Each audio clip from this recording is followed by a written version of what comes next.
Chapter 1009. The pitch-black, sword-shaped metallic life form flew through the air at high speed. It was so fast that even if the bandits saw it, they didn't dare to block it. The flying speed of a metallic life form, aside from being determined by its level, also had to do with the expert controlling it. Generally speaking, the more powerful the controller, the more terrifying the flying speed of the metallic life form would be. Given the speed of Zhou Tong's group, none of the bandits dared to block it. Even the 7-star fiend-level bandits who were raised by the Lord Prefect didn't dare to act against a metallic life form like this. Rumble. The waves of the sea were crashing against the shore. The endless sea was filled with a hint of darkness. It was like a monster with its enormous maw wide open.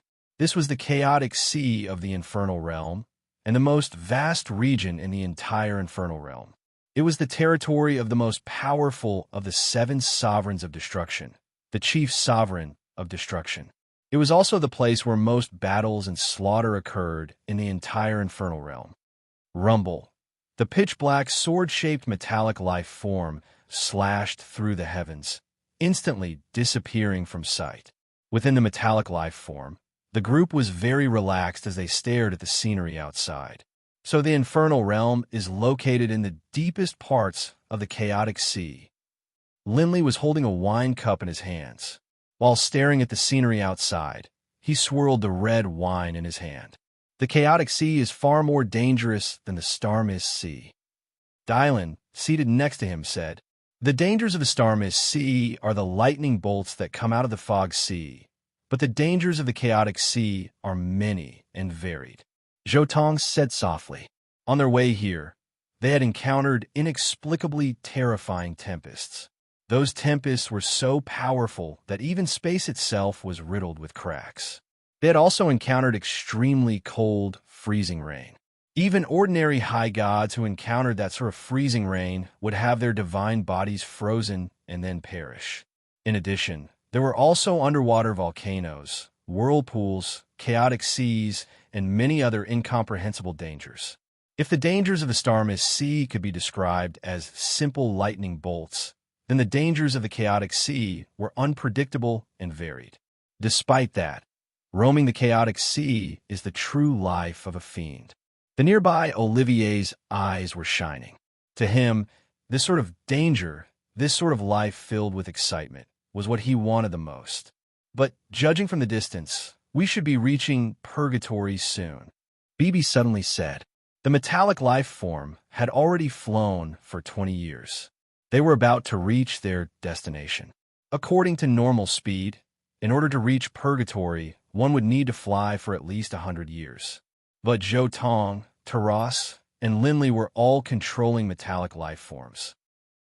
Naturally, their speed was extremely fast. In a short 20 years, they would be able to reach this place. If Zhou Tong were to go all out to control the metallic life form, it probably wouldn't even take 10 years. In the past 20 years, Zhou Tong's greatest improvement was still in the laws of the earth. He had already reached the final bottleneck in fusing all 6 profound mysteries. The elemental laws of water were still stuck at a bottleneck. Although he had fused 5 profound mysteries, he was still missing a final profound mystery, the profound mysteries of water pressure. As for the edicts of destruction, they were still stuck at the same level. As for the elemental laws of fire, long ago, the 4 Divine Beast clan had already fused 6 profound mysteries to the limit. In the past few decades, he had finally begun to train in the mysteries contained within those natural treasures. The profound mysteries of annihilation, explosion, the profound mysteries of scorching heat, and the profound mysteries of incineration. This sort of fusion was far more difficult than fusing the same type of profound mysteries. Even Zhou Tong hadn't made much progress in the past 20 years. Many months later, the metallic life form finally arrived at the so-called purgatory. The purgatory had a total of 108 layers. Although they were called purgatory, in reality, they were 108 enormous islands. When the over-god of destruction had created the purgatory, he had intentionally created a place like this. The 108 islands were arranged in pairs, forming a circle. So that's the purgatory, the place where the true experts of the infernal realm gather. Linley, Taras, Olivier, and the others all had shining eyes. In the infernal realm, countless battle-hungry experts had come here. Over the course of countless years, the 108 purgatories had given birth to 108 commanders. As commanders of the purgatory, they were the most powerful experts of their respective purgatories. They were the most powerful high gods. As commanders of the purgatory, they had to face challenges from the other experts of their territory. Once they were defeated, an even more powerful expert would take over the position of commander. Khan, will you use the edicts of destruction, the laws of the earth, or the elemental laws of fire to challenge the purgatory commanders? Suddenly, the nearby Dylan spoke out. Instantly, everyone looked towards Zhou Tong. This was because which element was used would determine how exciting the battle would be. If Zhou Tong used the edicts of destruction, then unless he wanted to challenge Dunnington, the battle definitely wouldn't be exciting. 1 or 2 blows would be enough to determine victory, and they wouldn't be able to see anything. If he used the elemental laws of fire or the elemental laws of the earth, although he would still be virtually crushed, as long as his opponent was strong enough, he would still have a chance to fight. As for the elemental laws of water, they hadn't considered them, because Zhou Tong's elemental laws of water were still only at the god level. Neither. I'm planning to use the elemental laws of water to try. If I can't beat him, then I'll consider other laws. Zhou Tong shook his head as he spoke out. Water-style battle? Huh. Then I'll have to take a good look. The nearby Taras laughed loudly. He also trained in the elemental laws of water. What he wanted the most was to see experts of the elemental laws of water battle. No way. Your elemental laws of water are only at the god level. You, a god, want to fight against a commander? BB called out in shock. Zhou Tong rolled his eyes at BB, then said, BB, don't forget that Linley has only fused 3 profound mysteries, and yet he dares to fight against a 7-star fiend. My elemental laws of water have fused 5 profound mysteries as well. How can I possibly lose? That's because the boss has his Blackstone Space Supreme technique. BB said, Khan, you came to challenge for the sake of training in the elemental laws of water, right? But are your elemental laws of water truly enough? To become a commander, one has to have fused at least 5 profound mysteries. As for the 5 mysteries you have fused, Linley understood what Zhou Tong was thinking, but he also knew that Zhou Tong's elemental laws of water could be considered to be fairly weak. This was because his elemental laws of water were still missing a high-grade, profound mystery which he had yet to fuse. The difference between a low-grade, profound mystery and a high-grade, profound mystery was vastly different in power. Thus, this time, I'm not planning to use my divine water clone. I'm going to use my original body to fight. My original body, in terms of physical strength, is even stronger than your Azure Dragon's leader Gislason. This is enough to make up for the difference in profound mysteries as well as the difference in divine power between gods. Zhou Tong said softly. Chapter 1010. Swoosh. The black, sword-shaped metallic life form slashed through the air, flying past more than 10 islands. Soon, it landed on the northernmost island of the Purgatory. Although it was called an island, that was only relative to the vast, boundless, chaotic sea. Compared to ordinary material planes, every single island was a terrifying, boundless continent. Compared to this island, the Yulon continent which Zhou Tong had previously lived in was nothing more than a speck. The metallic life form landed, and the group disembarked. This was a vast grassy plain. It was vast, but sparsely populated. Every so often, one could see groups of saint-level magical beasts appearing here. In the distance, there were many blue lakes that dotted the landscape, like sapphires embedded into a giant green carpet. The air here was fresh and moist. The chaotic, murderous, and battle-ridden atmosphere of the chaotic sea seemed to have been completely swept away. It was like a paradise. Oh, what fresh air! Taras' eyes couldn't help but light up. As a water-type divine beast, aside from the icy plains and the seabed, Taras loved this sort of environment. This is the Azure Plains Purgatory of the 108 levels of Purgatory. The name of this purgatory comes from this great grassy plain.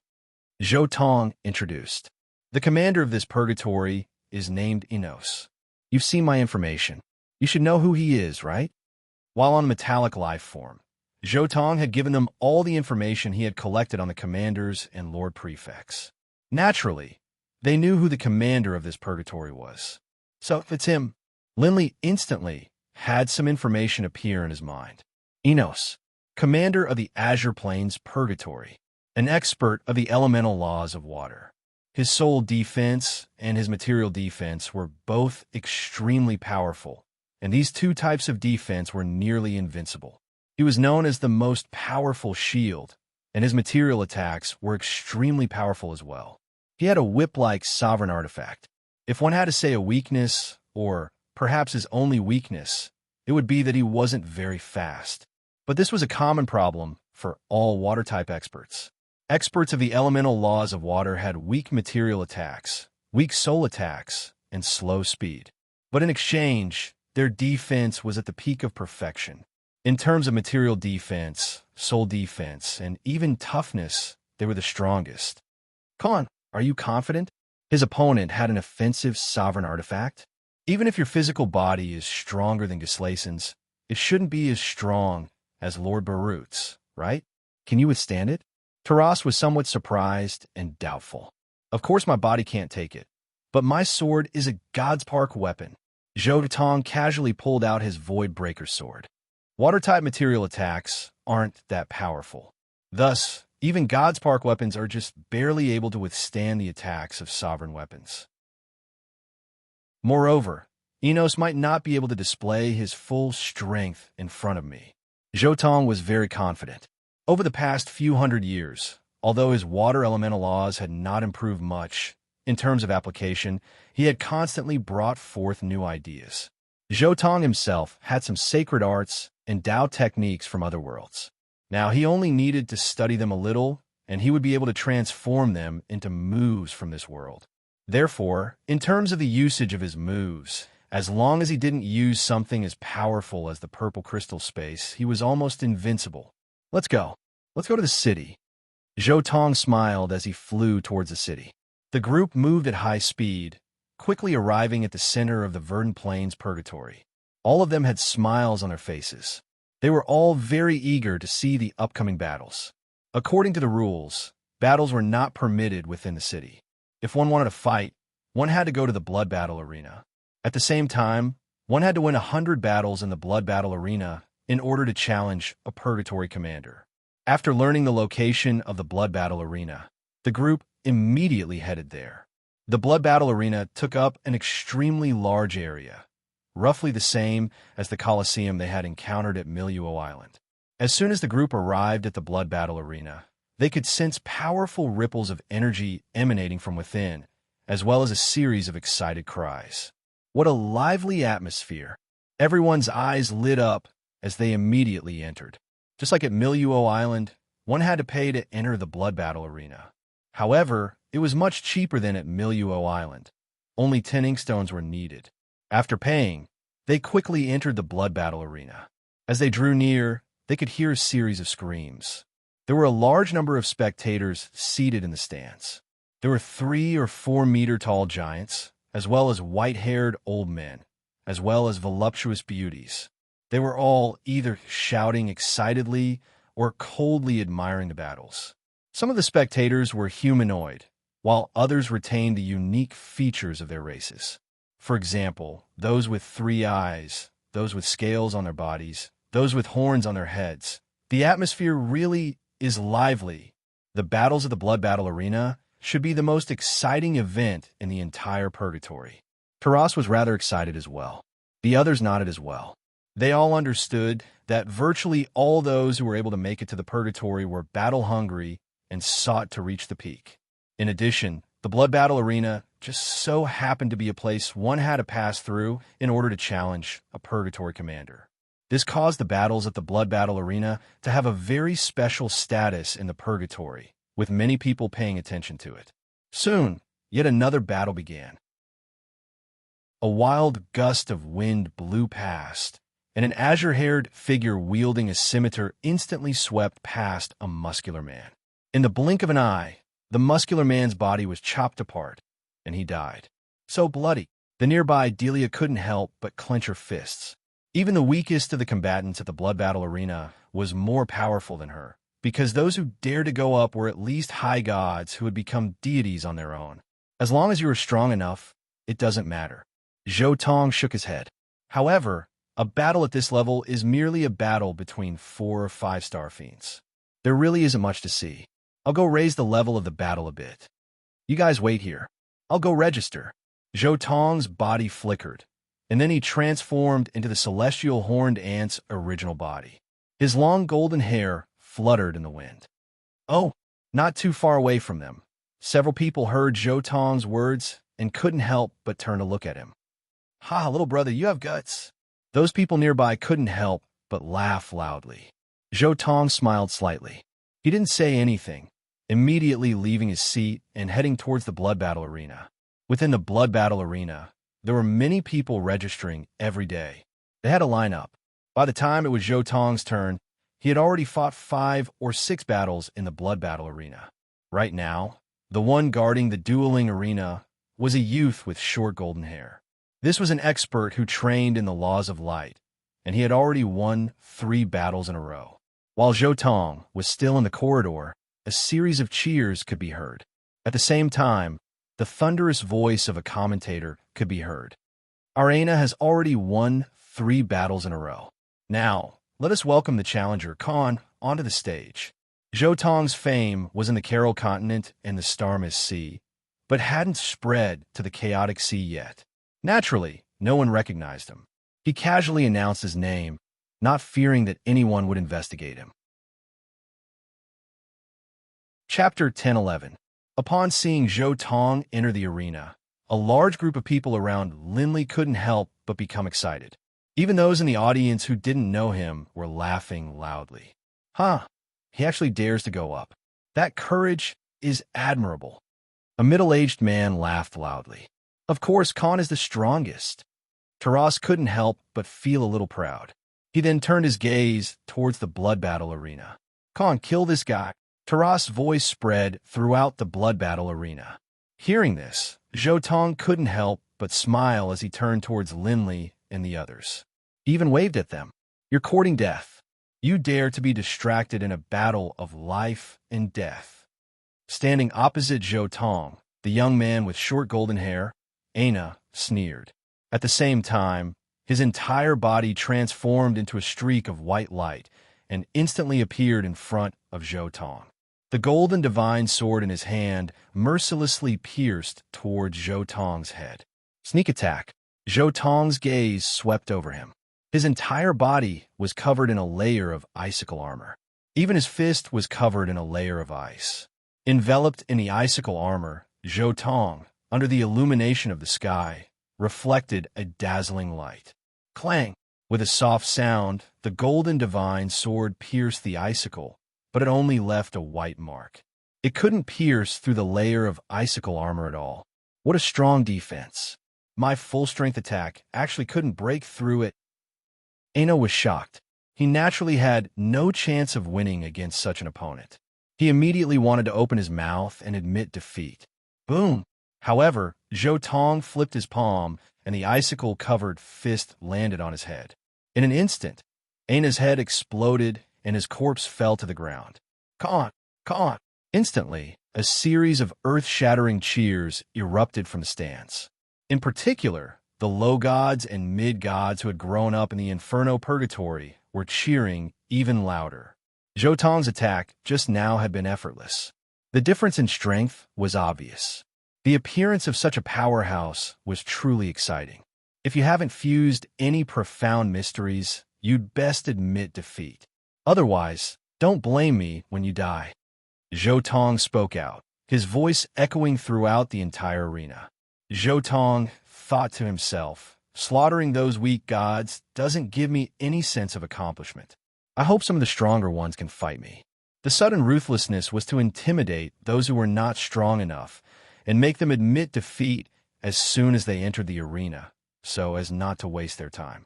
As for those who had clearly fused with the profound mysteries of the laws and weren't weak, Zhou Tong wouldn't act ruthlessly against them. That was because he needed such opponents to stimulate his elemental laws of water in hopes of making a breakthrough. Being ruthless to this kind of person would only scare those experts away from the stage. The gains did not make up for the losses. At this moment, following Zhou Tong's voice, everyone was shocked. There was actually someone who dared to speak such nonsense here. But soon, a loud voice reverberated in the blood battle platform. Let's welcome our rock giant David for the second match. In the second match, Zhou Tong still didn't show any mercy, smashing his opponent's head apart with a single punch. In the third match, it was still a single punch. The fourth match, the fifth match, 10 matches a day. No one was able to force Zhou Tong to use a second attack. Even though Zhou Tong only used the elemental laws of water, even though his elemental laws of water were merely at the god level, no one was a match for him. He swept his way through. 10 victories. The host of the blood battle platform called out in a loud voice. Khan is too powerful. As I see it, he might be able to win 100 battles. According to the rules of the blood battle platform, each person could fight at most 10 battles per day. 10 consecutive victories was the limit. To win 100 battles in a row would require at least 10 days. These 10 days were given to the true experts to prepare. 100 battles in a row was much more difficult. After all, many experts couldn't be bothered to fight. Only when they encountered an expert who could win dozens of battles in a row would they fight. Quite a few people in the stands began to excitedly shout and cheer. Khan! Khan! Khan! The cheers surged like a tide. Everyone in the blood battle platform was shouting madly. Zhou Tong smiled, then turned and left the blood battle platform. The battles in the blood battle platform were highly valued by all the experts of the Verdant Plains Purgatory. It was unlikely that an expert who could win 100 battles in a row would appear in several hundred years. This was because if someone really did win in a row, a true expert might appear. As time passed, the name Khan was also noticed by the true experts of the Verdant Plains Purgatory. It was impossible for them not to notice his consecutive victories day after day. Although Zhou Tong's previous declaration had caused those who hadn't fused profound mysteries to directly admit defeat, causing the quality of the challengers to increase significantly, everyone could see that Zhou Tong was winning very easily. He was clearly a peerless expert. The winning streak continued. On the 5th day, 10 consecutive victories. On the 6th day, 10 consecutive victories. With Zhou Tong's consecutive victories, the entire Verdant Plains Purgatory was in an uproar. A large number of people went to the blood battle platform to watch the battles. They all came because of the name Khan. They hoped that a true expert would appear. Consecutive easy victories had also caused many true elites to enter the arena. There were already 4 elites who had won 100 battles in a row who had tried to probe Zhou Tong, but without exception, all of them were easily defeated by him. Verdant Plains Purgatory in the governor's mansion. At this moment, Governor Enos of the Verdant Plains Purgatory was sitting cross-legged under a lake. He was quite muscular, and his body was no less than 3 meters tall. He only wore a pair of shorts as he sat cross-legged under the water. His body emitted a faint layer of cold air. Although the water element was gentle, this person gave off a majestic aura. This was one of the 108 governors of the Purgatory, Governor Enos of the Verdant Plains Purgatory. He was one of the most powerful water-type experts in the infernal realm. Ever since he had become the governor of the Verdant Plains Purgatory, he had encountered countless challenges, but only a very small number of people had been able to force him to use his sovereign artifact. But even more terrifyingly, no one had ever been able to break through his defenses or injure him. "My lord!" Right at this moment, a silver-haired woman walked in from outside, shouting towards the lake. "Anna, what is it?" The lake water rippled slightly, and a deep voice rang out from within it. "My lord, an expert has appeared on the blood battle platform of our Verdant Plains Purgatory." The silver-haired woman named Anna said respectfully, "This person's name is Khan. He has already won 80 consecutive battles. In addition, just like you, my lord, he is an expert who trains in the elemental laws of water. This person should have the power of a 7-star fiend, and he should be considered an expert amongst 7-star fiends. He has already easily defeated several experts who have won 100 battles. Elemental laws of water? There's no need to tell me about this sort of person. The lake water rippled, and Enos' voice rang out once more. How many people in the infernal realm who trained in the elemental laws of water could truly surpass him? He had already completely fused the profound mysteries of water, the bewildering mist, the sharpness of ice, the circular softness, and the water pressure of the elemental laws of water. The profound mysteries of water had already completely fused with the circular softness, the profound mysteries of water, and the water pressure. Once he fused the profound mysteries of water, the bewildering mist, and the sharpness of ice, he would be able to fuse all 6 profound mysteries of the elemental laws of water. Enos believed that in the divine water plane, there were some water-type experts who were more powerful than him. But in the infernal realm, there were at most 1 or 2 who were on par with him. There was no water-type expert who could surpass him. If there's nothing else, you can leave. Enos said one last time. There is no need for experts of the elemental laws of water to watch, because there was no point. Chapter 10:12. Yet another day passed. Zhou Tong smoothly increased his 80 consecutive victories to 90 consecutive victories. On the 9th day, in particular, even more experts appeared. It could be said that even the weakest of them was a 6-star fiend, and there were even 1 or 2 7-star fiends. This was the purgatory. Every single purgatory had its own army, which was set up by sovereigns to deal with the planar wars. Within the army, the soldiers were all 6-star fiends, while the captains were all 7-star fiends. Thus, this place didn't lack experts at all. But regardless of whether they were 6-star fiends or 7-star fiends, without exception, they were all easily defeated by Zhou Tong. Even 7-star fiends weren't able to take more than a few punches from him. He's actually trained in the elemental laws of water to such a level. A defeated 7-star fiend couldn't help but sigh in praise. Carl, you train in the elemental laws of water as well. Say, how many profound mysteries do you think he has fused? A defeated person next to him asked. Judging from the situation of the past 9 days, we should be able to tell that he has fused the profound mysteries of ice, the profound mysteries of mist, and the profound mysteries of water, but it definitely isn't limited to just these few. His usage of the profound mysteries of the laws is extremely ingenious, and many of his techniques are completely undetectable. A nearby middle-aged man with long, azure-green hair said solemnly, "But of course, those are techniques that have been tempered over and over again. Ordinary people wouldn't be able to tell anything from them." A nearby blue-haired youth looked towards Zhou Tong with a hint of worship in his eyes. In a place like the infernal realm, the most revered people were experts. Actually, many people knew that the battles on the 8th and 9th days were the most exciting. As for the battles on the 10th day, they would definitely be of a lower level. This was because many of the true experts who were interested in Zhou Tong would fight with him during these days, rather than waiting until the final day. But on the 10th day, the bloodbath arena was still filled with people. They hadn't come to watch the battles, because the previous 9 days had already proven his power. They wanted to see yet another expert who had won 100 consecutive battles appear. This battle is over. Next up will definitely be the one that everyone has been waiting for. Khan, who has already won 90 consecutive battles, will come out. The announcer's voice grew louder and louder, stirring up the atmosphere, causing one wave after another to surge through the bloodbath arena. Soon, Zhou Tong appeared. However, the battle ended as quickly as it started. 10 consecutive opponents were easily defeated by Zhou Tong within a few moves. At this point, Zhou Tong was the only one to win 100 battles in the Verdant Plains Purgatory in several hundred years. On the stands of the blood battle arena, everyone began to discuss. Wave after wave of voices surged wildly.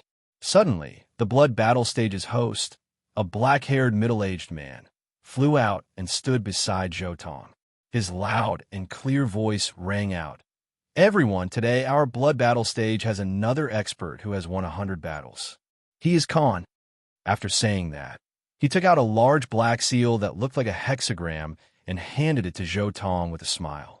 Khan, from today onwards, your name and your achievements in these 100 battles will be displayed on the blood battle platform. Take it. This is the glory of your 100 battles. Zhou Tong smiled as he took the seal. Of course, this isn't just an honor. It's also a qualification. It means that you have the qualifications to challenge our mighty commander of the verdant plains purgatory. The more the announcer spoke, the more excited he became. Khan, let me ask you, do you wish to challenge our commander of the verdant plains purgatory? As soon as these words came out, the entire blood battle stage once more became lively. Challenge the commander. Challenge. Lord Khan, continue the challenge. Countless shouts rang out from the stands. However, everyone knew that this was a routine inquiry every time a seal was awarded.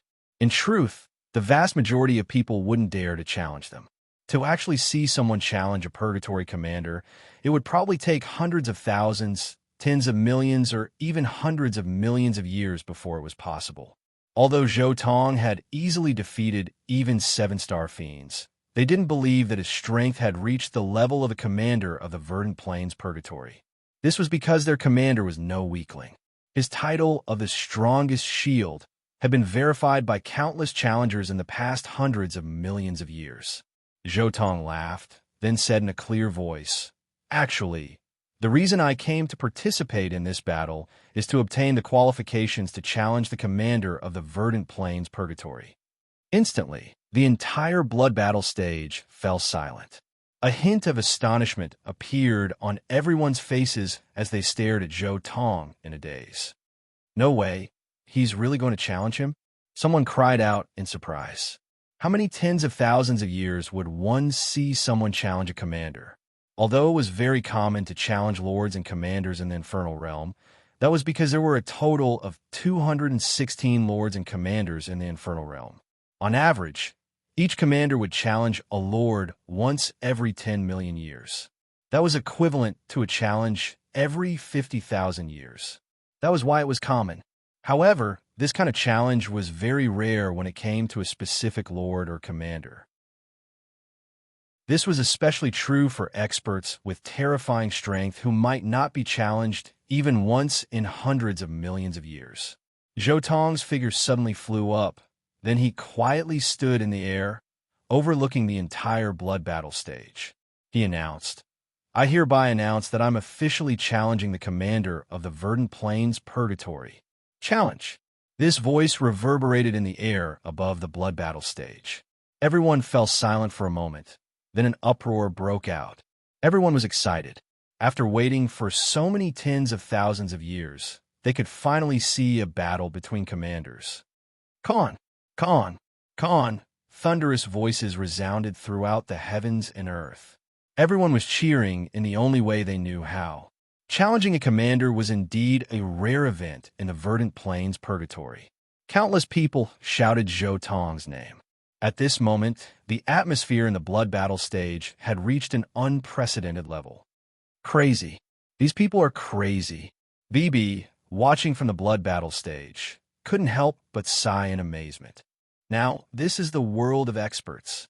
Olivier's eyes were filled with a hint of fanaticism as well. In the infernal realm, only true experts are able to attract such attention. Khan has always been training quietly. Even though he has reached the great perfection level, only the few of us know about him.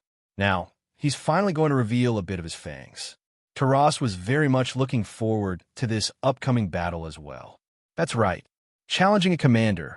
How crazy is that? In the infernal realm, this is most likely the same as back in the Yulan continent, when saint-level experts publicly challenged each other to a duel. Countless people went crazy. Linley laughed as well. This scene caused him to think back to his duel with Hadesun in the Yulan continent. Chapter 10:13. At the same time, within the governor's manor of the verdant plains purgatory.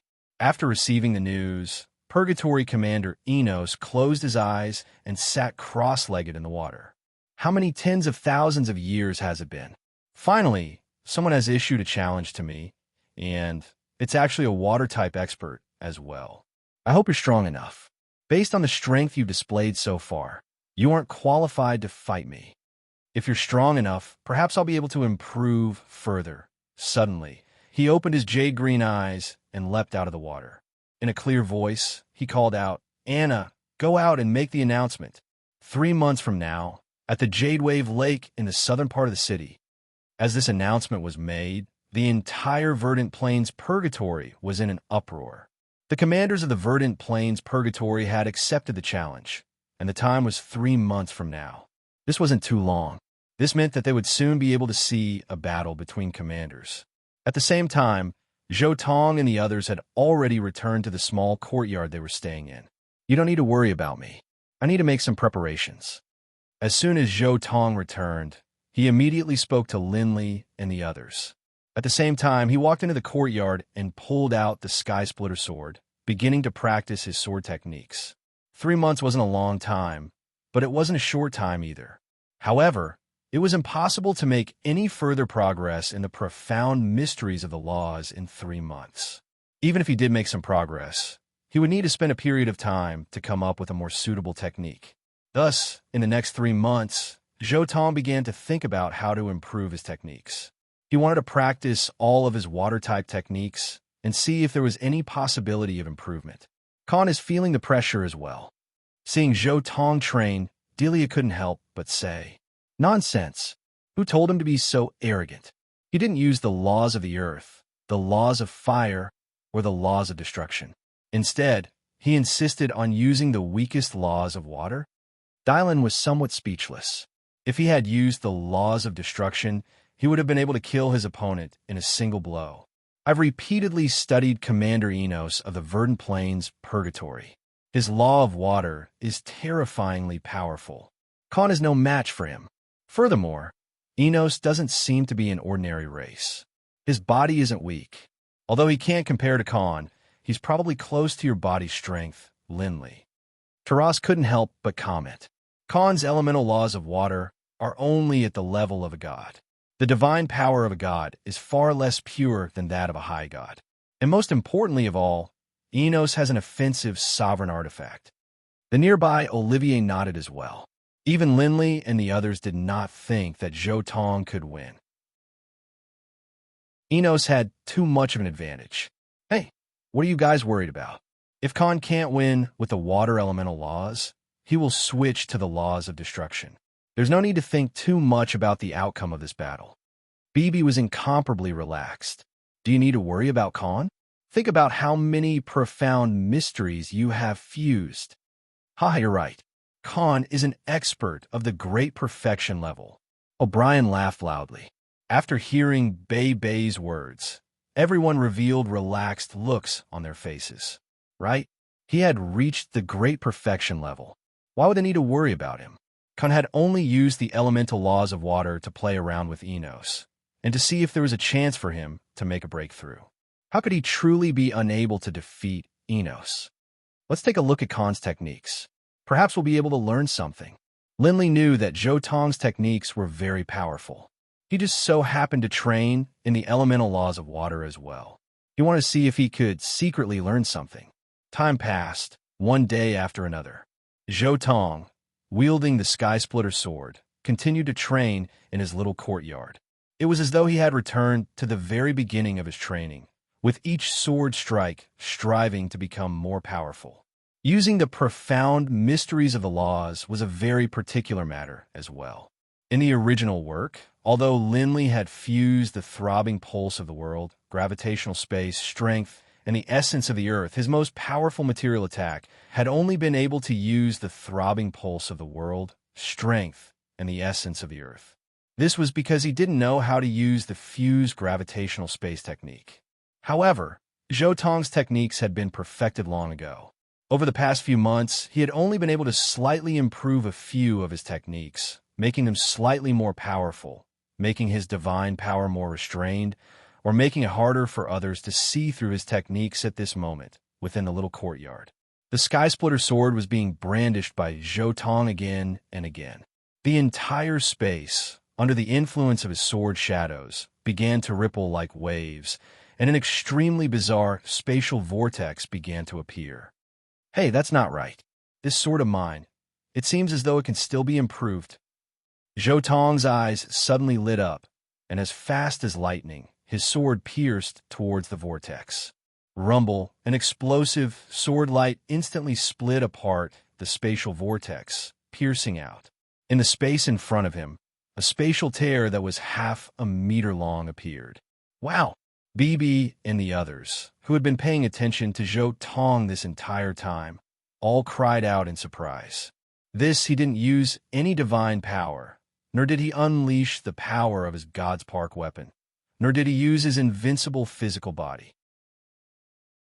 But he was still able to create such a rift in the infernal realm. Linley was shocked. The elemental laws of water, which were originally not very good at attacking, were actually developed into such an offensive technique. Why does this sort of explosive attack seem a bit similar to the elemental laws of fire? He used the elemental laws of water to simulate the power of the elemental laws of fire. Taras was rather surprised as well. However, after thrusting out this sword, Zhou Tong closed his eyes. The only thing left in his mind was the feeling of that final sword attack. The softness of water, the rotation, the condensation, and then the explosion. This is the fusion point between the profound mysteries of circular softness and the profound mysteries of explosion. My elemental laws of water and the elemental laws of fire are finally beginning to fuse. Zhou Tong was very surprised. He hadn't expected that when he was training in his water techniques, he would actually find a fusion point with the elemental laws of fire. Elemental laws of fire, water and fire are interlinked. The compression and explosion of these flames. Isn't it actually the water pressure of the water element? In virtually an instant, Zhou Tong had grasped the final profound mystery of the elemental laws of water, which he had never been able to grasp: water pressure. All the insights he had accumulated over hundreds of years exploded forth in an instant. Not only had he gained a basic understanding of the profound mysteries of water pressure, more importantly, this profound mystery had already fused with the other 5 profound mysteries. He could fuse and train at the same time. No, it's not just water pressure. The compression and explosion of the flames, seems. The insights didn't stop there. From water to fire. In this instant, the bottleneck which had been stuck at this entire time suddenly broke through. Rumble. The natural laws descended, enveloping Zhou Tong's entire body. This grand aura and undulations caused everyone to tremble from the bottom of their hearts. The natural laws descended? He broke through in the elemental laws of water? Impossible. A few months ago, he hadn't even gained a basic understanding of the final profound mystery. How could he have broken through now? Everyone was shocked. They all knew exactly how fast Zhou Tong's training in the elemental laws of water had progressed. He had completely fused 5 profound mysteries, but hadn't gained a basic understanding of the 6th one. No matter what, he shouldn't have broken through. After a long time, Zhou Tong opened his eyes once more. Linley couldn't help but be puzzled. Fire broke through. Zhou Tong smiled. Fire. Everyone stared wide-eyed.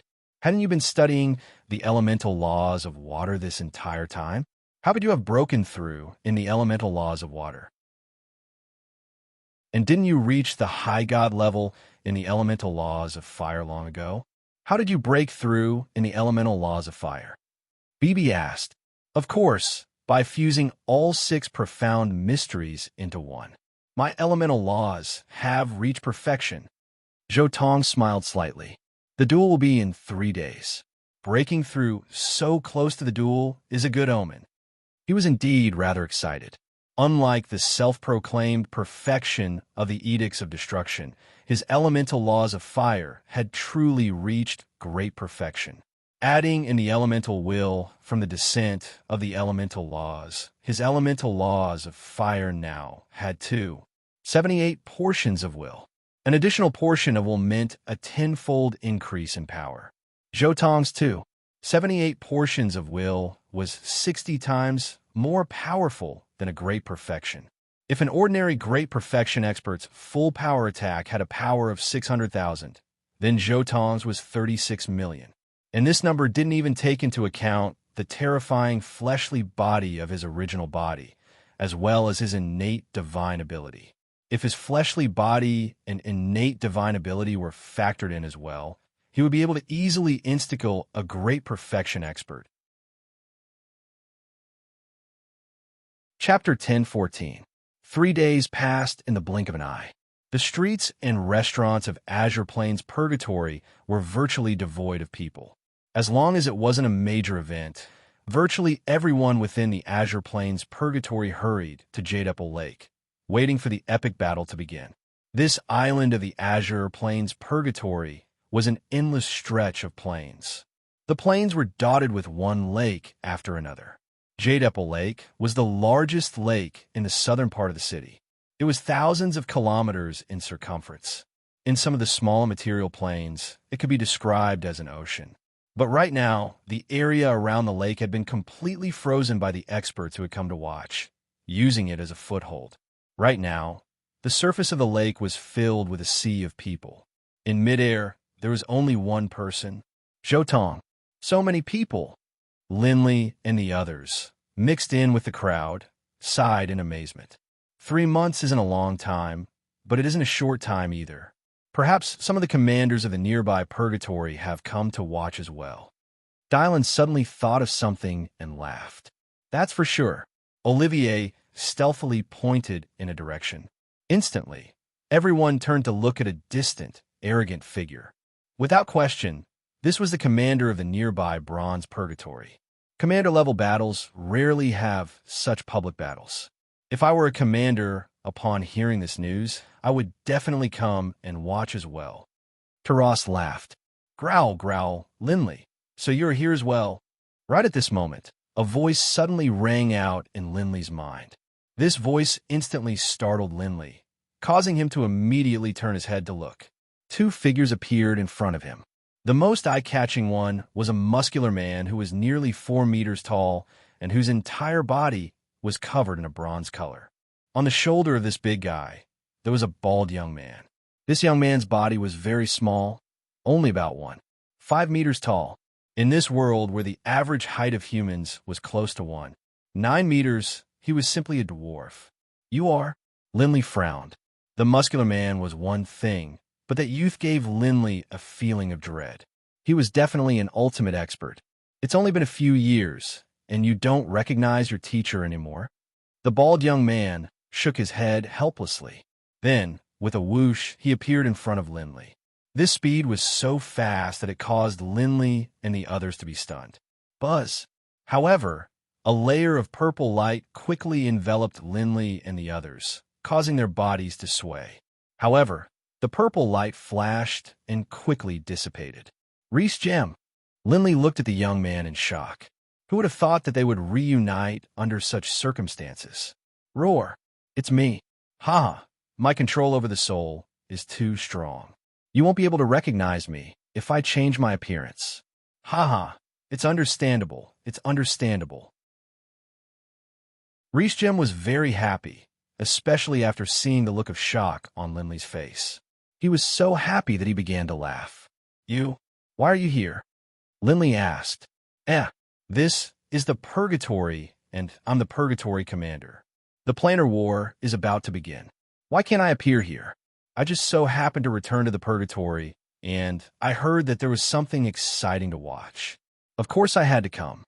Reese Gem countered. Rather, why have you suddenly come to the Purgatory?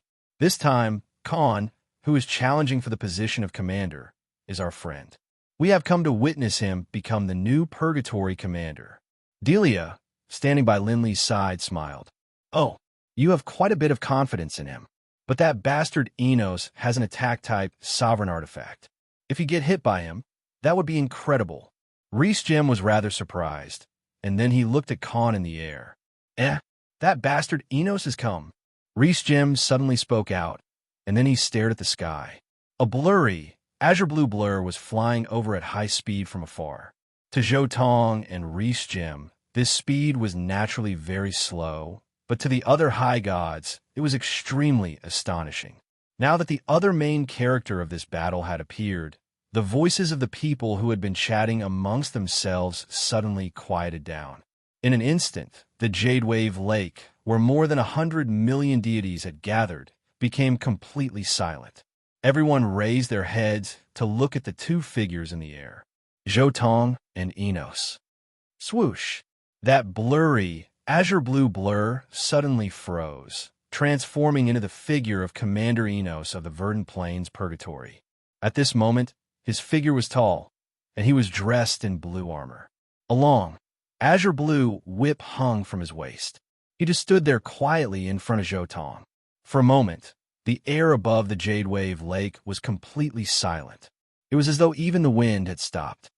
High God artifact? You're not going to take out your sovereign artifact? Zhou Tong glanced at the whip hanging from Enos' waist and asked, Sovereign artifact? If you have the power to force out my sovereign artifact, you'll naturally see it. Enos' voice was very cold, like ice that had not melted in 10,000 years. Let's not waste words. Let's begin. As soon as these words were spoken, all the deities immediately held their breaths, staring at the two above. Even Reese Jim and the other commanders of the Purgatory, who had come to watch by chance, were doing the same. As Commander Enos of the Verdant Plains Purgatory spoke, Zhou Tong instantly drew his Skysplitter sword. His body trembled slightly, and an azure-green light spread out from his body. In the blink of an eye, it covered a distance of several thousand meters. Deep sea space. This was one of the strongest techniques of Zhou Tong's elemental laws of water. It used a domain to imitate the deep sea and suppress the opponent. Space was something Zhou Tong was extremely proficient in. It was impossible to comprehend the laws of space in the coiling dragon world, but Zhou Tong was not a native of this world. He had a deep understanding of space long ago. Thus, to him, developing a technique similar to a spatial domain was much easier than for others. The other high gods of water actually had similar techniques as well, but they were purely based on the profound mysteries of water pressure, or the product of a simple fusion of one or two profound mysteries.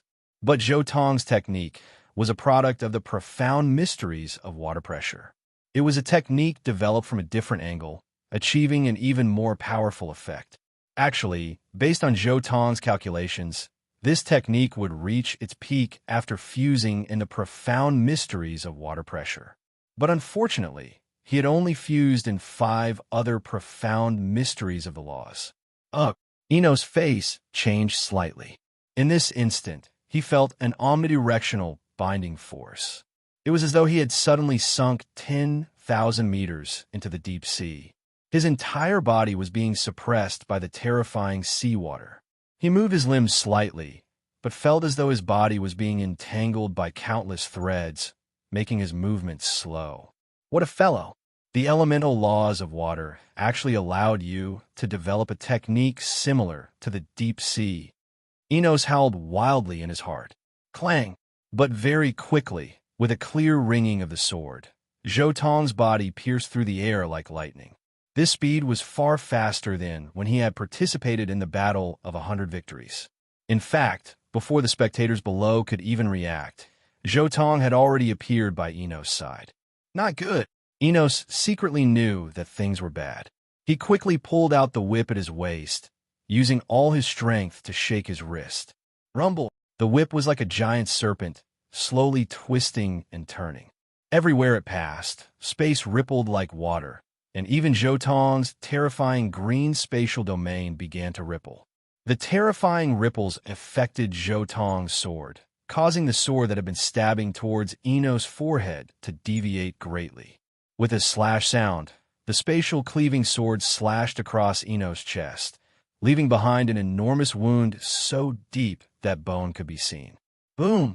At this moment, Enos' whip was like an enraged dragon, biting towards Zhou Tong. At the same time, Zhou Tong countered with a punch. Fist and whip collided, causing the void to explode and a huge spatial crack to appear. After this exchange, the two of them simultaneously flew backwards. Chapter 10:15. My water-type attack is still a bit lacking, and my defense is too strong. I didn't manage to break his whip. Zhou Tong raised his hand and looked at his fist. There wasn't the slightest injury on it, but in the moment of collision, he also felt that his arm had been affected by the ripples on the whip, and its power had been weakened. What a powerful attack, and what a strong body! Enos also looked at his whip and was greatly shocked. He did not expect that in that instant of collision, the whip in his hand was almost broken by the other party. Enos' heart ached. This whip was a divine artifact that he had nurtured for billions of years, but in that one collision, it had been damaged.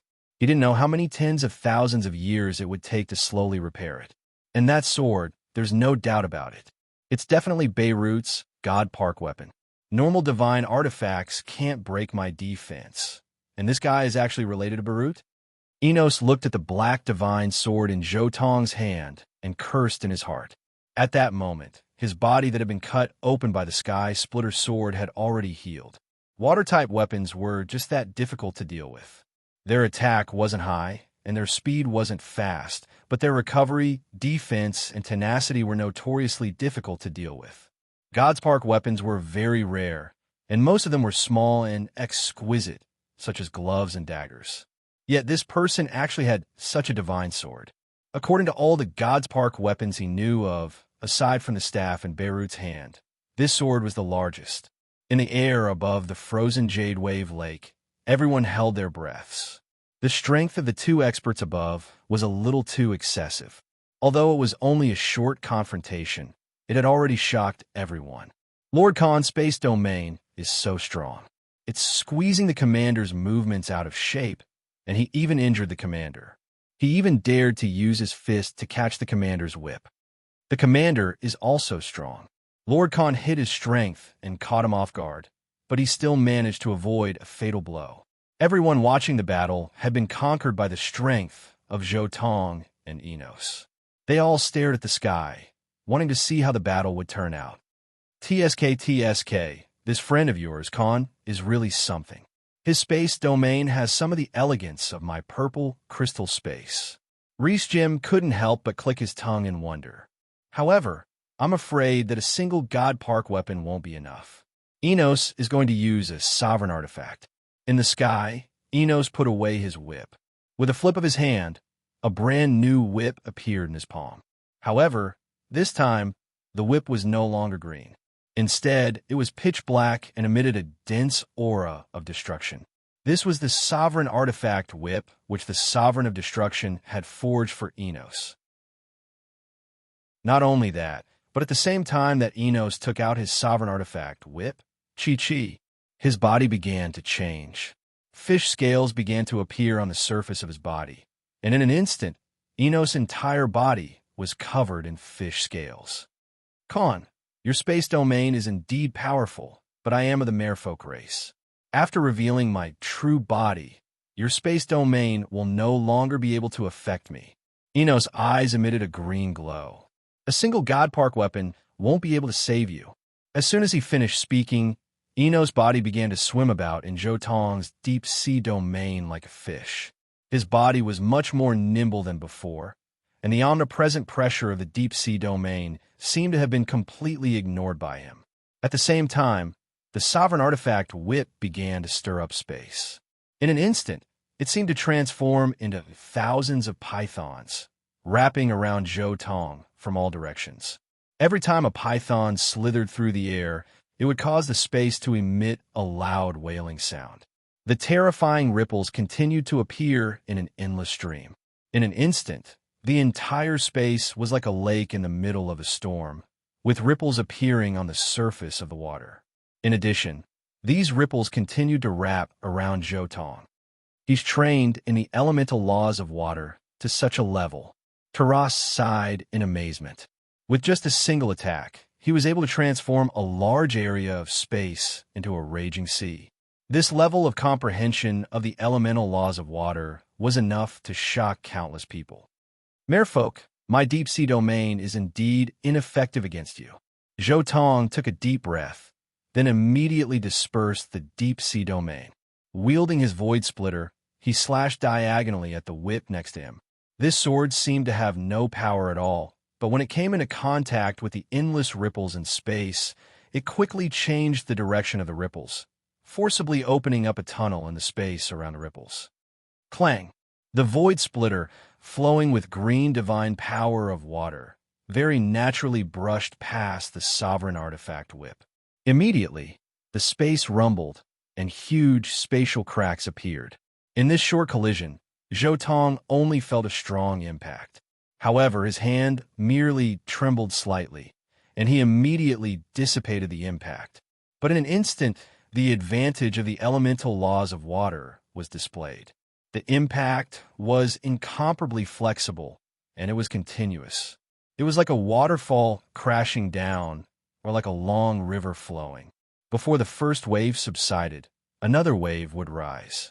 Even though Zhou Tong repeatedly dissipated the impact, he was still shaken back by the impact. What a powerful elemental laws of water. This is going to be troublesome. Zhou Tong's eyes narrowed. What followed next was a protracted battle.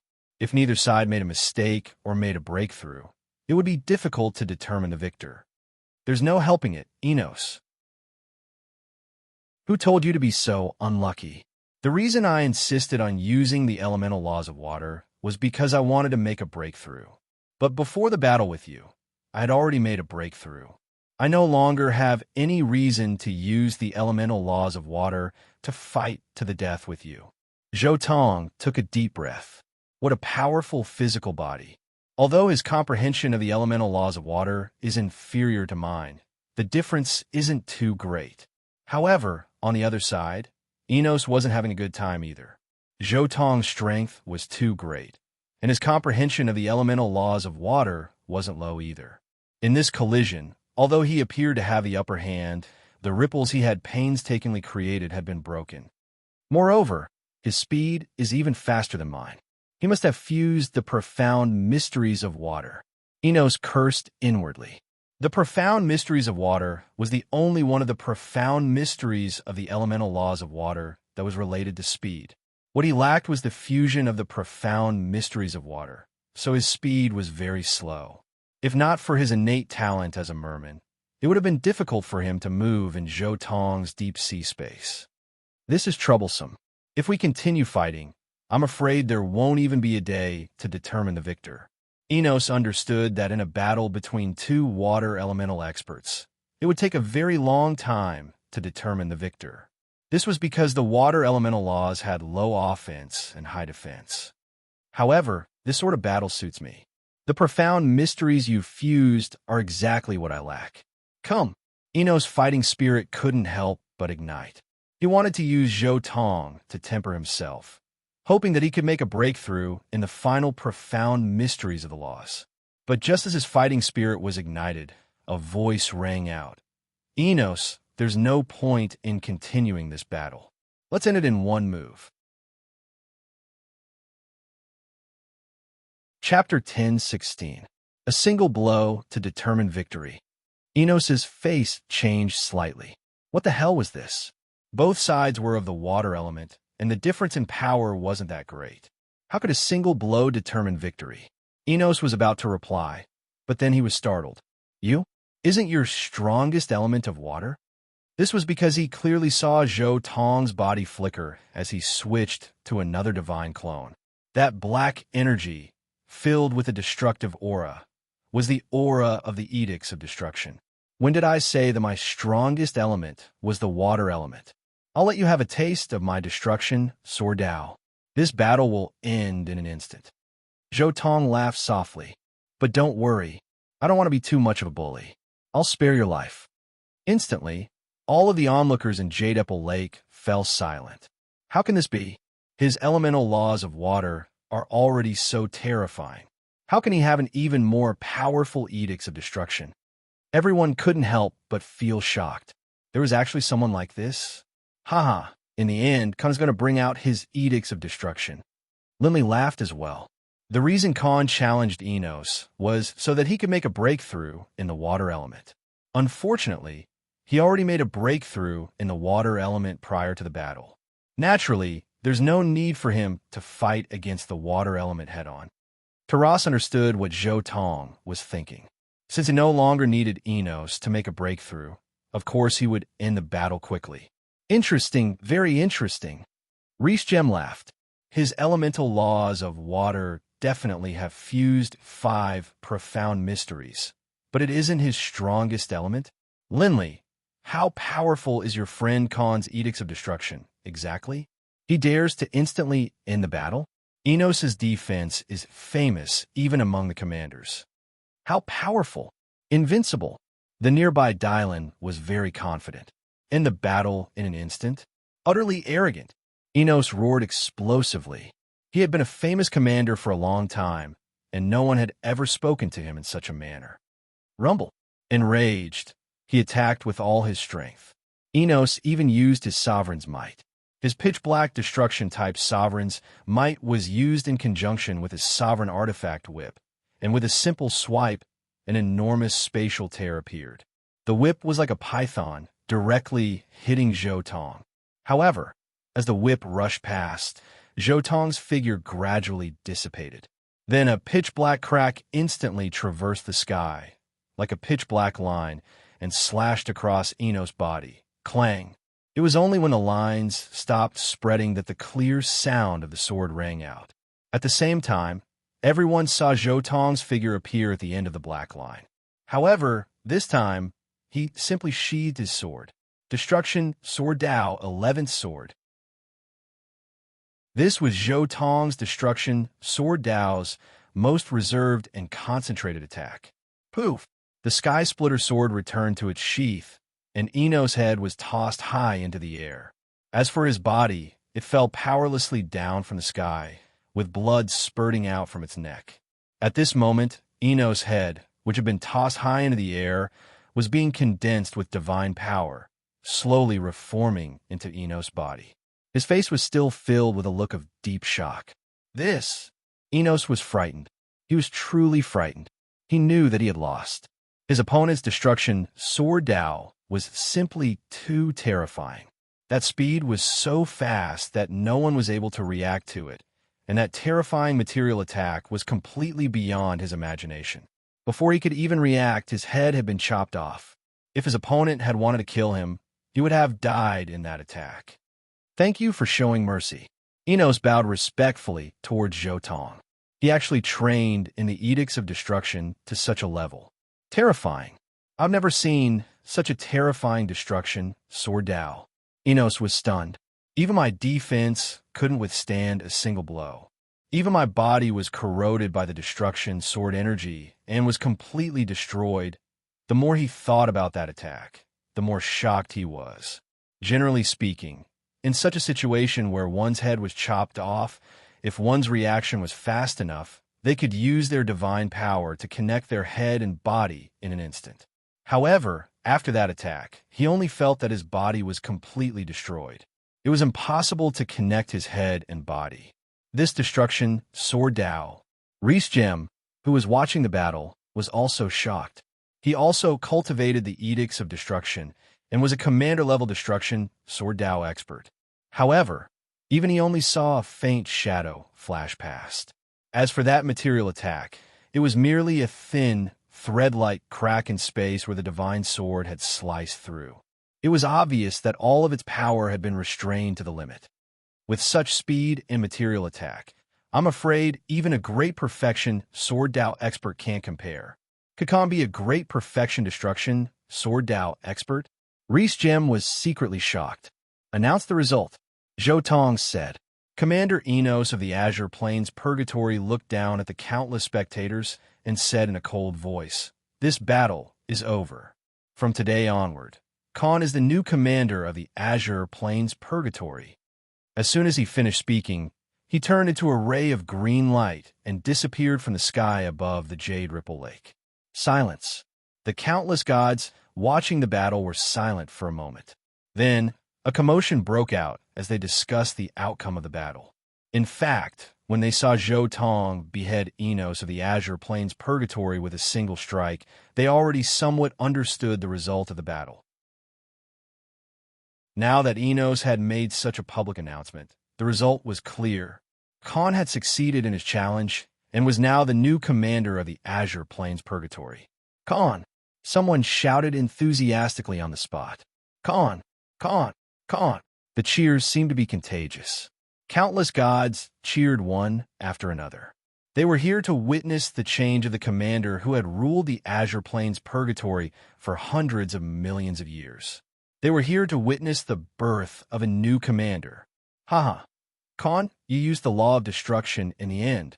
Congratulations on becoming the new commander of the Azure Plains Purgatory. Linley and the others flew into the air as well, either teasing him or congratulating him. Come, let's go to my commander's residence, Zhou Tong said with a smile. Haha, Linley's friend. Congratulations on your successful challenge. At this moment, Reese Gem flew over as well, flying in front of Zhou Tong and congratulating him. Khan, this is the Reese Gem I told you about. Linley immediately transmitted his voice to Zhou Tong. Reese Gem, you're here to watch my challenge too? Zhou Tong looked at Reese Gem in surprise. Haha, it just so happens that soon, the planar war will begin. I came here in advance to take a look, and I just so happen to see a good show. Reese Gem couldn't help but laugh loudly as well.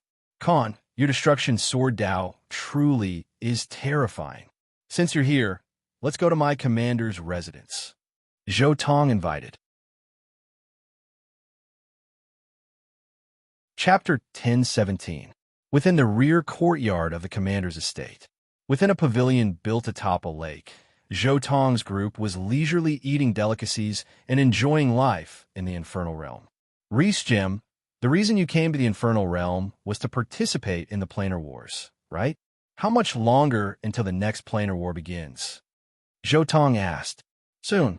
Within 100 years, it will definitely begin. Reese Gem said as he ate fruits unique to the Verdant Plains Purgatory. Khan, what are the planar wars for exactly? What are they used for? Linley was rather curious. Although he had heard of this term long ago, Linley didn't know much about it. All he knew was that the planar wars were battles between two planes, and the casualty rate was extremely high. Right now, Linley was still a bit too weak. He still hadn't broken through to become a god, and he was still stuck at a bottleneck in the profound mysteries of vitality in the laws of the earth. But of course, right now, Linley was in a much better state than he had been in the original work. This was because although he had reached a bottleneck in the profound mysteries of vitality, he was slowly fusing it with the other profound mysteries of the laws, and his power was still slowly increasing. The nearby Reese Gem explained, the planar wars are actually just a game for sovereigns. However, the matters at the sovereign level aren't our business. To ordinary high gods, the planar wars are just a place for them to accumulate merits. These merits can be used to trade for sovereign's might and sovereign artifacts. Sovereign's might and sovereign artifacts? Everyone's eyes instantly lit up. If you want sovereign artifacts and sovereign's might, you have to be alive to get them. Reese Gem rolled his eyes at this group of people whose eyes were shining. In the planar wars, the soldiers are all 6-star fiends. Anyone who isn't strong enough will die. Only by killing 10 commanders will you be able to trade for a sovereign artifact. Only by killing 100 soldiers will you be able to trade for a drop of sovereign's might. Don't overthink it. Reese Gem swept the group of gods with his gaze, as well as the deities who had fused with divine sparks, then shook his head. No matter how many profound mysteries they had fused, gods and deities who had fused with divine sparks would not be able to gain anything from the planar battlefield. In fact, even staying alive was a problem. 10 commanders is equivalent to 1 sovereign artifact. Linley was also looking forward to it, but he knew that as long as he hadn't reached the level of a high god, he wouldn't be able to enter it. There's still some time. By then, if you have reached the high god level, I can take you in. Zhou Tong said casually. Khan, are you also preparing to enter the planar battlefield? Taras looked at Zhou Tong. Given your power, it doesn't make a difference whether or not you have a sovereign artifact, right? I've never been there before. Let's go in and take a look. sovereign artifacts and whatnot. Let's leave it to fate. Let's see if anyone dares to attack me. Zhou Tong said casually. There was no point in asking him to take the initiative and slaughter those commanders. In any case, he was going to take a stroll around the planar battlefield. If there really were some ignorant fools who attacked him, he could just casually kill them. Not long after taking complete control of the verdant plains purgatory, Zhou Tong once more entered secluded meditation. This time, he was preparing to fully focus on analyzing the final profound mystery of the elemental laws of water. Water pressure, because he had already found a way to combine this profound mystery with the other profound mysteries. Zhou Tong didn't train while fusing them. Instead, he prepared to train to the high god level, then begin to fuse them. Given the power of Zhou Tong's soul, if he focused all his attention on analyzing a profound mystery, how terrifyingly fast would he be? In a short 3 years, he had reached the limits of his understanding of the water pressure profound mystery. Within the estate of the verdant plains purgatory, the boss and the others are really, all they do is train. How boring. Bibi was seated on the grass, bored to death. In front of him was a barbecue grill, upon which was an armored dragon-like beast. A dense aroma of meat wafted out. Bibi, you need to work hard on your training as well. No matter how talented you are, you shouldn't waste it like this. Taras casually sliced off a large piece of meat with a knife, tasting it as he spoke. Bibi, I don't mean to criticize you. The nearby Reese Gem patted Bibi on the shoulders as well, then laughed. Look at me. In the past 20 years, although I've been strolling around, every so often I'd go into secluded meditation for a few years and train seriously. But you've only been sitting for a few days, and you've already lost your patience. If you continue like this, how long will it take for you to become a high god? Reese Gem and Bibi both had the temperament of children. The two of them got along very well. In the past few decades, Reese Gem would often take Bibi on a stroll around the purgatory. I've already trained to the limit, anyways. What I need is that final moment of enlightenment. Bibi said resignedly. What's the point of bitterly training? Just sitting there for a few years is boring to death. If you can't gain insights, you can try fusing them. Reese Gem rolled his eyes, feeling rather speechless towards Bibi's attitude towards training. Look at Linley and Khan. Which one of them hasn't started fusing from the very beginning? Especially Khan. You guys told me that his saint level is fusing 3 profound mysteries. He's a monster.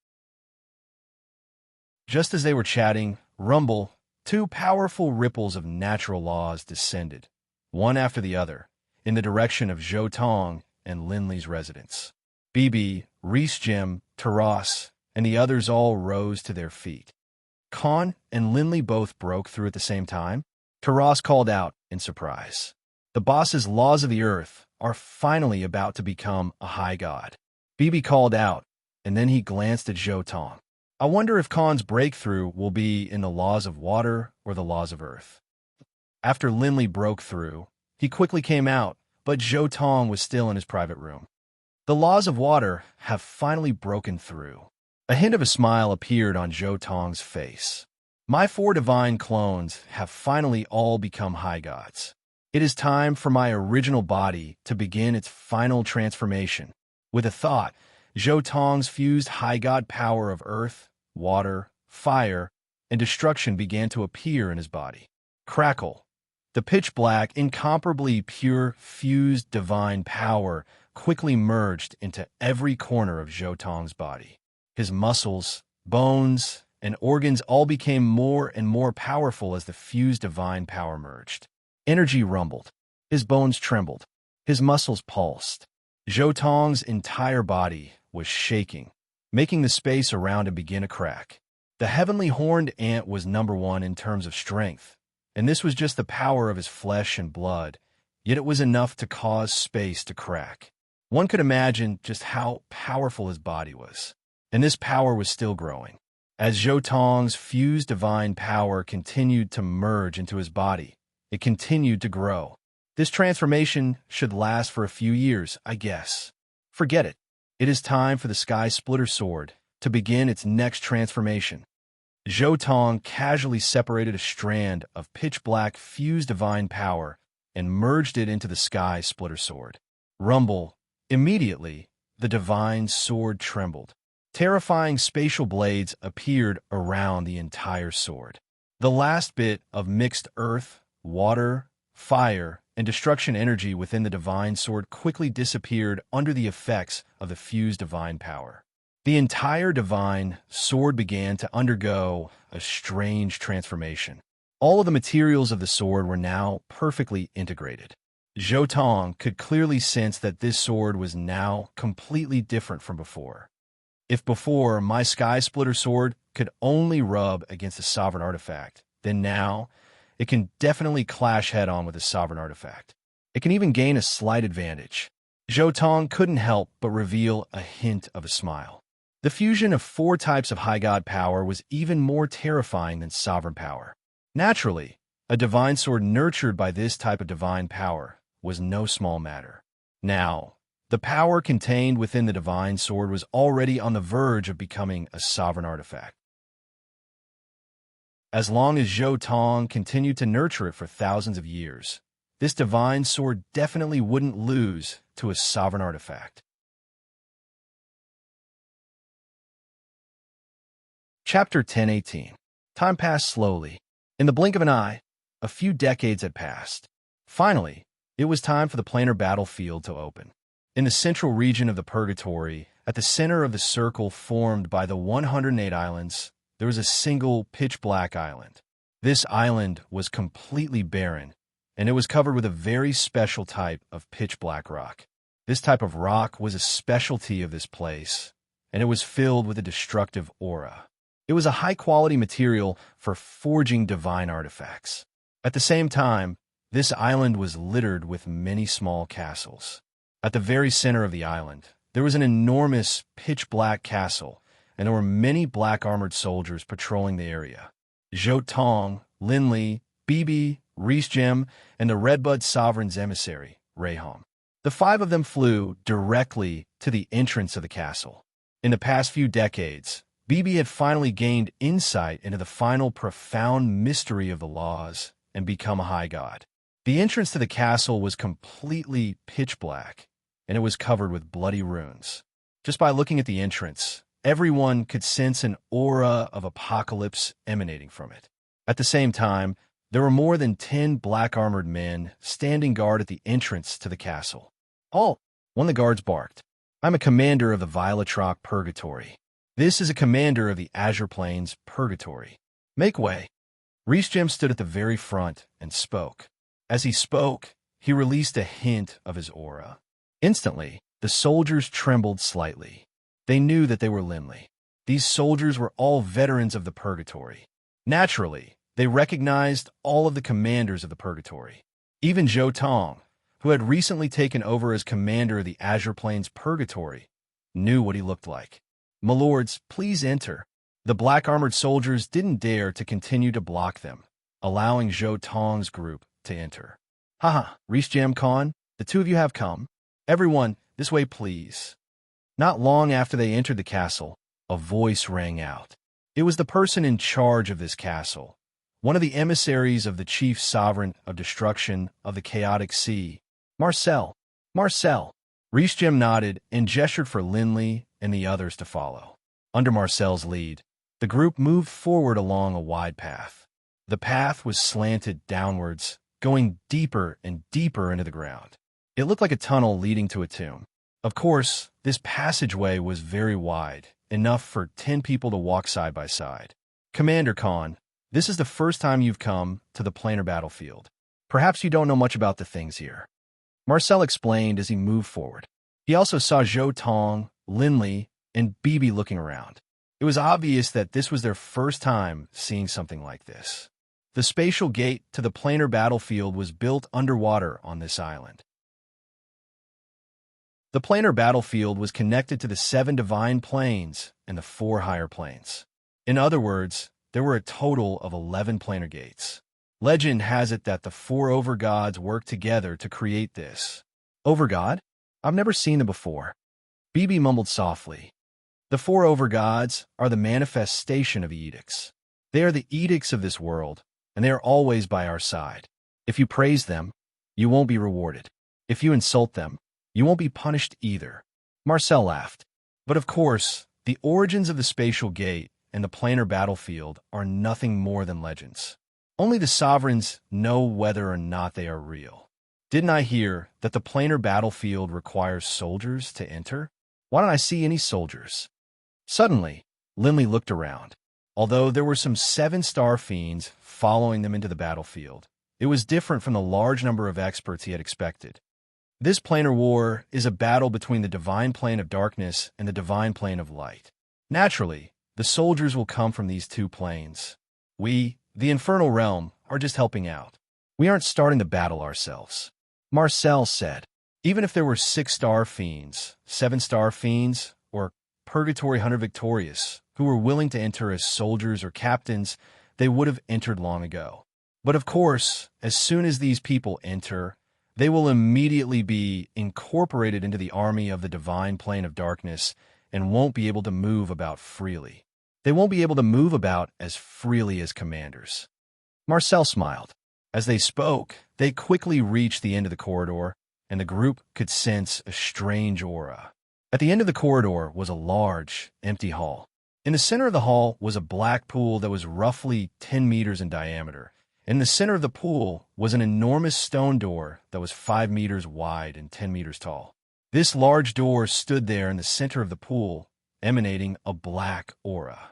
Walking in front of the spatial gate, Marcel flipped his hand, and 5 palm-sized badges that emanated a pitch-black light appeared.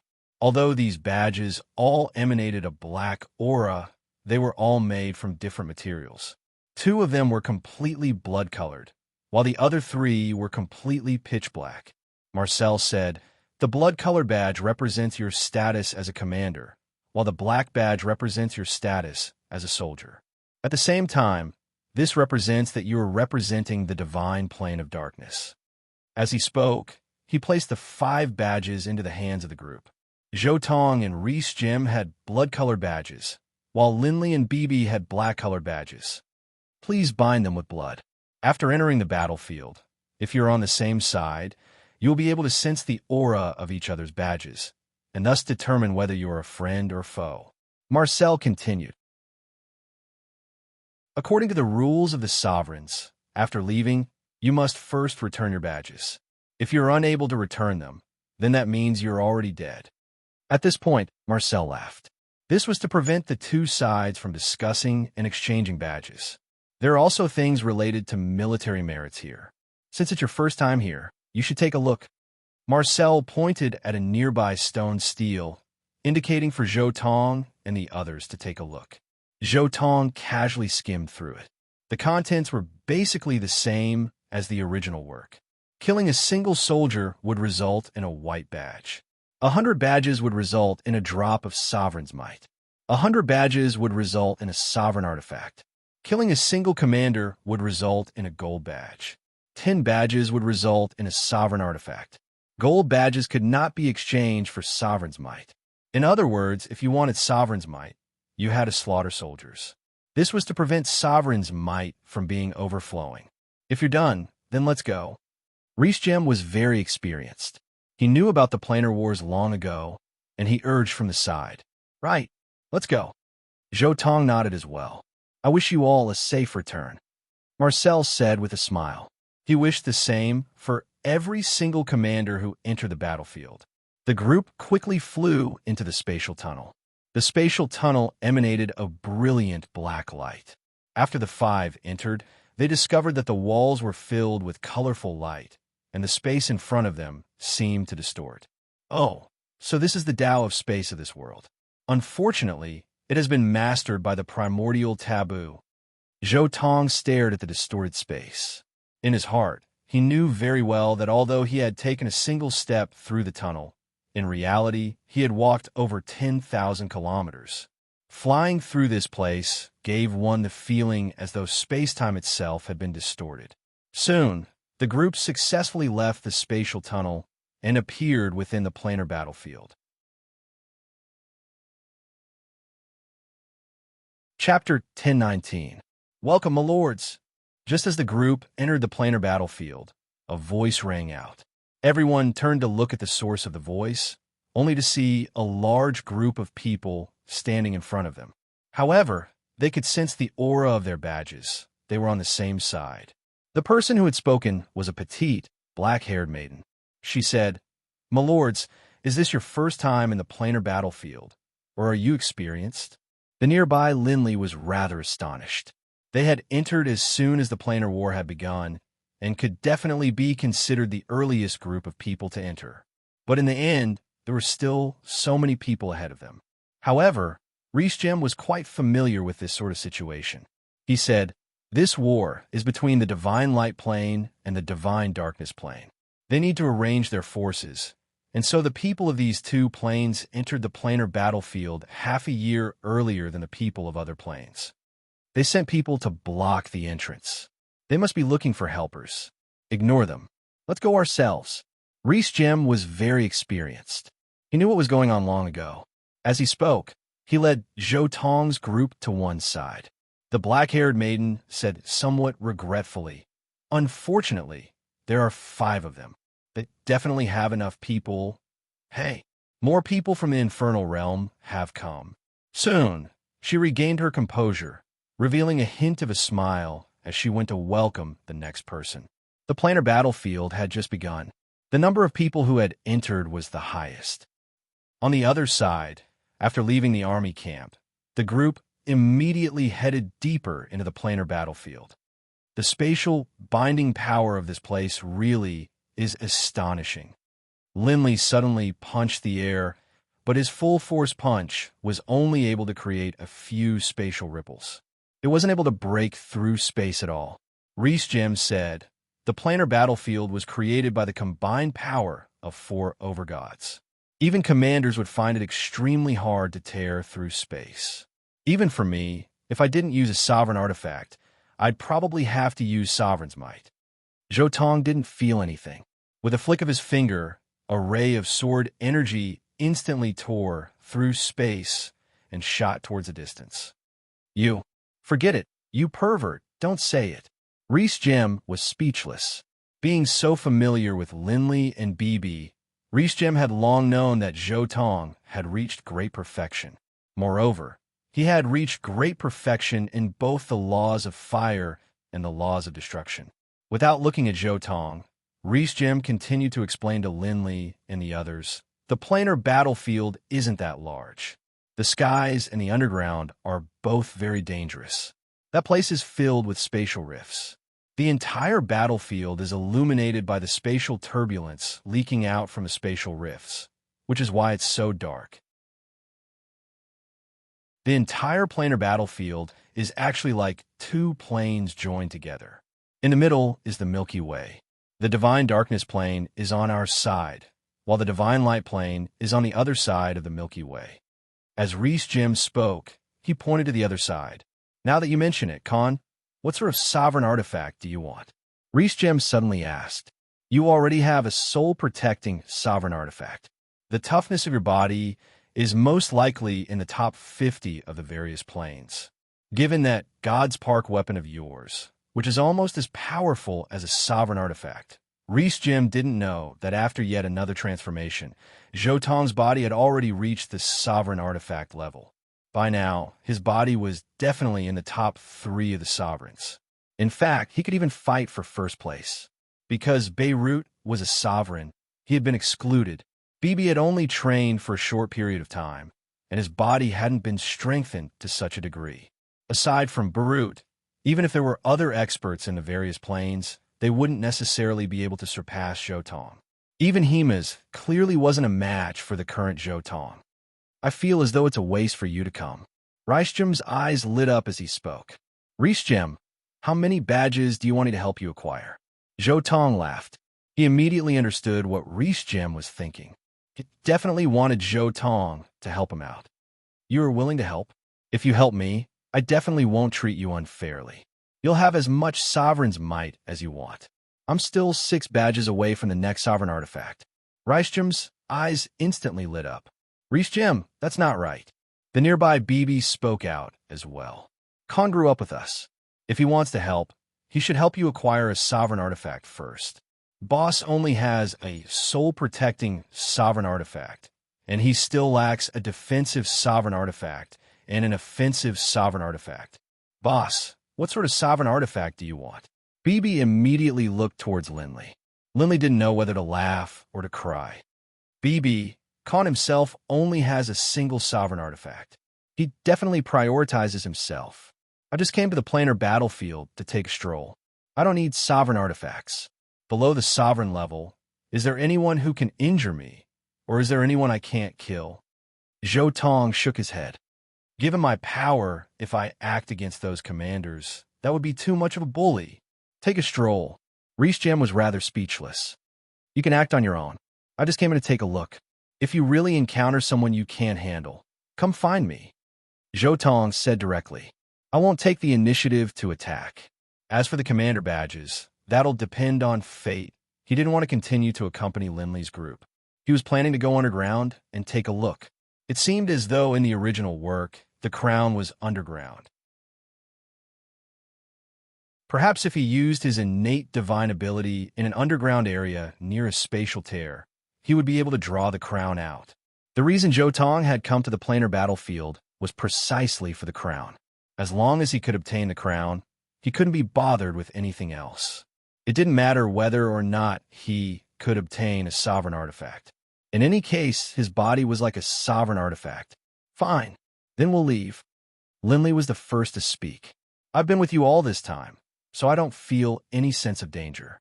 Perhaps I'll be able to make further progress in the planar battlefield. Lindley wasn't a person who craved comfort by nature. What he yearned for was adventure. If it hadn't been for Delia restricting him, he probably would have let himself loose long ago. Goodbye then. Zhou Tong bade farewell to Lindley's group, and then his body flashed, quickly disappearing from Lindley's sight. He was going to the other side of the Stellar River. After all, in the original work, the crown had appeared underground on the other side of the Stellar River. Zhou Tong quickly appeared in a patch of grass next to the Stellar River, staring at it from afar. The Stellar River was extremely long, dividing the entire planar battlefield in two. It was at least 1,000,000 kilometers long, and just by looking at it with the naked eye, it was at least 1,000 kilometers wide. So this is the Stellar River. Interesting. Zhou Tong couldn't help but chuckle to himself. Although the Stellar River was called a river, in truth, it wasn't the river itself that was dazzling. It was the streams of chaotic space. In this region of the Stellar River, there were countless spatial tears, and chaotic space could be seen everywhere. It was precisely because there were so many of these things that this river of chaotic space had been formed. But of course, there were safe places within the Stellar River. For example, within the Stellar River, one could see some asteroids and mountains floating about. Clearly, the places where these things floated were safe. If one looked carefully, one could find some safe paths to cross the Stellar River. I wonder if there will be an army from the Divine Light Plane on the other side of the Stellar River. Zhou Tong was rather eager. However, the chaotic space within the Stellar River wasn't able to stop Zhou Tong. After gaining the power of will, ordinary spatial tears were no longer able to threaten the Great Perfection Plane. Thus, Zhou Tong couldn't be bothered to waste time searching for a safe path. He directly charged through, instantly crossing 1,000 kilometers of the Stellar River and arriving on the other side. Chapter 1020. There aren't many people here in the Stellar River. Zhou Tong laughed softly. How could he be so lucky as to arrive at the headquarters of the Divine Light Plane right after crossing the Stellar River? But forget it. I'll find a place to burrow into the ground and take a look. Perhaps I'll be able to find the crown right now. With a thought, Zhou Tong immediately used world walking to burrow into the ground. Very quickly, he arrived at the edge of the planar battlefield. He saw the terrifying spatial tears in front of him, as well as the multicolored streams of chaotic space within them. Zhou Tong opened his palm, aiming at the spatial tears. A dense golden light instantly exploded out from his palm. Rumble! The entire underground space instantly distorted, and the multicolored streams of chaotic space within the spatial tears were instantly drawn out by Zhou Tong. But unfortunately, this time, there wasn't anything within the streams of chaotic space. There's nothing here. Zhou Tong stopped, immediately leaving this place. He changed to another location, then struck out once more. To ordinary commanders, the underground world was a completely forbidden area. Thus, Zhou Tong didn't need to strike in secret at all. He could openly move about underground without anyone noticing. But Zhou Tong's speed was terrifying. In a short half a year, he had traversed a large portion of the divine light plane. He had struck out thousands of times, but he still hadn't been able to find the crown. Is it because the crown still hasn't arrived at the planar battlefield? If I recall correctly, it should arrive in a few hundred years. Zhou Tong said to himself, since that's the case, I'd best find a place to properly train. It just so happens that I still need to fuse the final 6 profound mysteries of the laws of earth and the elemental laws of water. Fusing the elemental laws of fire and the elemental laws of water will require a large amount of time as well. To Zhou Tong, time was extremely precious. There were simply too many things he needed to train in. For example, the fusion of the profound mystery of circular softness of the law of water and the profound mystery of explosion of the law of fire. The fusion of the law of fire and the law of destruction and the natural oddity. The fusion of all the profound mysteries of the law of water, the law of earth, and the law of destruction. Let's find a mountain and build a temporary cave abode first. After that, we'll go out and search every 100 years. Zhou Tong immediately made up his mind. He glanced around and looked directly at a mountain peak not far away. All right, here it is. He walked towards the mountain peak. Just as Zhou Tong was moving forward, there was a piece of gravel half buried in the ground in front of him. Someone he had never seen before? Could it be the new commander? Usually, this kind of newcomer won't be too strong. When he gets close to me, I'll sneak attack and kill him. Just when Zhou Tong was less than 10 meters away from this piece of gravel. So, the gravel instantly shot towards Zhou Tong at an inconceivably fast speed. The distance of 10 meters was covered in the blink of an eye.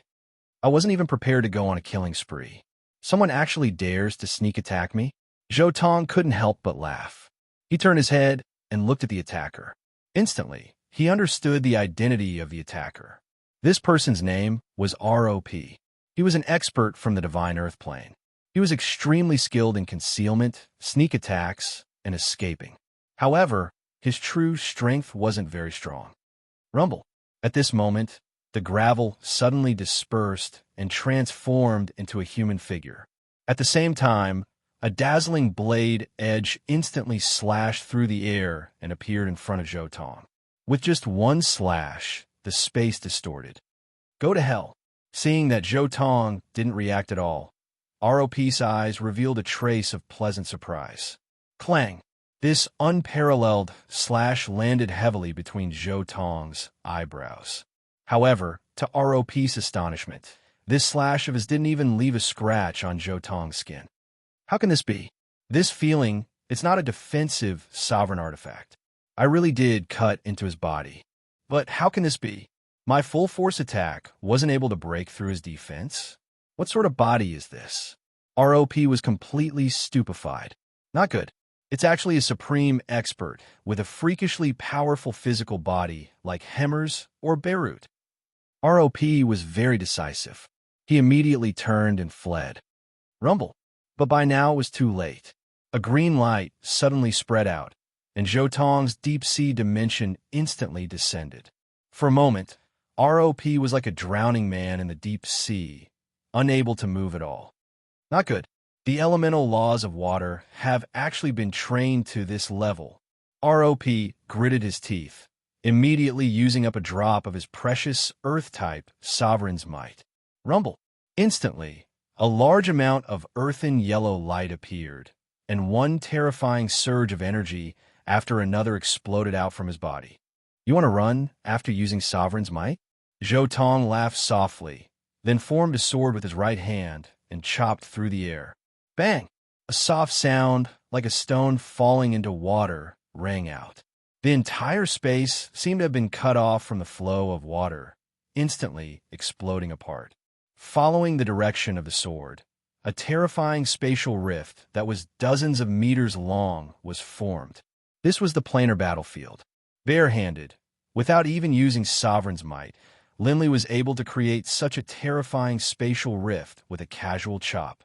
ROP's eyes were completely stupefied. This sort of terrifying power was simply inconceivable. He vaguely knew who he had ambushed. Great perfection. I actually ambushed the great perfection. ROP felt bitterness in his heart, but it was already too late. The spatial rift slashed past his head, and then ROP's High God artifact, interspatial ring, and a golden badge all fell down. I never even thought about fighting in the planar battlefield. I really am looking for death. Zhou Tong shook his head, collecting his spoils of war, and then continuing to walk towards the mountain peak. He casually dug out an estate within the mountain. After sealing it, he immediately began to train. He had long ago reached the limit of fusing the 6 profound mysteries of the laws of the earth. Right now, he was in the process of developing a supreme technique unique to the laws of the earth. In truth, during the years he had spent with Riesgem, he had secretly observed Riesgem's amethyst space. Given the hints given by the original work, he had long ago understood some of the mysteries of the amethyst space. The divine water clone was fully focused on fusing the profound mysteries of water pressure with the other profound mysteries. The divine destruction clone and the divine fire clone were working together on fusing the profound mysteries of destruction with the profound mysteries of explosion, incineration, and scorching heat. This was a fairly difficult process because the incineration and scorching heat profound mysteries hadn't yet found a way to fuse with the laws of destruction. As for his original body, it was fully focused on helping the divine water clone analyze the elemental laws of water, hoping to reach the bottleneck of fusing the elemental laws of water as quickly as possible. Time passed on bit by bit. 100 years passed in the blink of an eye. Zhou Tong once more went out for a stroll, searching for the crown underground. After searching for a while, he still didn't find anything, and so he once more began to train.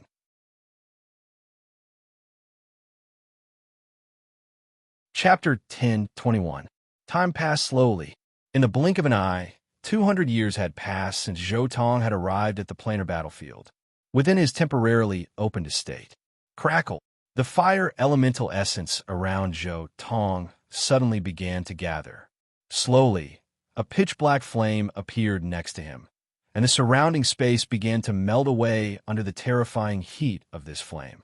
A spatial rift appeared, flickering and flickering like a flame. Rumble! Suddenly, the pitch-black flames were extinguished. This rapid extinguishment immediately caused the flickering spatial rift to shake and ripple with terrifying spatial ripples. It even caused the walls of the cave he had temporarily opened up to turn into powder, and the entire cave instantly expanded by a size. At this moment, Zhou Tong opened his eyes once more. After 200 years, I've finally completely fused the destruction aspect of the profound mysteries of explosion and blaze. Zhou Tong revealed a hint of a smile. It's been over 1,000 years since I acquired that natural wonder. Finally, I can see the light at the end of the tunnel. The traces he had found within that natural wonder required him to fuse the destruction aspect of the profound mysteries of matter, as well as the profound mysteries of explosion, blaze, and scorching heat. Now, all he needed to do was to fuse the final profound mysteries of scorching heat, and he would be able to successfully complete that technique. I wonder what the result of that technique will be. A small portion of the destruction elemental laws and a large portion of the fire elemental laws will fuse together. The resulting power will most likely be tens of times greater than that of the profound mysteries of the great perfection laws. Zhou Tong very much anticipated the result of this technique. However, given how much time has passed, it's about time for me to search for the crown again. Zhou Tong rose to his feet, leaving the estate he had opened up. Rumble! However, not long after he rose to his feet, a strange ripple appeared once more. Immediately afterwards, an enormous azure dragon illusion appeared hundreds of kilometers away, in an area near the Stellar River. Azure dragon illusion? That's Linley's innate divine ability. Zhou Tong understood that the Azure Dragon clan was still trapped within the Skyrite Mountains. The only Azure Dragon who could appear in the planar battlefield right now was Linley. Buzz!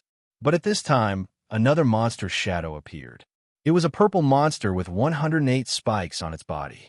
It was the amethyst mythical beast.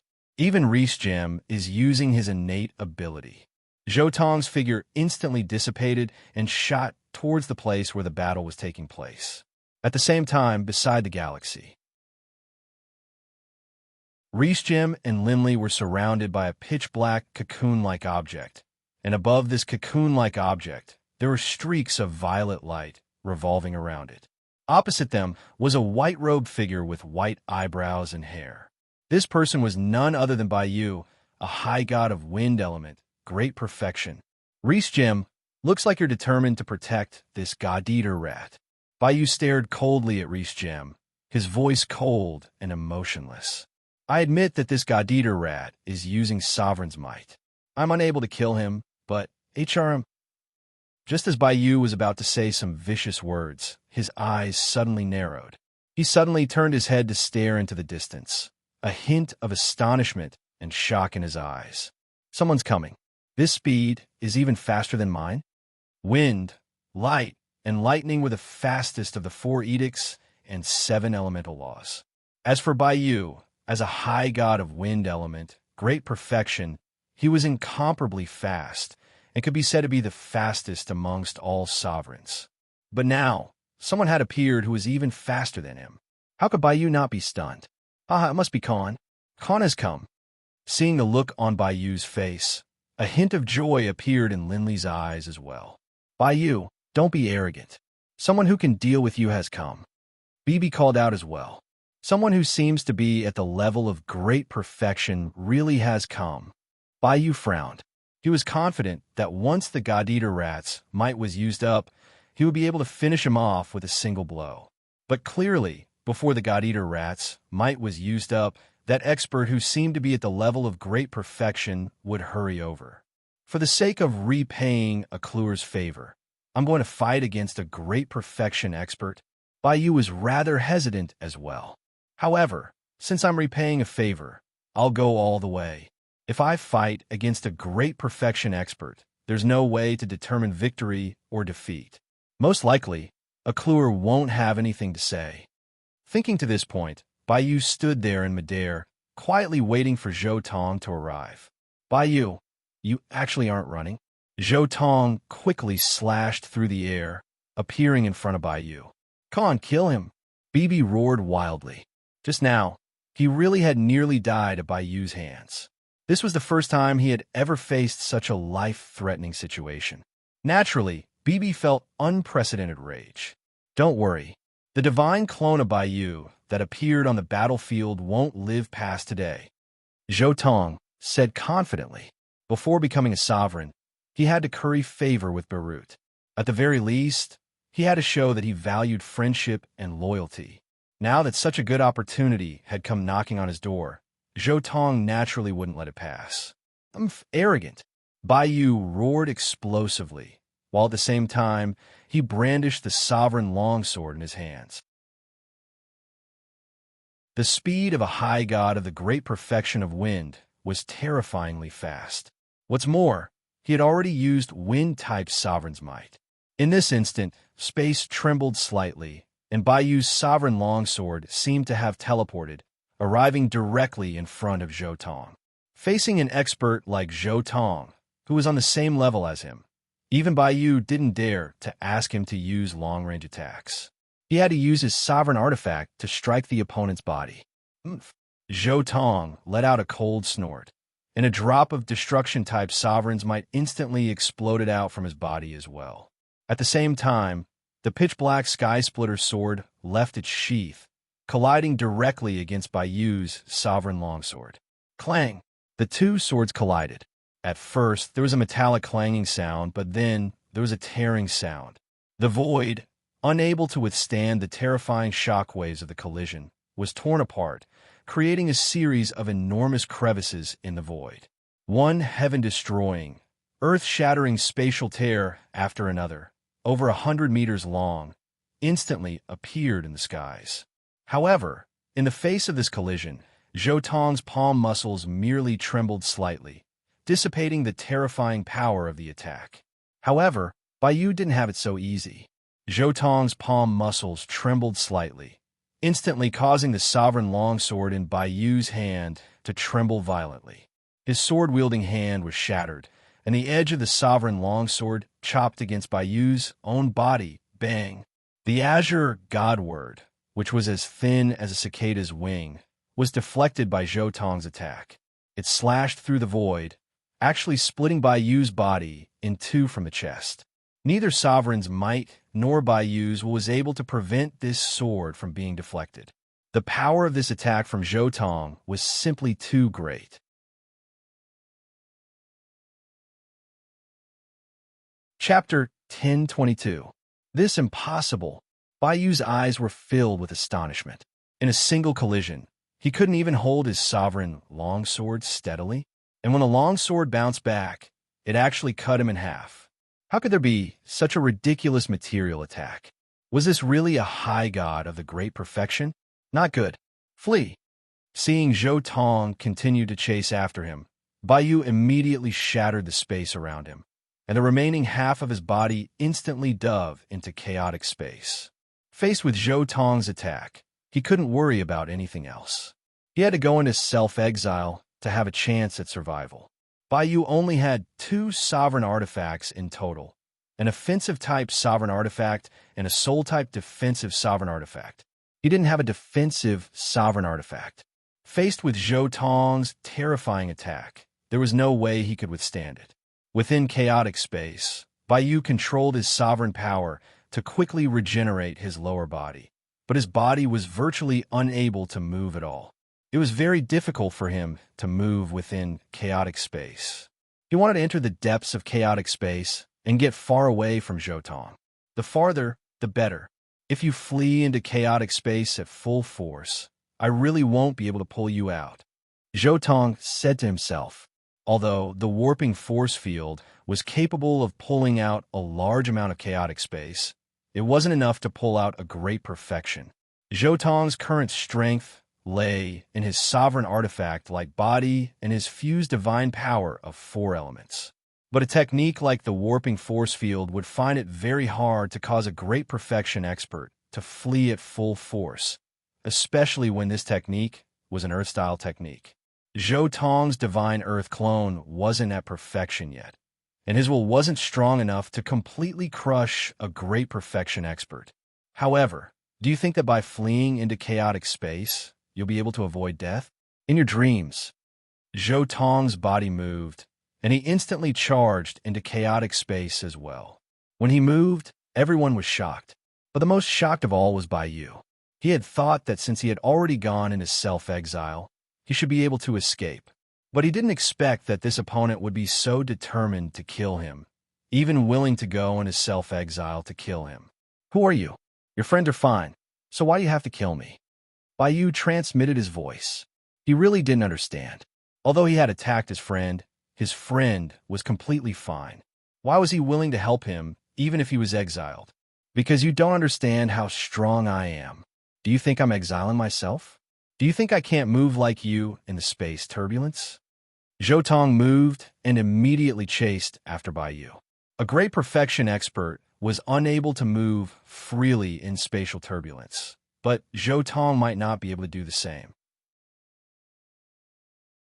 He had a physical body that was on par with a master divine weapon, so he didn't need to divert his attention to control his divine power to defend against the damage caused by spatial turbulence.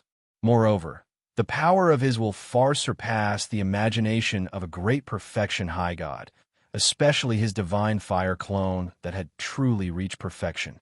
Using his original body, which was like a sovereign artifact, as a shield, and the divine fire clone within his body unleashing its power, Zhou Tong moved quite quickly through chaotic space. His movements instantly caused Baiyu to be completely stunned. His opponent was actually able to move through spatial turbulence. Although this sort of movement speed seemed extremely slow to him, merely comparable to the movement speed of a demigod in a material plane, this was truly relying on one's own body to move through spatial turbulence. It wasn't like Linley himself, who was only able to use his full power to influence the flow of spatial turbulence, allowing the spatial turbulence to push him forward slowly. No, I was wrong. I really was wrong. Baiyu couldn't help but send a mental plea for mercy. But it was useless.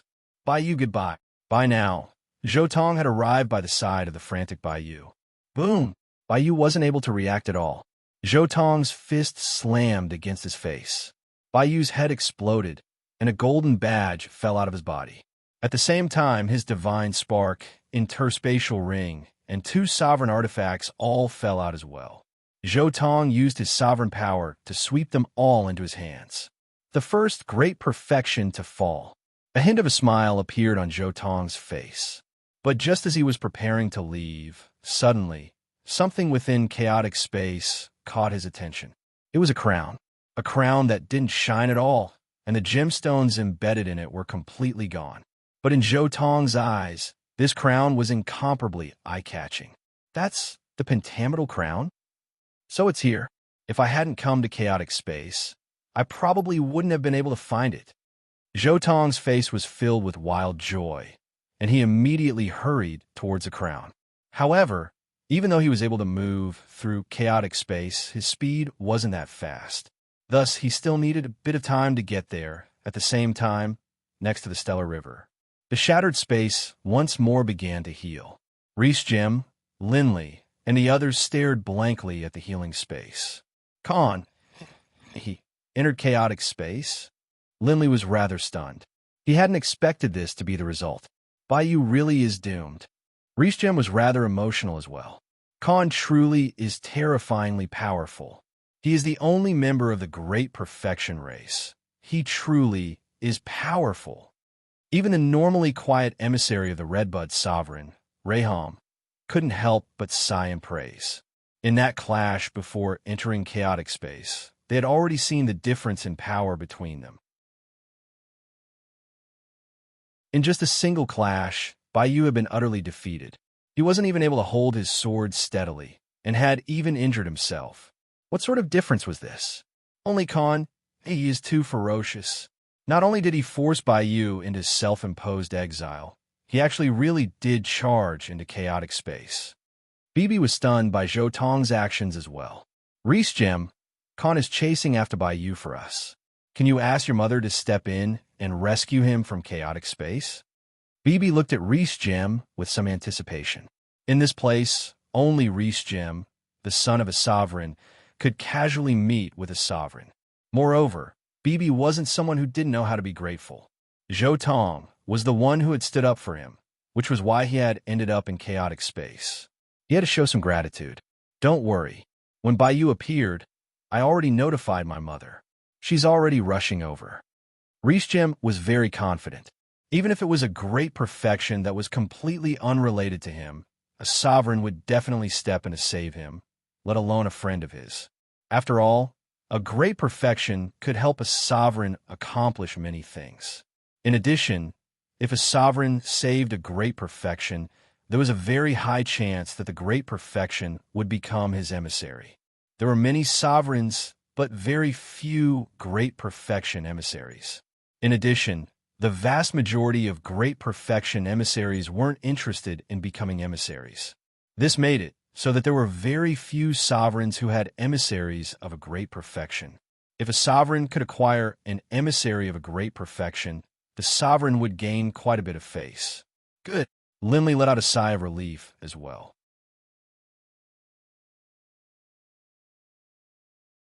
Chapter 10:23. At the same time, on the other side, 5 figures appeared on the desolate ground. The leader was a youth dressed in a beautiful silver robe and had dazzling golden hair. Oh, the amethyst rampart. Haha, Reese Gem was actually forced to use his innate divine ability? Oh, so it's Baiyu. No wonder. The golden-haired youth's eyes lit up. At the same time, They also saw the godlike Bayou hovering in midair. Bayou's existence caused the five of them to not dare to draw near. Young Master Montello, this is a wonderful opportunity. With Bayou attacking, Reichgem's friend are definitely going to die, but Reichgem might be fine. The nearby silver-haired man said softly, although we won't go so far as to kill Reichgem, we can still go over and give him a good beating. Right at this moment, the golden-haired Montello suddenly turned his head to look towards the distance. 3 figures, 2 men and 1 woman, appeared. Clearly, they had been drawn over by the disturbance caused by the battle between Reichgem and Bayou. Renessa. Montello laughed as he greeted the leader of the women. Oh, that's? Another peerless expert has arrived? Suddenly, another voice rang out, and a golden-robed man stared towards the skies with a hint of astonishment in his eyes. With that, everyone saw the anomaly in the sky. They saw a black streak of light shoot over from the distance. It was so fast that it even caused cracks to appear in the surrounding space. They all knew very well that for someone to be able to cause spatial cracks to appear in the planar battlefield just by flying at high speed, this level of power was close to the level of great perfection. So fast. Truly so fast. Montello was stunned. Who is he? Can it be that yet another high god of great perfection has appeared in the universe? That expert is going to fight against Bayou. He should train in the edicts of destruction. Everyone stared nervously towards the skies. This battle was very likely to be the most terrifying battle below the sovereign level. I wonder if this person can withstand Bayou. Someone said. Despite knowing Bayou, he still dares to attack. Moreover, judging from his terrifying speed and Bayou's expression, he's most likely another great perfection. A great perfection that we don't know of might even be a recently born great perfection. Another person's expression was extremely solemn. Stop talking. They're about to fight. Montero shouted softly. Look closely. What? Before he could even finish, Montello was stunned. Bayou had actually been defeated in a single blow, and he had been defeated by Bayou's greatest expertise in material attacks. And he had been defeated so miserably to the point where he couldn't even hold his sovereign artifact sword steadily, injuring himself instead. He had even been forced into self-imposed exile. Impossible. Can a battle between great perfection be decided? Renessa was shocked as well. The scene before her eyes had completely overturned her understanding of the world. All along, great perfection had differences in certain aspects. For example, a great perfection of wind was far faster than the 4 edicts, and the soul attacks of the 4 edicts were basically the strongest. However, a battle between great perfection could not be decided. However, her understanding of the world had been shattered today. Bayou had been defeated in a single blow, and he had been defeated so miserably. Could it be that the strongest expert below the sovereign level is finally going to appear? This thought flashed through many people's minds, but soon they were shocked once more. This was because the expert who had defeated Bayou in a single blow had actually chased him into the spatial turbulence. He looked as if he was determined to kill Bayou. Bayou is finished. There's actually such an expert. That murderous intent is simply terrifying. Montello was rather stupefied. A great perfection expert was about to fall before his very eyes. That's not right. Since that great perfection expert of the Edicts of Destruction has gone into self-imposed exile, why don't we go teach Reichgem a lesson? A golden-robed, muscular man's eyes instantly lit up. If you want to go, then go. I won't get involved. Renessa said. That expert is clearly on extremely good terms with Reichgem's group. He's even willing to charge into the spatial turbulence for them. As long as Reichgem is willing to ask his mother for help, that expert will be able to return very quickly. If you really want to offend someone like that, TSK, it's better if your Augusta clan does it. After saying this, she immediately led the people by her side away. She did not dare to go. Such a crazy thing had just happened. If she wanted to deal with Reichgem now, so what if she killed everyone by Reichgem's side? Once the Sovereign rescued that expert, who would be able to stop him from taking revenge? The Augusta clan was a powerful clan, and they were the descendants of the chief sovereign of light. They dared to go, but Renessa did not. With such an expert protecting them, no one would dare to offend them. Even great perfection experts would have to think twice before doing so. At first, Montello had wanted to go, but after thinking it over carefully, he began to think of retreating. What kind of joke was this? That expert who had entered the spatial turbulence on his own was most likely a great perfection expert of the Edicts of Destruction. He definitely wouldn't die. In addition, given how crazy he was definitely on extremely good terms with Reichstrom's group. As long as the sovereigns didn't act, he would be invincible amongst deities. Who would dare to offend such an expert? Reichstrom, consider yourself lucky. Go back and properly investigate who this person is. Find out who he is and who he is related to, for him to even charge into the spatial turbulence at all costs. Montello gave one last look, then prepared to leave. But this one look caused his eyes to stare straight ahead. "Young master, it's time to go." "What? How is this possible?" The nearby people urged Montello, but when they followed his gaze, they were instantly stunned. That was because the previously calm space had once more split apart. And from that split-apart space, an arm stretched out. That arm grabbed hold of the spatial crack, then suddenly tore it apart. Slash! With a loud sound, space was torn apart like a sheet of paper, revealing a several-meter-long spatial crack. Immediately afterwards, a figure that caused one to tremble walked out from the spatial turbulence. This scene simply stunned everyone. He returned from the spatial turbulence. Everyone was shocked. This was too absurd. Even a great perfection expert would be unable to move within the spatial turbulence. This person had actually returned? Invincible. This person truly is invincible. With him protecting Reichstrom, no one will dare to act against him. Montello's heart was truly cold. With such an invincible expert present, who would dare act against him? Only now did they understand. That person who had chased Bayou into the spatial turbulence wasn't so crazy as to be willing to sacrifice himself in order to kill Bayou. Rather, it was because he had absolute confidence that after killing Bayou, he would be able to return. "Young master, let's hurry up and leave." Once an expert like this uses Sovereign's might, his divine sense will reach an unimaginable distance. If he discovers us, the silver-haired elder suddenly spoke out. "Right? Hurry up and leave. This time, let's hurry back to the army camp. We can't stay outside." Montello sent mentally to the people by his side to hurry up and flee. Reichstrom had this sort of person by his side, while he himself had a grudge against Reichstrom. If they really did run into him outside, he would definitely die.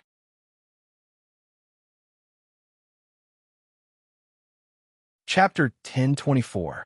Con. Reichstrom, Linley, and the others all stared, slack-jawed, as Zhotong walked out of the spatial rift. You were actually able to walk out of chaotic space. Reichstrom was completely stunned. This was the first time he had heard of something like this. In chaotic space, only sovereigns were capable of moving about as they pleased. But now, a great perfection expert had appeared, capable of moving about in chaotic space. Zhotong laughed.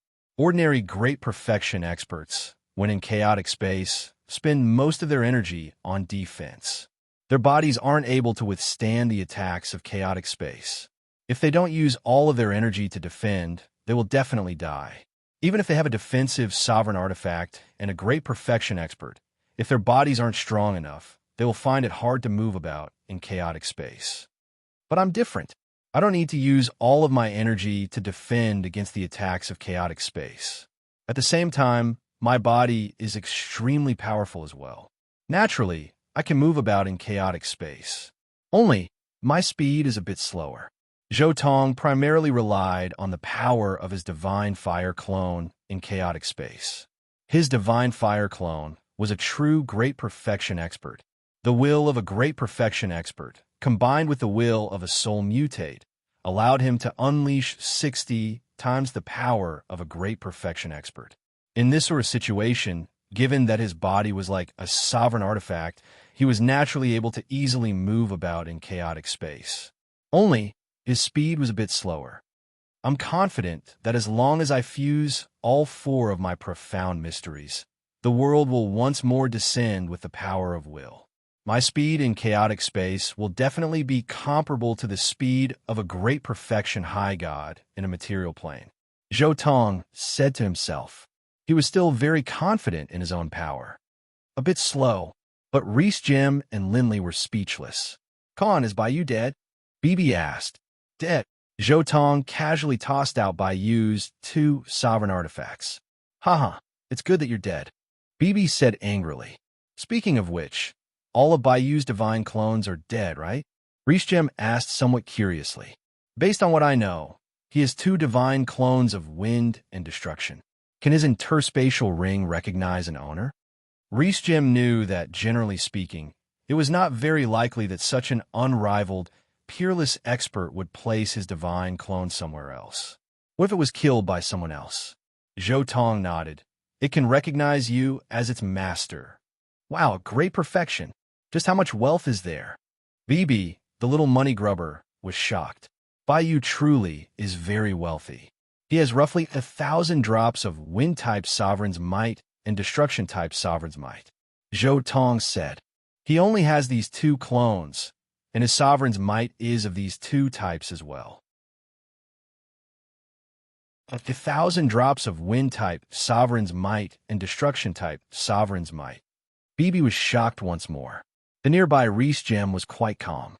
All high gods of great perfection are worth this much. Generally speaking, when a sovereign requests a great perfection expert to help out, they need at least 1,000 drops of sovereign's might. Great perfection experts don't have many opponents, and they don't usually need to use sovereign's might. Thus, they naturally have a lot of sovereign's might. But Zhou Tong was rather speechless. I don't have a wind-type divine clone. This wind-type sovereign's might won't be of much use to me. If possible, I'd like to exchange wind-type sovereign's might for water-type, fire-type, or earth-type sovereign's might. You'd probably have to go to the divine fire plane, the water plane, or the divine earth plane to make the exchange. Reese Jim shook his head. The currency of the divine earth plane definitely contained water-type sovereign's might, but the divine earth plane had many supreme experts of other elements as well.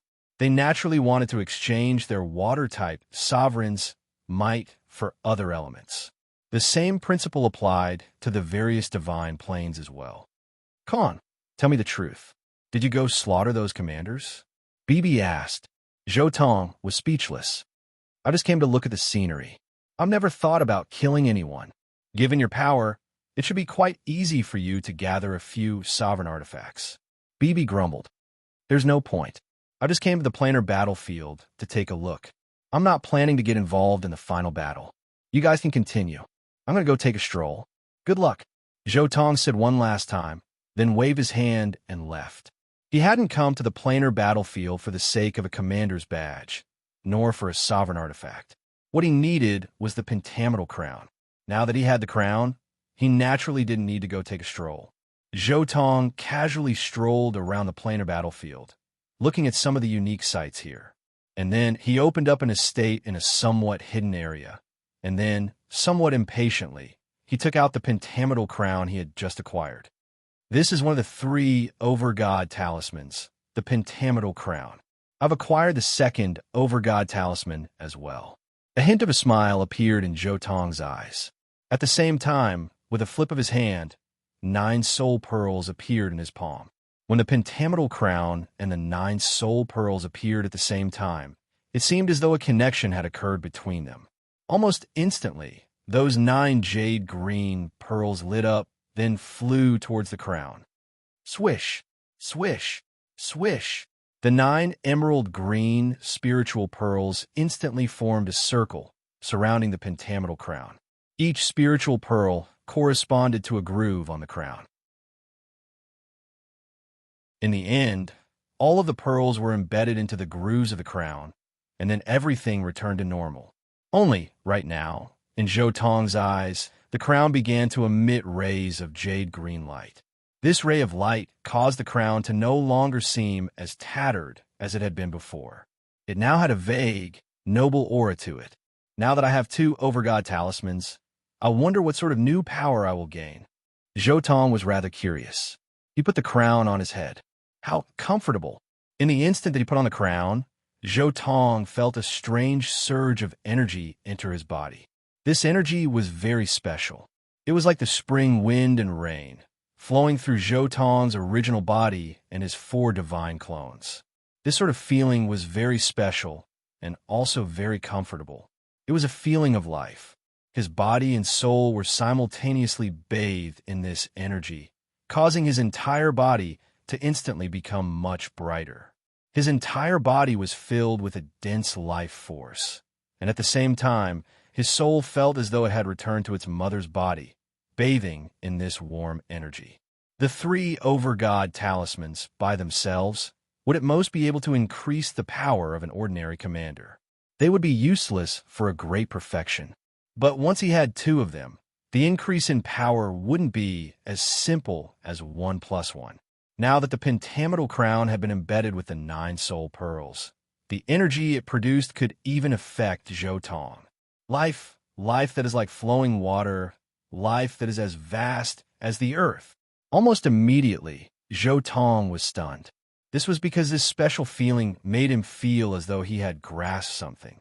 His eyes stared blankly in front of him, but in his mind, various profound mysteries of the laws of earth and the elemental laws of water appeared. After 3 full days, his eyes suddenly lit up and, at the same time, became much more profound. Haha, so that's how it is. So this is the complete laws of earth and the elemental laws of water. Zhou Tong couldn't help but laugh loudly. Rumble. But right at this moment, the terrifying natural laws descended. This time, the laws of earth and the elemental laws of water had both broken through the final bottleneck, reaching the great perfection level. The 2 natural laws had been condensed into one, descending together. Thus, this time, the natural laws were unprecedentedly vast, and the ripples were extremely violent. Following the descent of the natural laws, Zhou Tong's divine earth clone and divine water clone both simultaneously transformed, and yet another surge will descended upon his soul.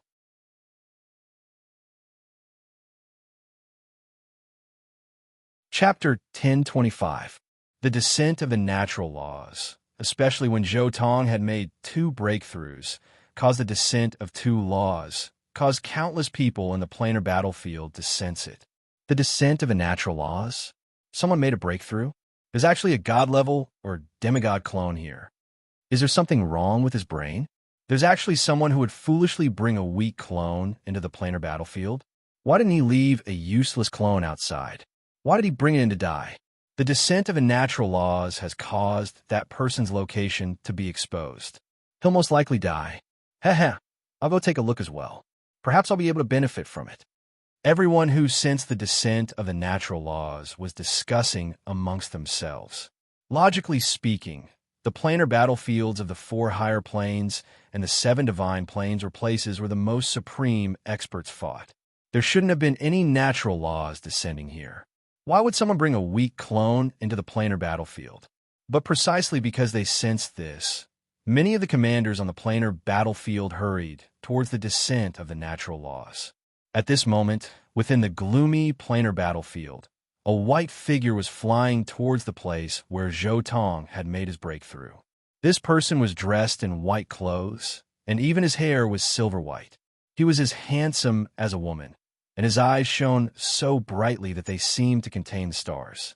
This person was one of the ultimate experts of the celestial realm. Benfield. By his side were 2 helpers. They were advancing together, heading towards Zhou Tong's location. Not just Benfield and his 2 helpers. On the other side, there were quite a few squads heading toward the place where Zhou Tong had made his breakthrough as well.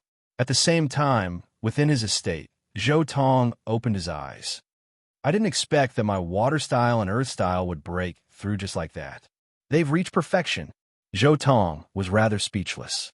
He had thought that he would have to rely on a sovereign spark to break through, but he had broken through just like that.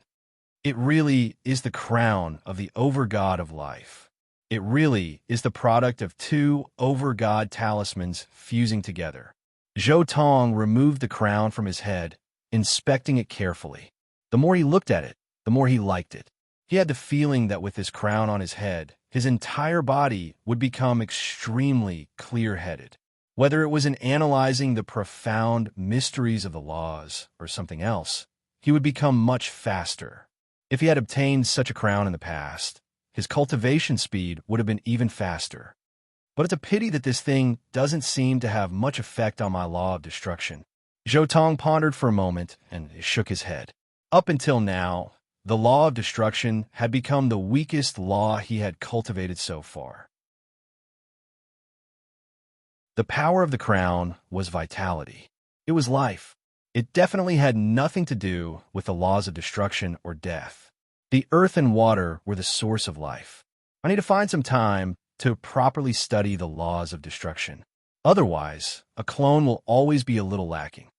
Zhou Tong thought to himself, but the edicts of destruction, slaughter, and battle, with my current power, even if it's just an avatar of the god of destruction, who would be my match?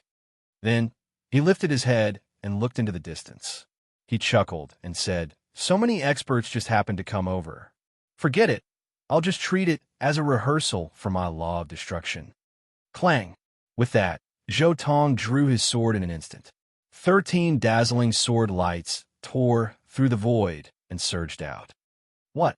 Impossible? What a huge spatial tear. Could it be that there's a great perfection there? Almost instantly, the experts' faces changed. But faced with such an attack, they were unable to block it in time. Pooh! Pooh! Pooh! Pooh!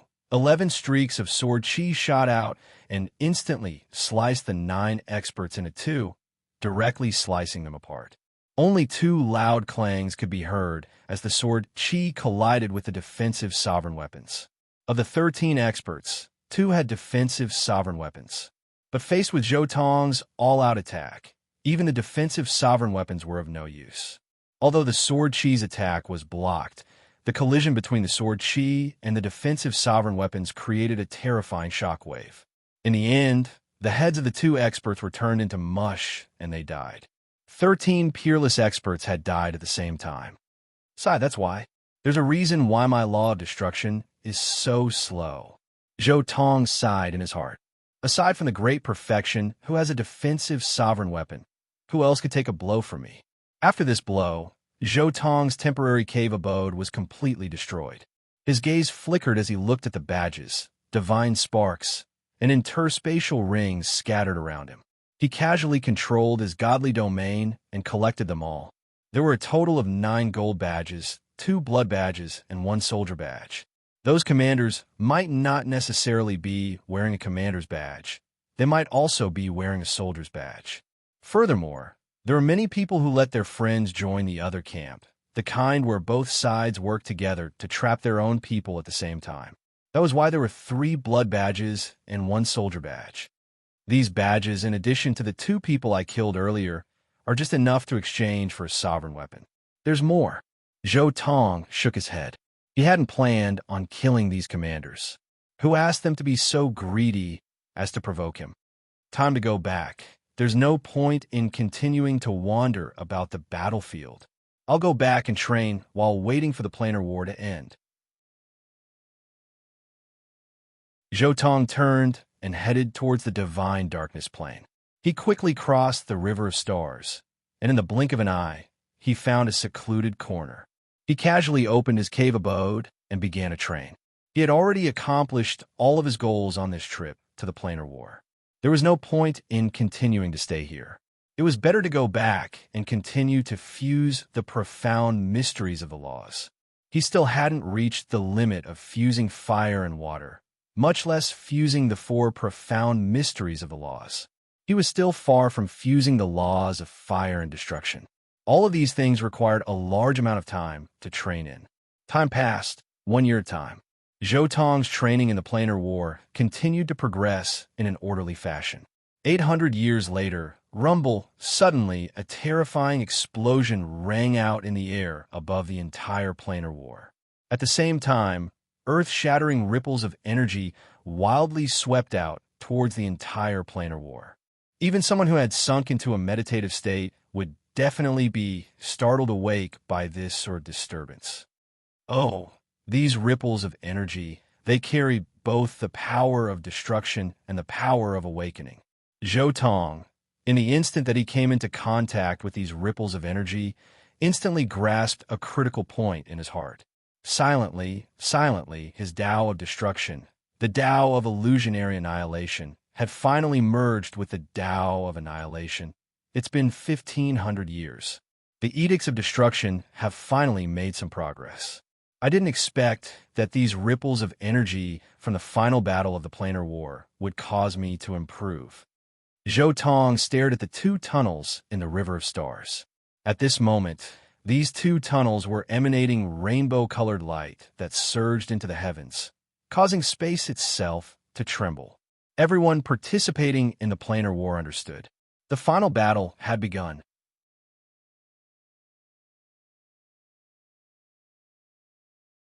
Chapter 1026. The final battle of the planar battlefield came quickly and ended quickly as well. It was completely ordinary, without any of the scenes of the Great Perfection War in the original works, because Linley didn't have a soul mutation.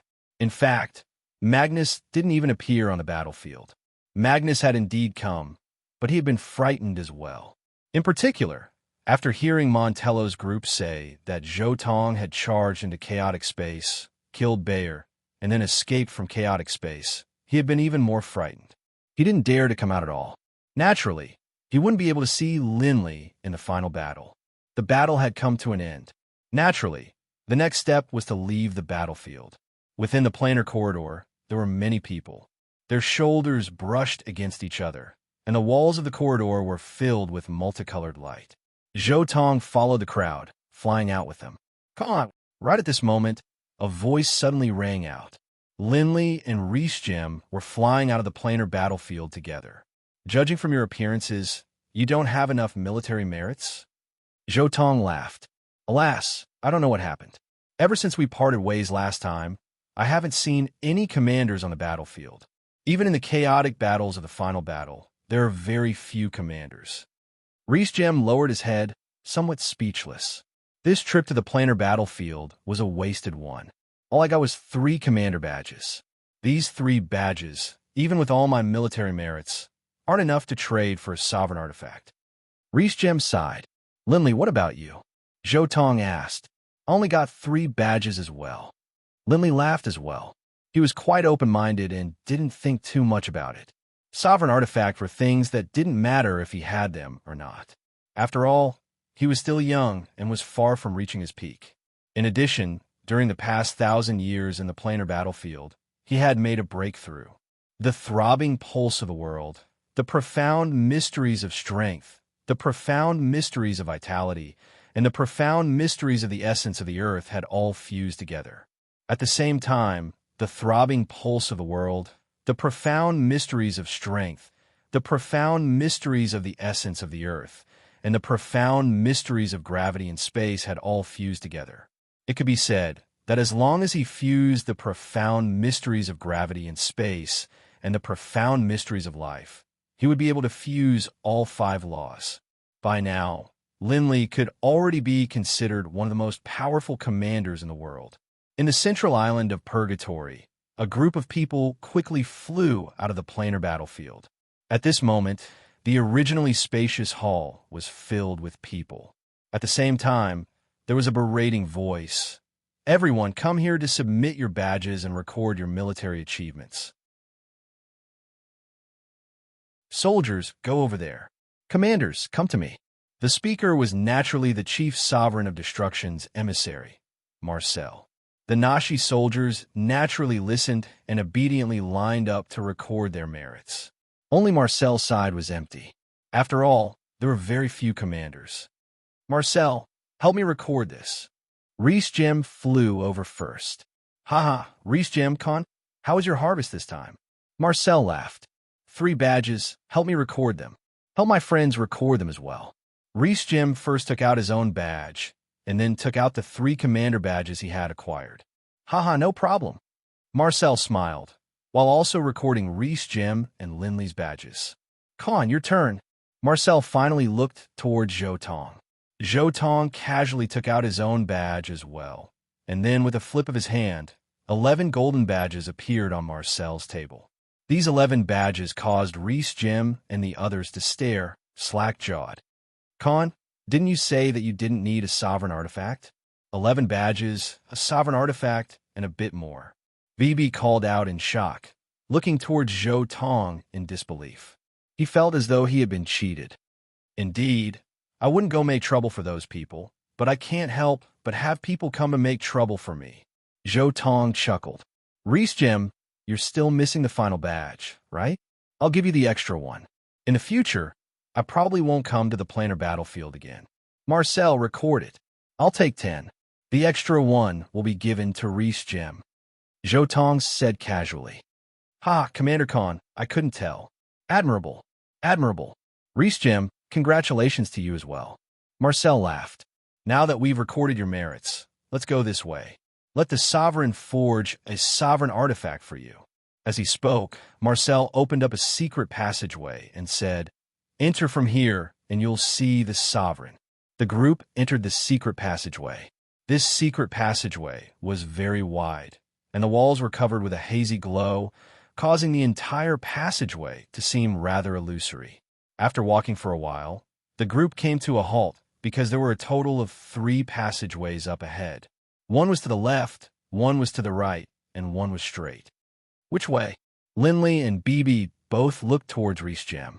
Here, Reese Jim was the most experienced, and he was also the son of Sovereign. How would I know? This is the first time I've collected so many merits as well. Reese Jim was rather speechless as well. Although he had participated in many planar wars, it was only now that he had reached the standard of a sovereign artifact. But don't worry, my mother already knows about this. The Sovereign you'll see will definitely be my mother. Don't worry. Reese Jim patted his chest in assurance. However, right at this moment, a gentle female voice rang out in everyone's minds. Go straight. You'll see me in the secret room at the very front. It's my mother.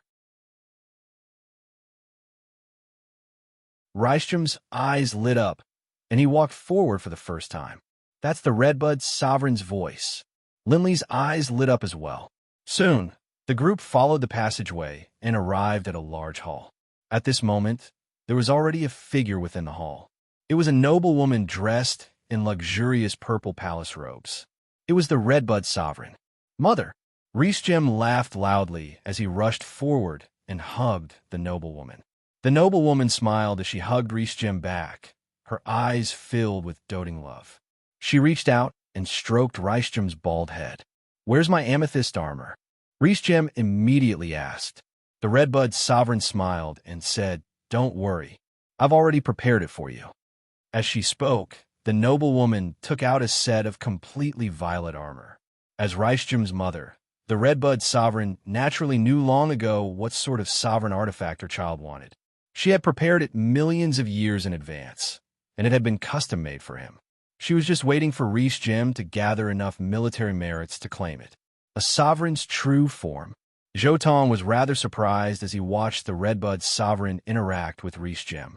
He could sense that the Redbud Sovereign before him definitely wasn't an incarnation formed from sovereign power. This was the Redbud Sovereign's true form. It seems Reese Jim's encounter with Baiyu in the planar battlefield has caused the Redbud Sovereign to be rather nervous. Zhou Tong understood that it had to be because of Baiyu that the Redbud Sovereign's true form had come. Since she was already here, she might as well wait a few centuries for Reese Jim to emerge.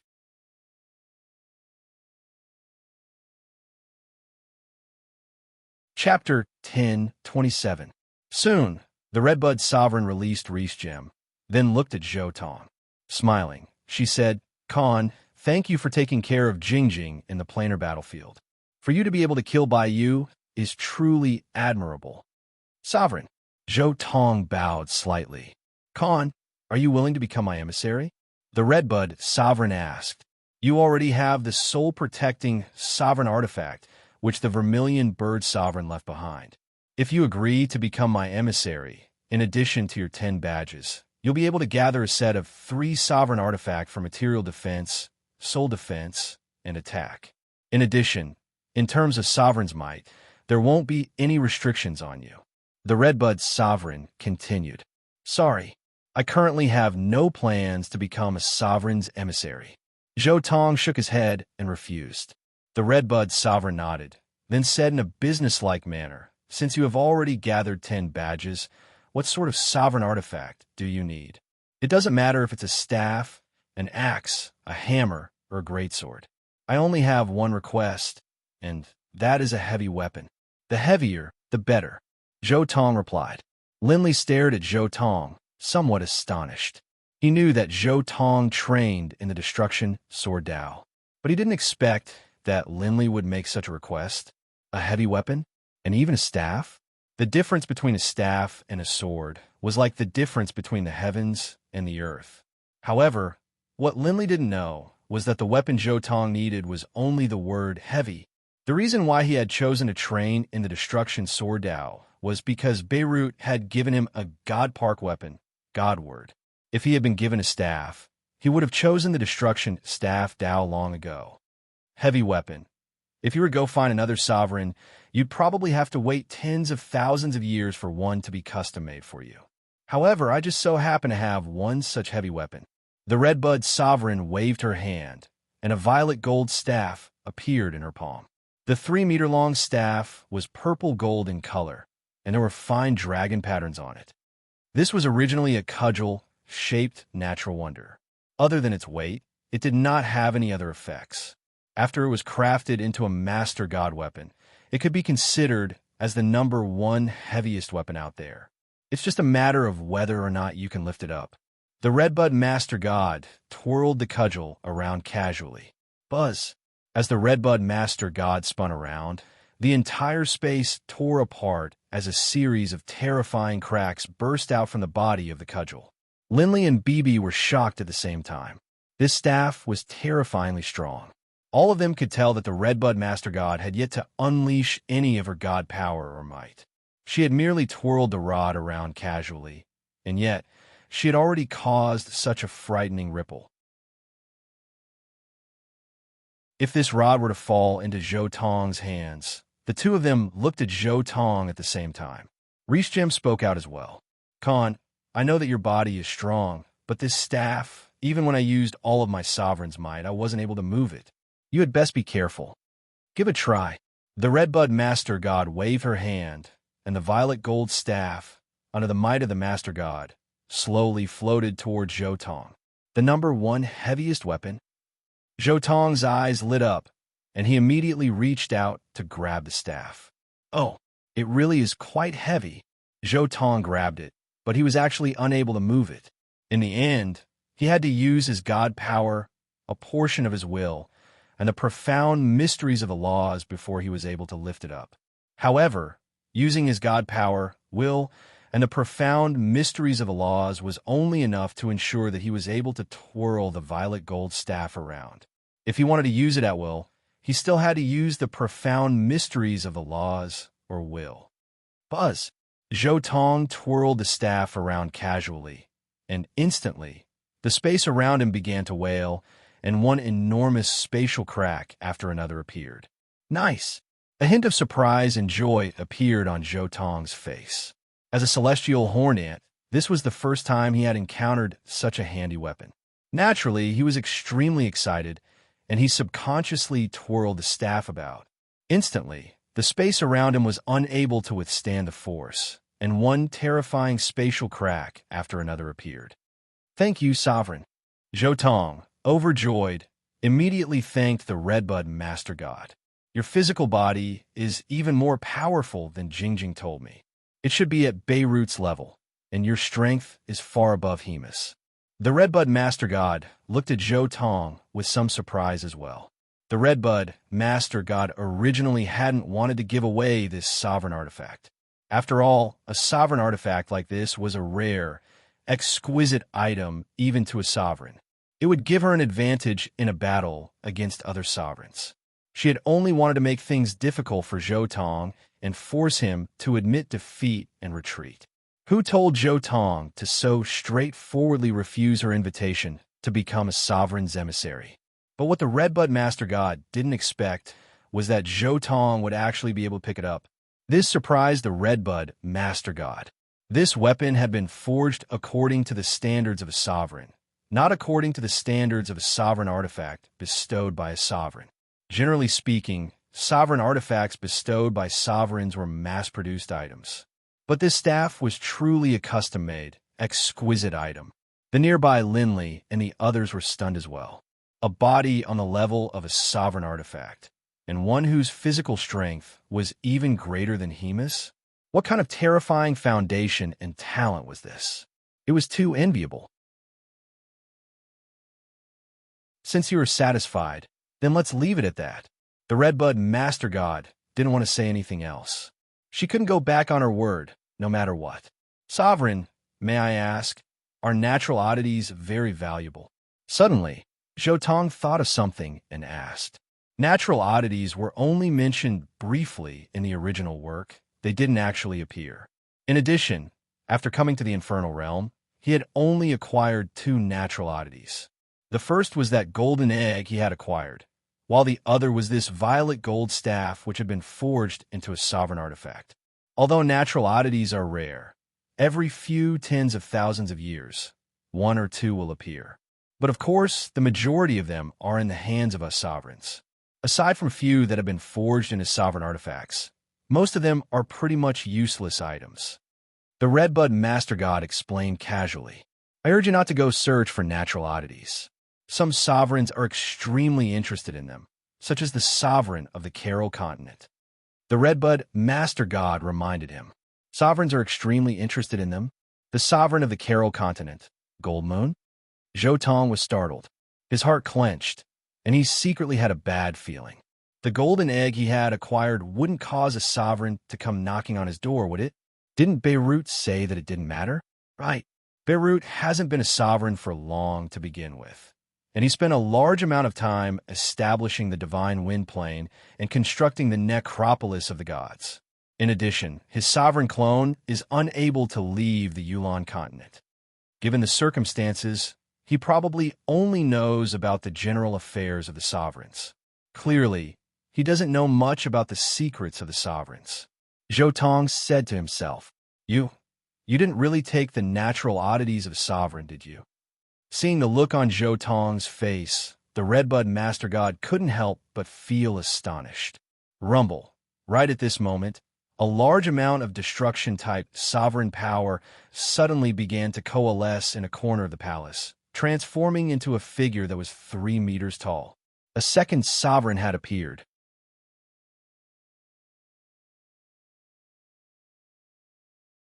Chapter 1028. Redbud, I didn't expect you to come. As soon as this sovereign appeared, he immediately looked towards the nearby Redbud sovereign with a respectful look on his face. This time, the sovereigns in charge of the rewards for the planar war were actually the other 3 sovereigns. The Redbud sovereign wasn't present. The Redbud Master God had made a special trip here for the sake of her child. My child was nearly killed by a great perfection in the planar war. Fortunately, this Khan came to his rescue. Naturally, I have to come and express my gratitude. The Redbud sovereign spoke out. Reiner, you aren't in your Carol continent. Now that you've appeared, you should be here to find Khan, right?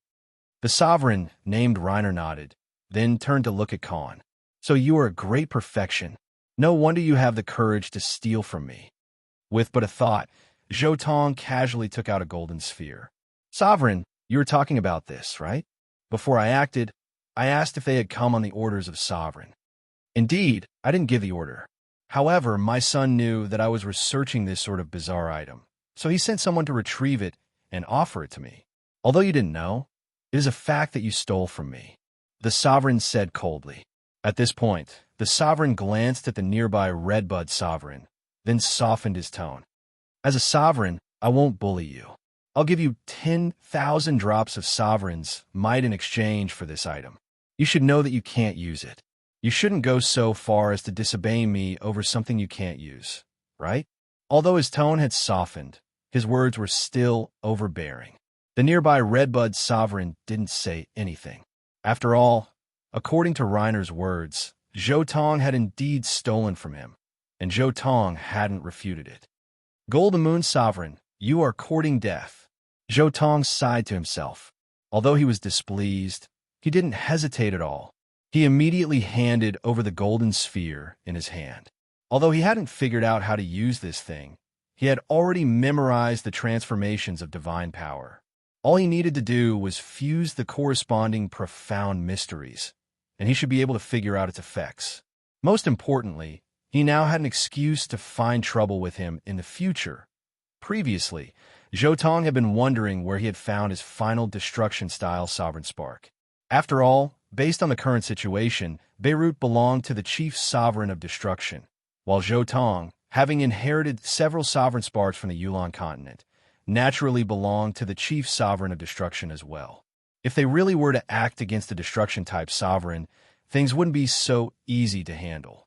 But now, there was no need to think about it. The excuses were already made. With a wave of his hand, Reiner collected the pearl and nodded in satisfaction. Then, his body suddenly dispersed, and the enormous amount of destruction-type sovereigns might instantly disappeared without a trace. All that remained was a large ball of sovereigns' might that floated in front of Zhou Tong. This was the 10,000 drops of sovereign's might that Reiner had promised. With the Redbud sovereign by his side, it was impossible for Reiner to go back on his word, even if he wanted to. Zhou Tong quietly collected the ball of sovereign's might. The joy he had felt from acquiring this weapon had completely vanished. The Redbud sovereign glanced at Zhou Tong, then laughed. Khan, since you are Jingjing's good friend, when you have the time, come visit my Amethyst Mountains. As soon as her words came out, she led Rize Gem and her emissary, Rayham, and disappeared from the main hall. Khan, just now, Linley had many things he wanted to say, and he also wanted to say a few words of comfort to Zhou Tong. But before he could finish, Zhou Tong let out a breath and laughed. Don't worry, I'm fine. Let's go. As soon as he understood these things, the gloominess in his heart dissipated, because in his heart, the Gold Moon's sovereign was already a dead man. He really is fine. That attitude. Linley couldn't help but feel admiration.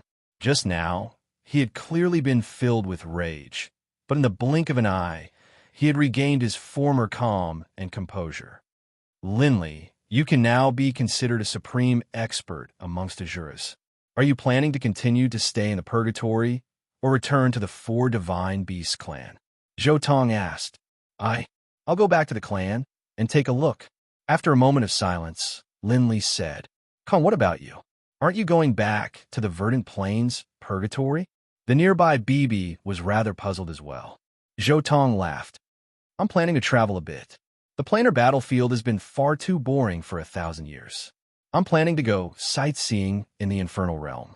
In the Infernal Realm, I've visited the Carol continent, the Starmus Sea, the Bloodridge continent, and the Chaotic Sea. I still haven't visited the Redbud continent, the Muja continent, and the Jadeflow continent. Next, I'm planning to visit the Muja continent. The final of the 3 over-god talismans, the Red Caltrip Diamond, was located in the Muja continent. At least, in the original works, it had first appeared in the Kordsun Mountains of the Muja continent. Zhou Tong naturally didn't want to let go of such a place. No matter what, he had to go take a look. Since that's the case, then let's part ways here. Zhou Tong smiled, then quickly disappeared from Linley's sight. That speed so fast that I couldn't even see it clearly. Bibi sighed in amazement, but at the same time, he was rather envious. Khan probably still isn't willing to accept it. After leaving this place, he didn't even use his metallic life form. Instead, he flew. Linley shook his head as he watched Zhou Tong depart. But so what if he isn't willing to accept it? That's a sovereign, after all. Bibi sighed as well. Seeing the invincible deity Khan be forced to hand over his treasures by a single sentence from a sovereign, even the usually mischievous Bibi felt rather sullen. However, on the other side, Zhou Tong wasn't as sullen as Bibi had guessed. He didn't rest at all, flying at full speed. From the Purgatory to the Kordsun Mountains of the Muja continent, even at the speed of metallic life form, it would still take at least 100 years. Zhou Tong didn't have that much time to wait. Jotong's flying speed was terrifyingly fast. Even without using his full strength, he was still unimaginably fast. In a short 2 months, he had arrived at the Muja continent from the Purgatory, arriving at the Sun Mountains. This is the Sun Mountains. According to the original story, the final of the 3 over-god talismans should be here. Jotong didn't use his sovereign's might, instead using his spiritual energy. As a quadruple elemental mutant, Jotong's spiritual energy was far more powerful than sovereign's might. It was far more detailed, and it was far more secretive. He sat in the meditative position in the center of the mountain range, his enormous divine sense spreading out, instantly covering the entire Sun Mountains. Then he began to investigate bit by bit. His investigation was very detailed, and virtually every inch of the land was repeatedly inspected by his divine sense.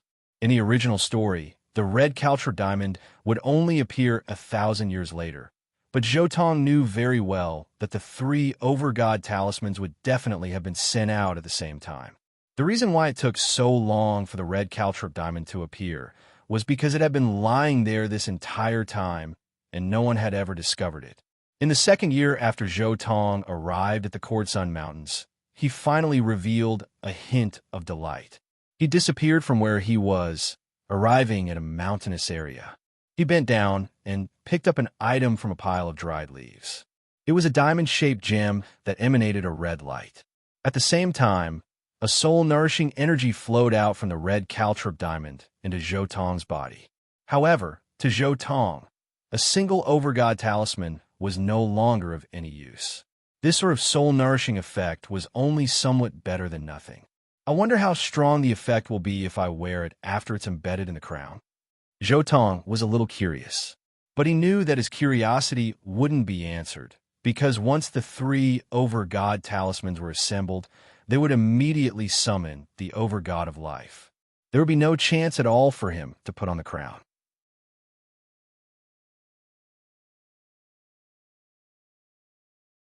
Chapter 1029. After acquiring the final over-god talisman, Jotong immediately flew towards the island in the middle of the lake. The island in the middle of the Muja continent was located at the teleportation tunnel. The Muja continent had an extremely famous, enormous lake, and this island was located at the center of the lake, which was why it was named Lake Heart Island. Jotong flew over, and from afar, he could see a small, jade-green island in the middle of the blue waves. But of course, even more eye-catching was the large number of patrolling Muyajun soldiers. All Muyajun's soldiers, upon seeing Jotong from afar, immediately shouted. Jotong landed on the island. Soon, the leader of Muyajun's soldiers, a middle-aged man with long, crimson hair, stared coldly at Jotong. "Why have you come to Lake Heart Island?" "I want to use the teleportation tunnel to return to a material plane," Jotong said. Instantly, everyone was shocked. Many people use teleportation arrays to go to other higher planes and divine planes because the price wasn't too high. However, the price to return to a material plane was astonishing. Without sufficient wealth, there was no way one would be able to go to a material plane. "Follow me." The man immediately led the way, heading towards Lake Heart Island. Soon, Jotong arrived at the castle at the very center of Lake Heart Island, as well as the teleportation tunnel at the plaza in the center of the castle. There were 2 enormous teleportation arrays, one of which was still glowing. Clearly, this was the light used by the people of the material plane to go to the infernal realm. Jotong looked at the light, and a hint of nostalgia appeared in his eyes. This was how he had arrived in the infernal realm. At this moment, as Jotong arrived at the teleportation array, someone immediately said, "To return to a material plane, the teleportation fee for every single high god is 1,000,000,000,000 inkstones." Jotong couldn't be bothered to say anything. He casually tossed out an interspatial ring, which was filled with inkstones. Muyajun's soldier accepted the interspatial ring, carefully inspecting it, then nodded. "My lord, might I ask where you wish to go?" After confirming the wealth, he even changed the way he addressed Linley to my lord. After all, in the infernal realm, wealth represented one's power and status. The Yulon Plain, Zhou Tong said, in the northernmost part of the Yulon continent. The cold wind howled, and shards of ice danced in the air. One ice mountain after another stood tall, and atop the tallest ice mountain, one of the 11 magic arrays suddenly lit up with a dazzling light. One ray of light after another shot into the heavens. Against the backdrop of the ice mountain, it seemed almost like a dream. By now, the planar overseer of the Yulon continent had been replaced not long ago. The person who had come was a golden-haired beauty. She stared at the teleportation array in astonishment. It's the infernal realm. Someone actually came from the underworld. She knew very well how much it would cost to return to the material plane from hell. Those who could afford such a price were definitely not peak powerhouses. The hazy halo slowly dissipated, revealing Zhou Tong's figure. "Greetings, my lord." The planar overseer bowed respectfully. "Oh, the dimension overseer has changed." Zhou Tong glanced at the blonde beauty. Then, with a flash, he disappeared from this person's sight. What speed! The planar overseer's pupils contracted. There was no trace of him at all.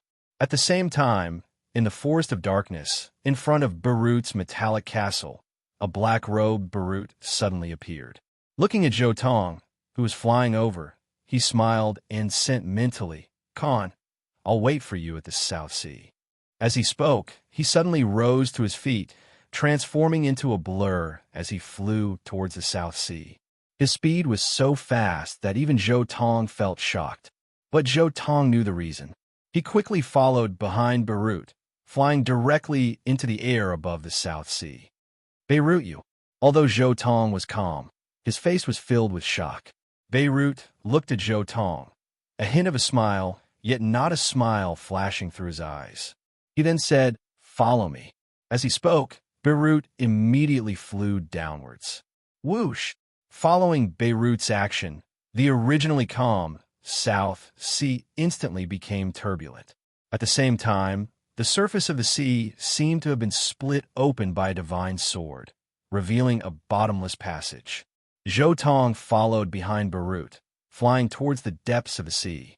Soon, they arrived at a cave in the depths of the seabed reef. Then they went about 10,000 meters deep and finally arrived at the bottom. The bottom of the cave was an empty place without even seawater. Beirut stretched out his hand, and a powerful cyan light instantly erupted from his palm. Just the power that erupted in this instant caused Zhou Tong's entire body to tremble violently. This was the instinctive reaction of an ordinary god in the coiling dragon world when facing an overgod. It was like a saint facing a great emperor in the shrouding the heavens world. Buzz! The cyan light flew out from Beirut's palm and instantly disintegrated into tens of thousands of cyan filaments, merging into the stone wall at the bottom of the cave. The stone wall greedily absorbed the cyan light, and then gradually a large number of demonic patterns appeared. Boom! Suddenly, there was a loud noise. The stone wall and even the ground shook and then instantly turned into powder. Whoosh! Beirut waved his hand, and a whirlwind swept away all the powder, revealing a black box that was only the size of a palm. Beirut stretched his hand out and grabbed the box. A box made of divine spark essence. At least the surface layer is made of divine spark essence. Zhou Tong said to himself. This box had been created by Beirut using divine spark essence. One could imagine how solemn it was. All right, time to go to the necropolis of the gods. Beirut laughed, then flew forward. It was still the same necropolis that Zhou Tong had visited in the past. It was still the same tower with the carvings of the 4 divine beasts. Zhou Tong followed Beirut forward, quickly arriving at the 18th floor of the necropolis of the gods. This was an empty space. The sky and the ground were both cyan. Zhou Tong had been here last time, and so he knew the situation here well. Khan, given your intelligence, you should be able to guess something. Beirut beamed merrily as he looked at Zhou Tong. So you are a sovereign? Zhou Tong sighed. Given my power, even by you, a wind-style great perfection expert, is nothing more than a little chick in front of me. Aside from sovereigns, I truly can't think of anyone who is more powerful than me. What if I were a great perfection expert? Beirut laughed. My physical body isn't any weaker than yours. If I add on the power of my great perfection, forgive me for speaking bluntly, but even if you were a great perfection expert, even if I didn't use fused divine power, I would still be many times faster than you. After all, the current me is already a true great perfection expert. Zhou Tong said. A true great perfection expert? You are actually a great perfection expert. Which style are you a great perfection expert? Beirut was shocked. He hadn't imagined that after not seeing him for 1,000 years, he had actually become a great perfection expert. Aside from the edicts of destruction, I am a great perfection expert in everything. Zhou Tong naturally wouldn't hide his progress from Beirut. Good, good. Beirut was overjoyed.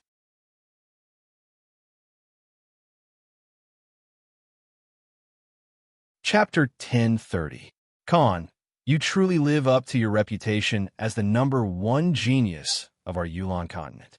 In less than 3,000 years, you actually completely mastered the laws of the earth, the elemental laws of water, and the elemental laws of fire. The more Beirut thought about it, the more stunned he felt. This sort of genius was simply unimaginable. This is also because of my soul mutation.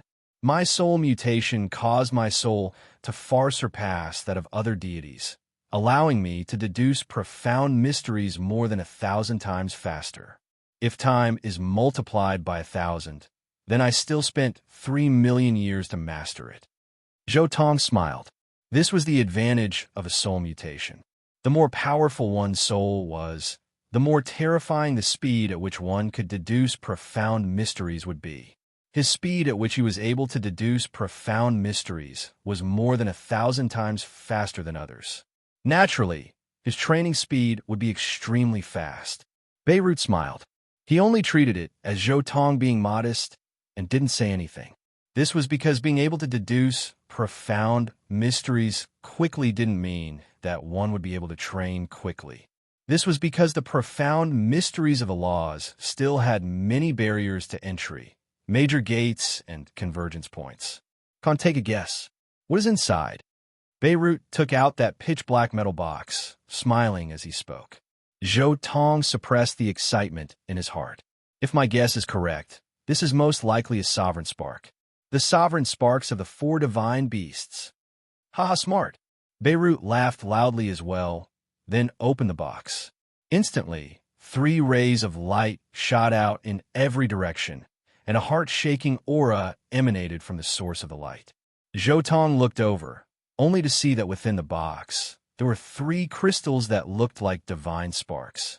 But unlike ordinary divine sparks were pitch black in color and emanated an aura that corresponded to their element.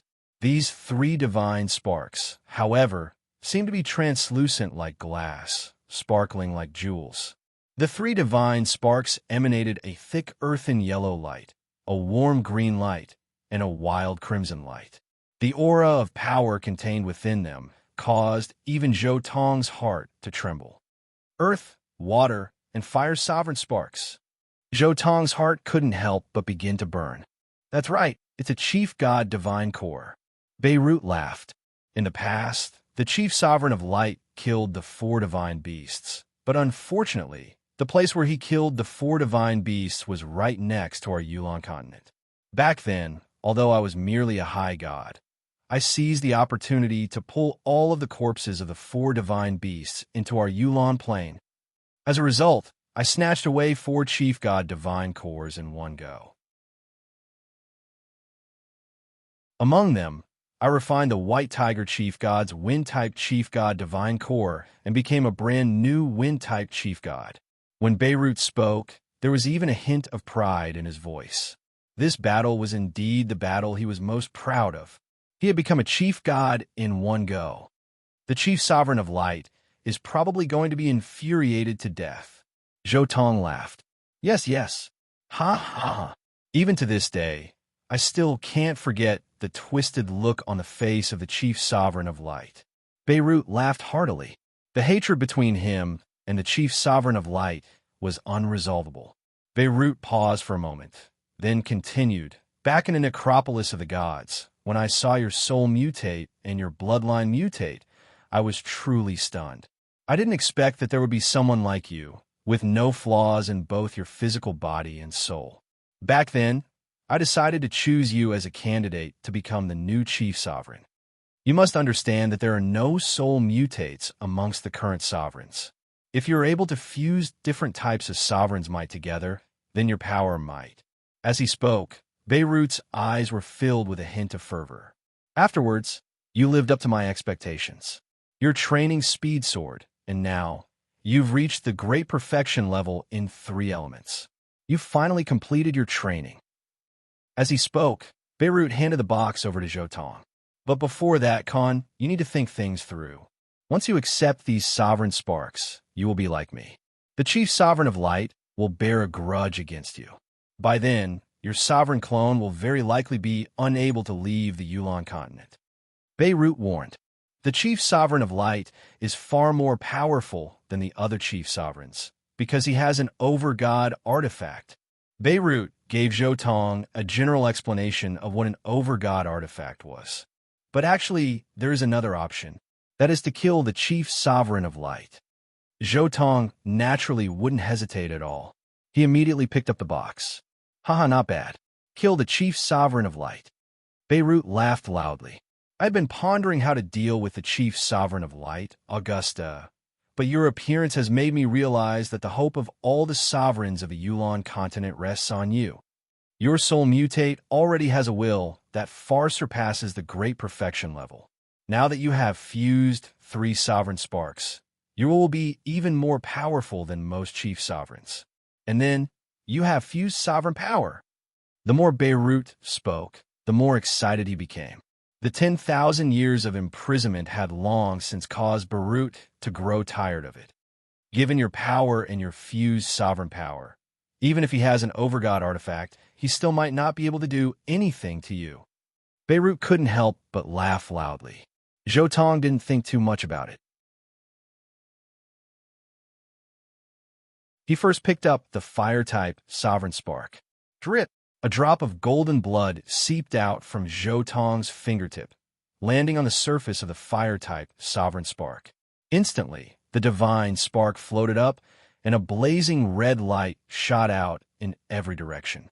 As for Zhotong, his body transformed as well, revealing his divine fire clone outside, his long crimson hair fluttering in the wind. Rumble! The 18th floor of the necropolis of the gods. The previously azure skies and earth instantly changed color, transforming into a sea of crimson red, as though it was a sea of fire. At the same time, a large amount of fire-type sovereign power swirled around Zhotong's body, while the fire-type sovereign sparks slowly merged into Zhotong's forehead. At this moment, within Zhotong's sea of consciousness, his original body, water, earth, and destruction bodies were seated in the meditative position on the surface of his sea of consciousness. Above them was the fire-type sovereign clone, which had just merged into his sea of consciousness. At the same time, a strange surge of will flowed through Zhotong's 5 souls. In a short period of time, all of his souls had transformed.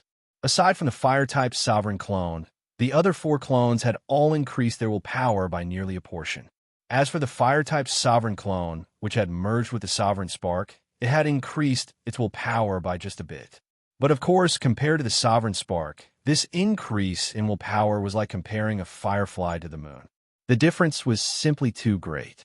The willpower provided by the sovereign spark is truly terrifying. Zhotong was secretly stunned. If I were a high god, I would most likely have to completely fuse all 4 profound mysteries before I would be qualified to be comparable to the weakest sovereigns. Rumble. Right at this moment, a vast flood of energy suddenly surged into his mind, causing his divine sense to become clearer than it had ever been before. The various profound mysteries of the laws instantly became countless times clearer. Faith energy. Zhotong was very excited. With this faith energy, in just a few years, he would be able to truly fuse all 4 profound mysteries of the laws. After briefly sensing the power of his fire-type sovereign clone, Zhotong immediately began to fuse with the water-type sovereign spark and the earth-type sovereign spark. The entire 18th floor of the necropolis of the gods changed color twice in a row. The azure-green water changed color, while the earthen-yellow earth changed color. Naturally, all of his clones had undergone 2 soul transformations, causing the power of each of his sovereign clones to rise to the absolute limit.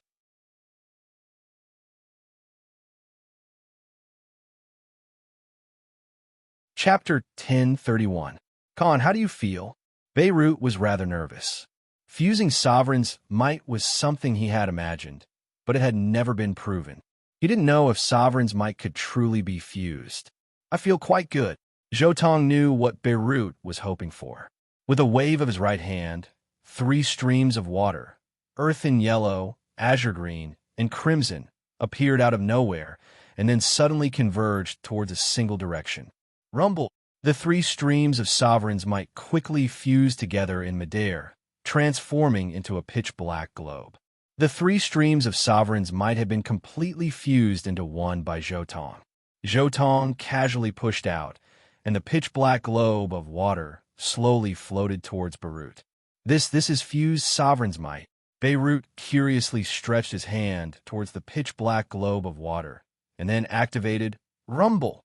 Instantly, a terrifying, pitch-black aura exploded out from Beirut's body, and in the blink of an eye, his entire body was filled with the terrifying aura of a sovereign. But this aura disappeared as quickly as it had appeared. Fused sovereign's might. What powerful, divine power!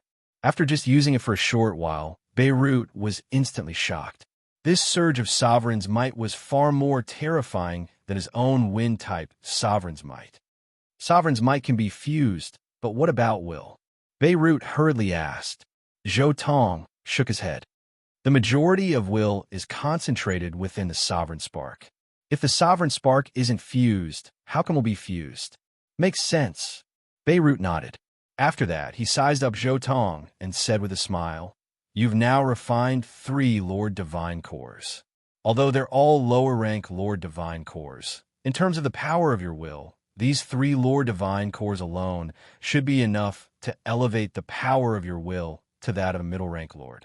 On top of that, you've achieved great perfection-level will, as well as the power of your will from soul mutation. If my predictions are correct, your will should be slightly more than half a level higher than an upper sovereign's, but perhaps a bit weaker than an upper sovereign's at the great perfection level." Beirut made some calculations, then said this. "But I can still fuse with one more sovereign spark. Once I fuse with the final sovereign spark of destruction, my will actually be half a level higher than an upper sovereign's at the great perfection level." Zhotong smiled, but upon hearing Zhotong's words, Beirut hesitated. "Khan, all of the sovereigns of destruction serve as subordinates to the chief, and I'm afraid you..." Sovereigns were also divided into the upper, middle, and lower levels. There was 1 upper-rank sovereign, 2 middle-rank sovereigns, and 4 lower-rank sovereigns in each system. Upper-rank sovereigns were also known as juggernauts. The destruction juggernaut was the destruction juggernaut. This was because each additional sovereign spark that was fused with one's would increase by 1. Therefore, to prevent lower-rank sovereigns from being massacred for no reason, the sovereigns had made such an agreement. If there were no grudges between them, upper-rank sovereigns could not casually attack sovereigns whose abilities were lower than theirs. Moreover, this so-called upper position was not calculated according to the Godhead, but according to the strength. Take the 4 divine beasts as an example.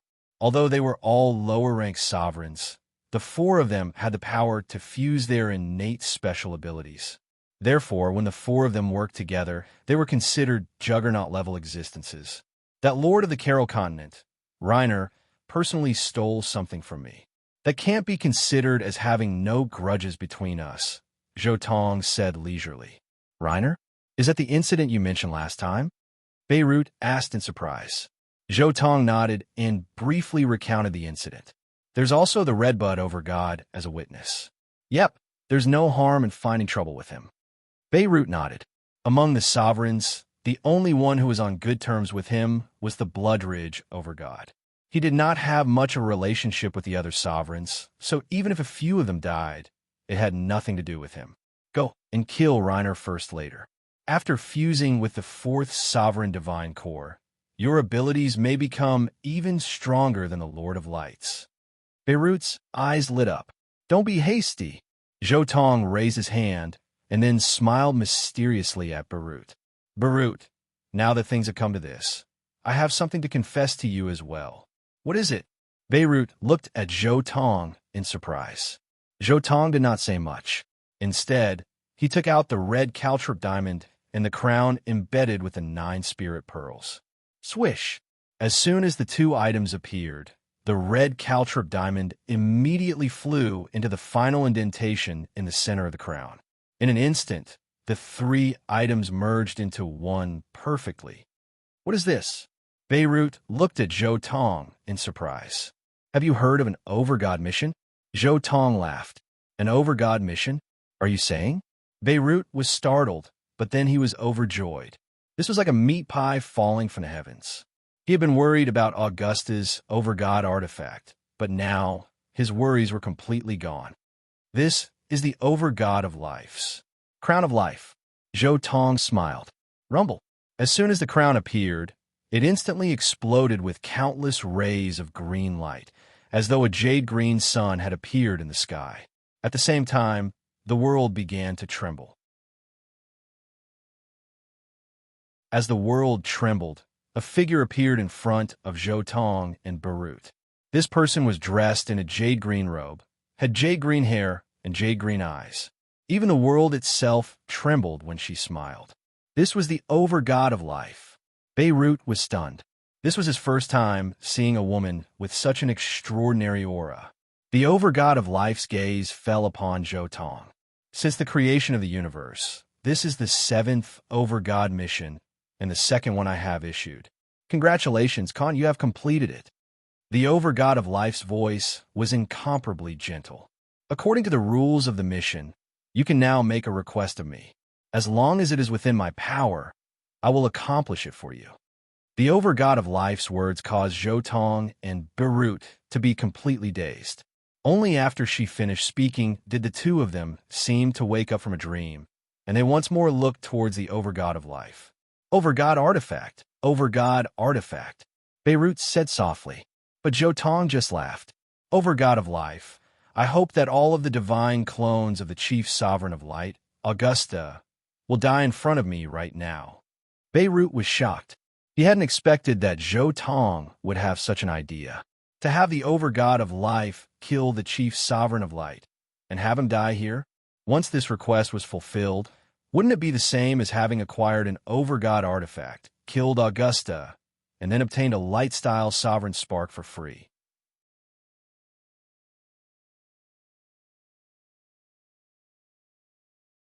Chapter 1032. Zhou Tong looked somewhat nervously at the overgod of life as well. Kill a sovereign. The overgod of life was silent for a moment. My apologies. I am unable to fulfill your request. The overgod of life said. Indeed, I am unable to fulfill it. Actually, Zhou Tong had some guesses in his heart. If overgods were capable of killing, then the 2nd person to complete the overgod mission would definitely be able to request that the first person to die in front of them. That way, they would have one less competitor and would also receive an overgod artifact. If this sort of request could truly be fulfilled, then whoever completed an overgod mission would be able to kill a supreme expert. Everyone would be in danger. Unable to fulfill it, Beirut was rather stunned as well. Killing a sovereign? The overgods were unable to accomplish this? The overgod of life said calmly, Khan, according to the rules of the mission, I will fulfill one of your requests. However, this request must be something that I can fulfill. There is a karmic connection between life and death. As the overgod of life, I cannot casually interfere with the life and death of a living being. So that's how it is. Beirut nodded. The laws are the laws. Overgod missions are actually all about giving overgod artifacts. Zhou Tong let out a sigh as well, musing to himself. Khan, I'm unable to fulfill your previous request. Please change your request. The overgod of life immediately spoke out. I need an overgod artifact that is fused with my entire body, able to transform according to my body, and capable of both offense and defense. I hope that this overgod artifact can be a bit heavier than my gloves. This time, Zhou Tong didn't ask for anything else. He obediently asked for an overgod artifact. This technique of his was actually meant to guard against the chief sovereign of fate. Although the Edicts of Fate were most skilled in soul attacks, the chief sovereign of fate's countless years of research had long since surpassed the limits of the Edicts of Fate. His most powerful attacks were material attacks. Thus, this technique was meant to guard against the chief sovereign of fate's most powerful material attacks. At the same time, because it was capable of both offense and defense, the power of Zhou Tong's punches and kicks would explosively increase. He was extremely skilled in punches and kicks, after all. I'll satisfy your request, the overgod of life said calmly.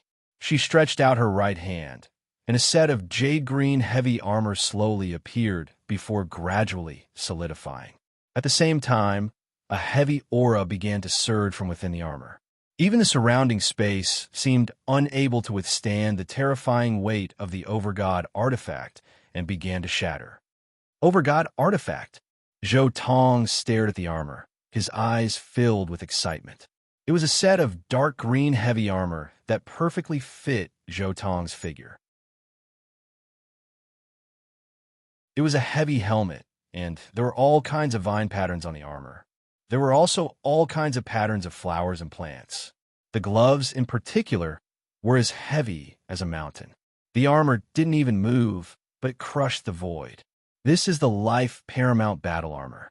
Only those who have reached the chief god level can withstand the energy contained within the battle armor and make the life paramount battle armor recognize them as their master. The overgod of life casually brushed the armor, and instantly, that heavy, jade-green energy was retracted, becoming simple and unadorned. The battle armor that had retracted, its energy looked just like an ordinary set of armor. Even sovereigns wouldn't be able to recognize its true appearance. Khan, I've satisfied your request. As she spoke, the life paramount battle armor flew out from the overgod of life side and floated towards Zhou Tong. And then, the overgod of life's body began to slowly dissipate. Instantly, the world regained its tranquility. Zhou Tong dripped a drop of blood onto the life paramount battle armor. Instantly, clang! The armor split apart, one component after another scattering in every direction, then slowly landed on Zhou Tong's body. In the blink of an eye, the armor had completely fused into Zhou Tong's body. Rumble! He exerted just a bit of force, and instantly his entire body began to shine with a jade-green light, shattering the surrounding space. A terrifying power swirled around his entire body. Khan, what do you think? Does the overgod artifact suit you? Beirut looked towards Zhou Tong, his eyes shining. Of course it does. Zhou Tong stretched out his right hand and made a grabbing motion. His entire fist seemed to transform into a jade-green sun, and a surging wave of energy shattered a large area of space, revealing multicolored spatial turbulence. After getting used to the armor for a bit, Zhou Tong put it away. He said, "The life paramount battle armor lives up to its name. When I wear it, a terrifying surge of life force flows into my body in an unending stream. I imagine that even if I don't directly use this armor, my close combat power will increase explosively. An unending stream of life force." This meant that when Zhou Tong engaged in close combat, he would be able to quickly recover from any sort of shock or impact. Even for Zhou Tong and Beirut, whose bodies were as tough as sovereign artifacts, once they engaged in a fierce battle and repeatedly clashed with opponents of the same level, the damage to their bodies would continue to stack.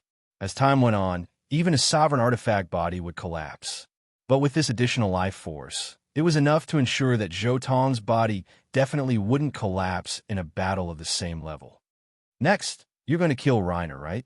Beirut was rather excited. No rush. I'm planning to train for a period of time before going. I'm about to reach the late stages of fusing four profound mysteries. I trust that with so much faith energy assisting me, I should be able to smoothly break through. Zhou Tong said directly. I trust that after I fuse these four profound mysteries, Augusta won't be a match for me. Might as well. It's even better if you're a bit more powerful. Supposedly, Augusta is on extremely good terms with the chief sovereign of fate. If we fight for too long and the chief sovereign of fate intervenes, that would be troublesome. Beirut nodded. The more critical the situation was, the more stable one had to be. Calmness in every major event was a trait that true experts needed. Zhou Tong and Beirut simultaneously left the necropolis of the gods, returning to the Yulan continent. Upon returning to the Yulan continent, Zhou Tong immediately headed to the South Seas, directly detonating an underwater volcano deep within the South Seas. At the same time, an enormous amount of earth, water, and fire's sovereign power simultaneously surged out. Rumble. Instantly, the entire Yulan continent began to tremble. The elemental essence of the South Seas, in particular, began to form a terrifying tidal wave. Fortunately, the place Zhou Tong had chosen was very far away from the Yulan continent. Thus, when the elemental tide reached the Yulan continent, it only caused the elemental essence there to tremble. But even though the trembling was weakened countless times, it still caused the hearts of all the practitioners of the Yulan continent to tremble, creating a completely new continent, an area 20 times larger than the Yulan continent. One extravagant undertaking. Beirut, having just returned to the Forest of Darkness, couldn't help but turn to stare towards the South Seas. He naturally could tell that a vast continent was taking shape there. This continent was an irregular oval shape, with a width of 100,000 kilometers from north to south and a length of 180,000 kilometers from east to west. Because it was located towards the south, and because Zhou Tong had used up a large amount of fire and water sovereign power during its construction, this continent was extremely hot and humid. It had a tropical climate. Now that the continent has taken shape, the next step is to move some plants, people, magical beasts, and other things inside. With a wave of his hand, Zhou Tong collected many plant seeds from the Yulan continent and scattered them across the continent. At the same time, he also moved some of the more populated islands near the Yulan continent to the side of the continent, allowing them to easily pass through the islands and into the interior of the continent. In the end, he moved many magical beasts onto the continent as well. From the creation of the continent to the migration of people and plants, he spent a total of 7 days. It's about time. Next, I need time to develop. Zhou Tong gave the continent a final glance, then casually took out a metallic life form from the very center of the continent, transforming it into an enormous castle. And then, just like Beirut, he began to train within the castle.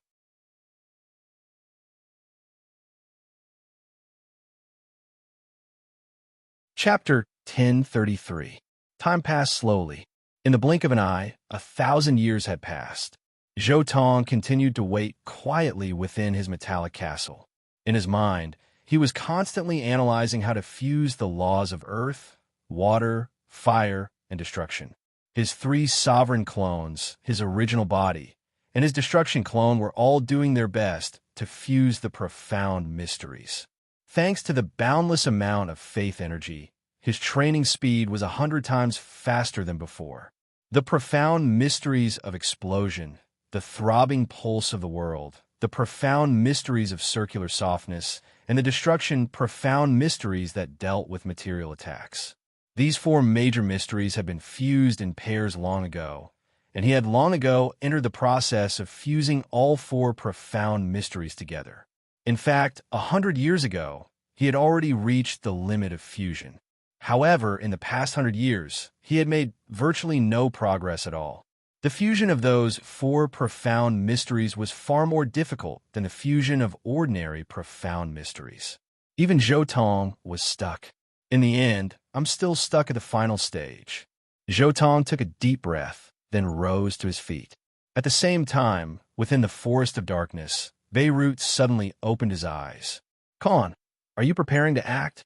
As soon as he thought of this, he quickly transformed into a streak of light, joining up with Zhou at the Arctic ice cap.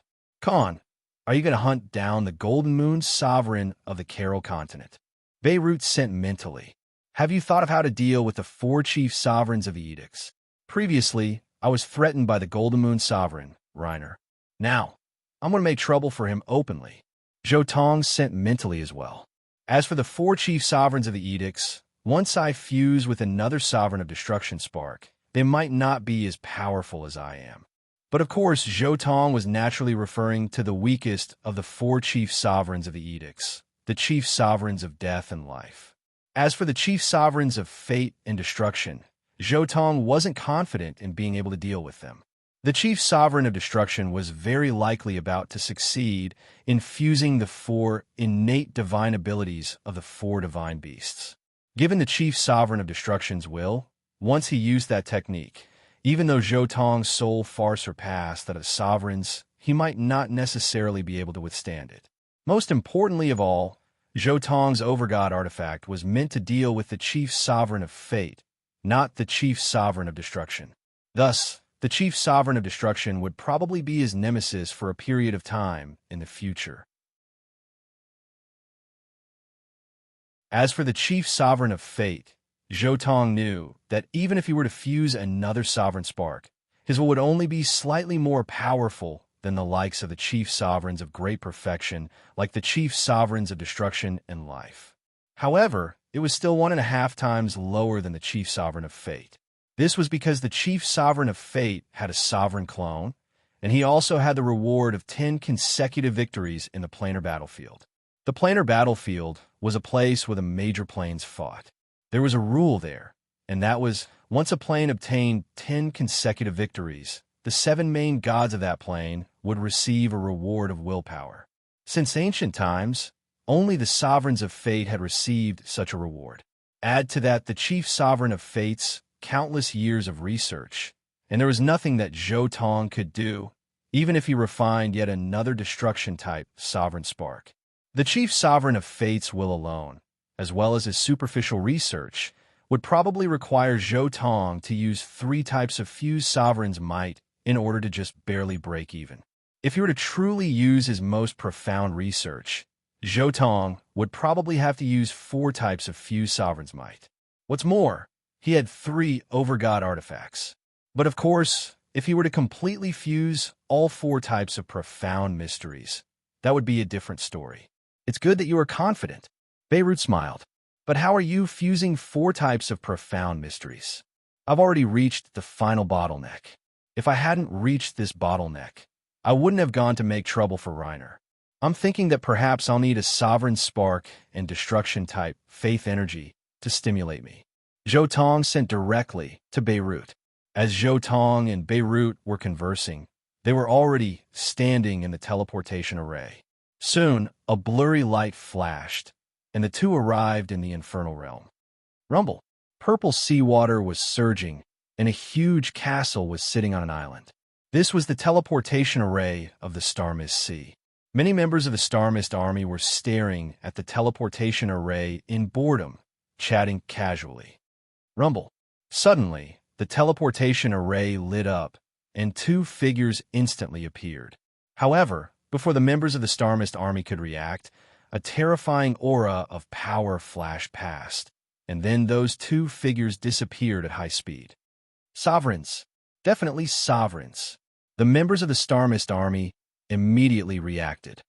After leaving the teleportation array, Zhou and Beirut flew directly towards the Carol continent at high speed from the infernal realm. Sovereigns were incomparably fast.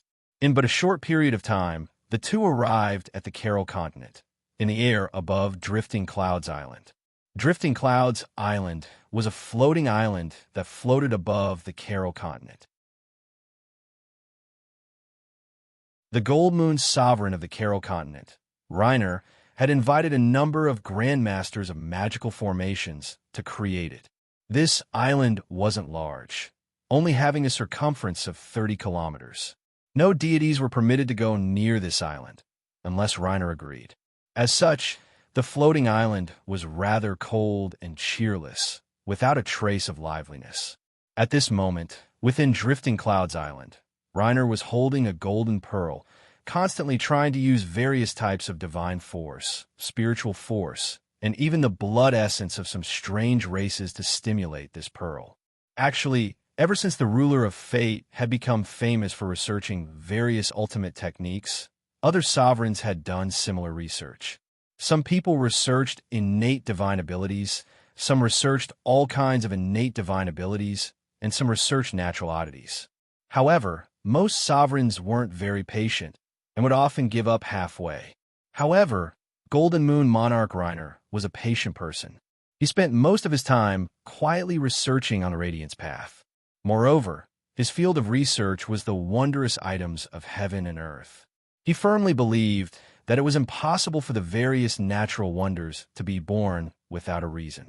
There were definitely many principles that they didn't know about. This natural wonder actually underwent some sort of change in Khan's hands. But it's a pity that even though I've researched it for 1,000 years, I still can't figure out what exactly happened. If only that Khan was here. Reiner frowned. If it wasn't for the Redbud Emperor, a mere great perfection. It's obvious that a lot of effort was put into this floating island. It's a pity that it won't exist in the future, Zhou Tong said coldly. He's rather patient. For countless years, he spent most of his time here, rarely going out. Beirut sneered. Although he had no enmity with this over-god of destruction, for the sake of his future freedom, he was looking forward to this over-god's death. Let me do it. Zhou Tong flipped his hand, and a violet gold staff instantly appeared in his palm. This was the sovereign weapon that the Redbud Sovereign had given to Zhou Tong as a reward for the 10 badges. Zhou Tong hadn't been a sovereign for long, so he didn't have the time to forge a sovereign weapon. The Sky Splitter sword that he had used all his strength to fuse with sovereign power still wasn't a sovereign weapon. Break! Zhou Tong coldly swung his staff downwards towards Drifting Clouds Island. A terrifying staff shadow instantly descended, and the space of the entire infernal realm twisted and exploded like paper. The entire island was practically reduced to nothingness in an instant. Spatial storm. After Zhou Tong became a sovereign, his power had increased explosively. A simple swing of his staff had instantly created a large spatial storm. Who is it? A furious voice rang out. The Gold Moon Sovereign of the Carol continent, Reiner, emerged from the destructive storm. He was currently in an incomparably sorry state, his entire body tattered. Beirut Khan. Reiner glared furiously at Zhou Tong and Beirut, his eyes seemingly spitting fire.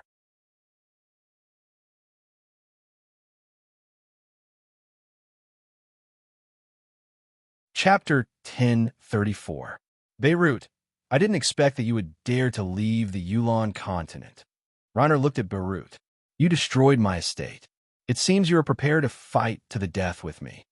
Beirut's face was calm. Fight to the death? Do you think you'll be able to survive today?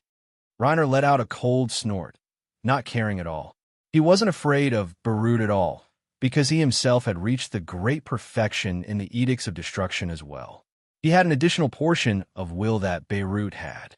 In addition, his countless years of research hadn't been without results. And you, Khan, you actually became a sovereign as well?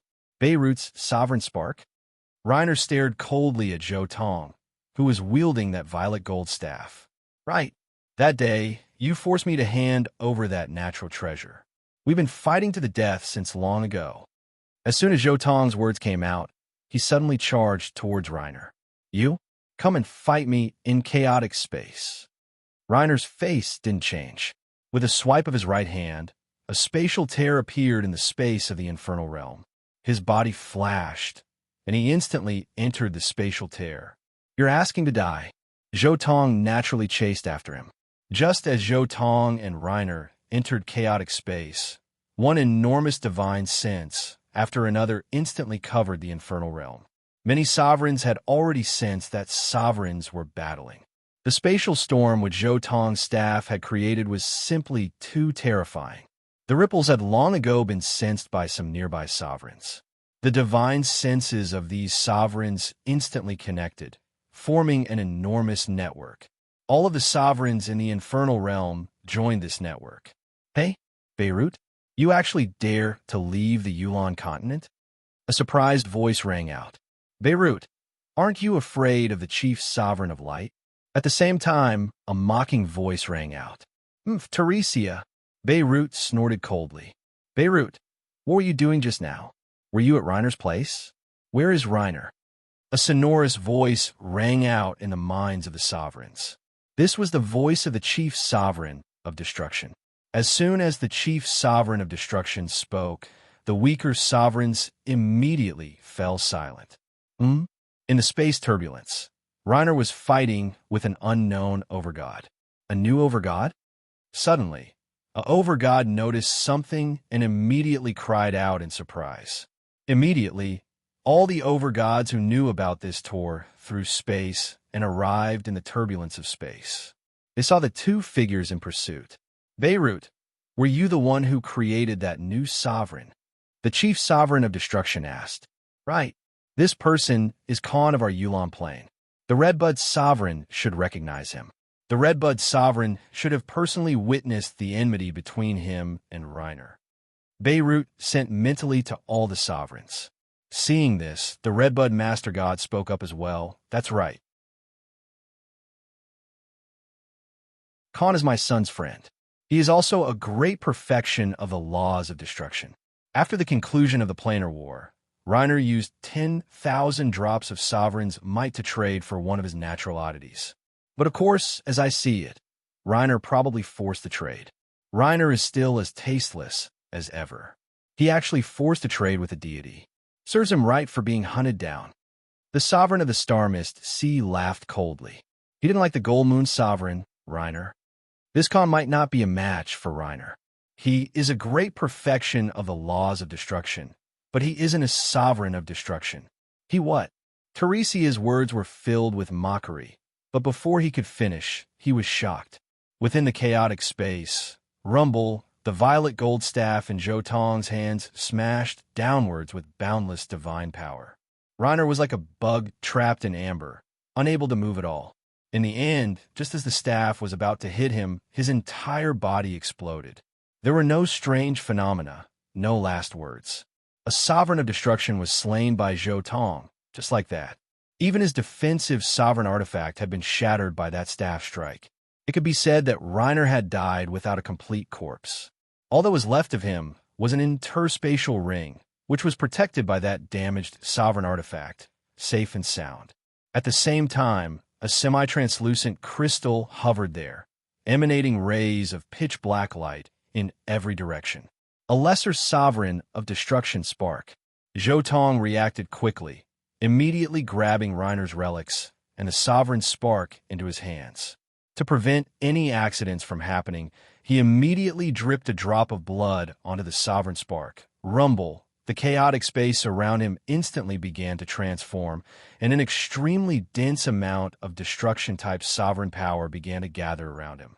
Zhou Tong had already switched to his destruction clone, and the destruction-type sovereign spark began to slowly merge into his forehead. I've finally succeeded. My fourth sovereign clone. Zhou Tong finally let out a sigh of relief. He had finally reached a new level of perfection. For sovereign clones, you don't know about Maya? What's that? Zhou Tong was just about to greet Beirut when suddenly his heart trembled violently. This was because he had discovered something in his consciousness that didn't belong to him. Or, to be precise, it was something that he didn't know about. It was a crystalline, translucent drop of water, and within the drop of water, one could vaguely see strands of grayish energy swirling about. This energy, why does it feel like primordial chaos energy? The more Zhou Tong looked at it, the stranger he felt it to be. This energy felt like the primordial chaos energy of the shroud, the heavens world. It can't be primordial chaos energy, can it? But why is it in my body? And what is this drop of water? Zhou Tong was rather hesitant. He wanted to touch this thing, but in his heart, he had some misgivings. Forget it. I'll study it after I deal with these sovereigns. Zhou Tong quickly gave up on studying this drop of water. At the same time, on the other side, watching as Zhou Tong fused with the sovereign spark, the other sovereigns were rather enraged. But it was useless. Fusing with a sovereign spark was something that happened in an instant. The others weren't able to stop it at all. Why is this Khan so strong? Teresia was rather indignant. How could such a strong sovereign appear? Beirut smiled and said, "It's because he didn't just fuse with one sovereign spark, of course.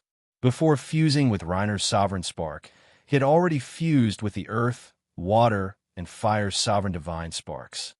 What? He fused with 3 sovereign sparks on his own? No, that's not right. It's 4 sovereign sparks now.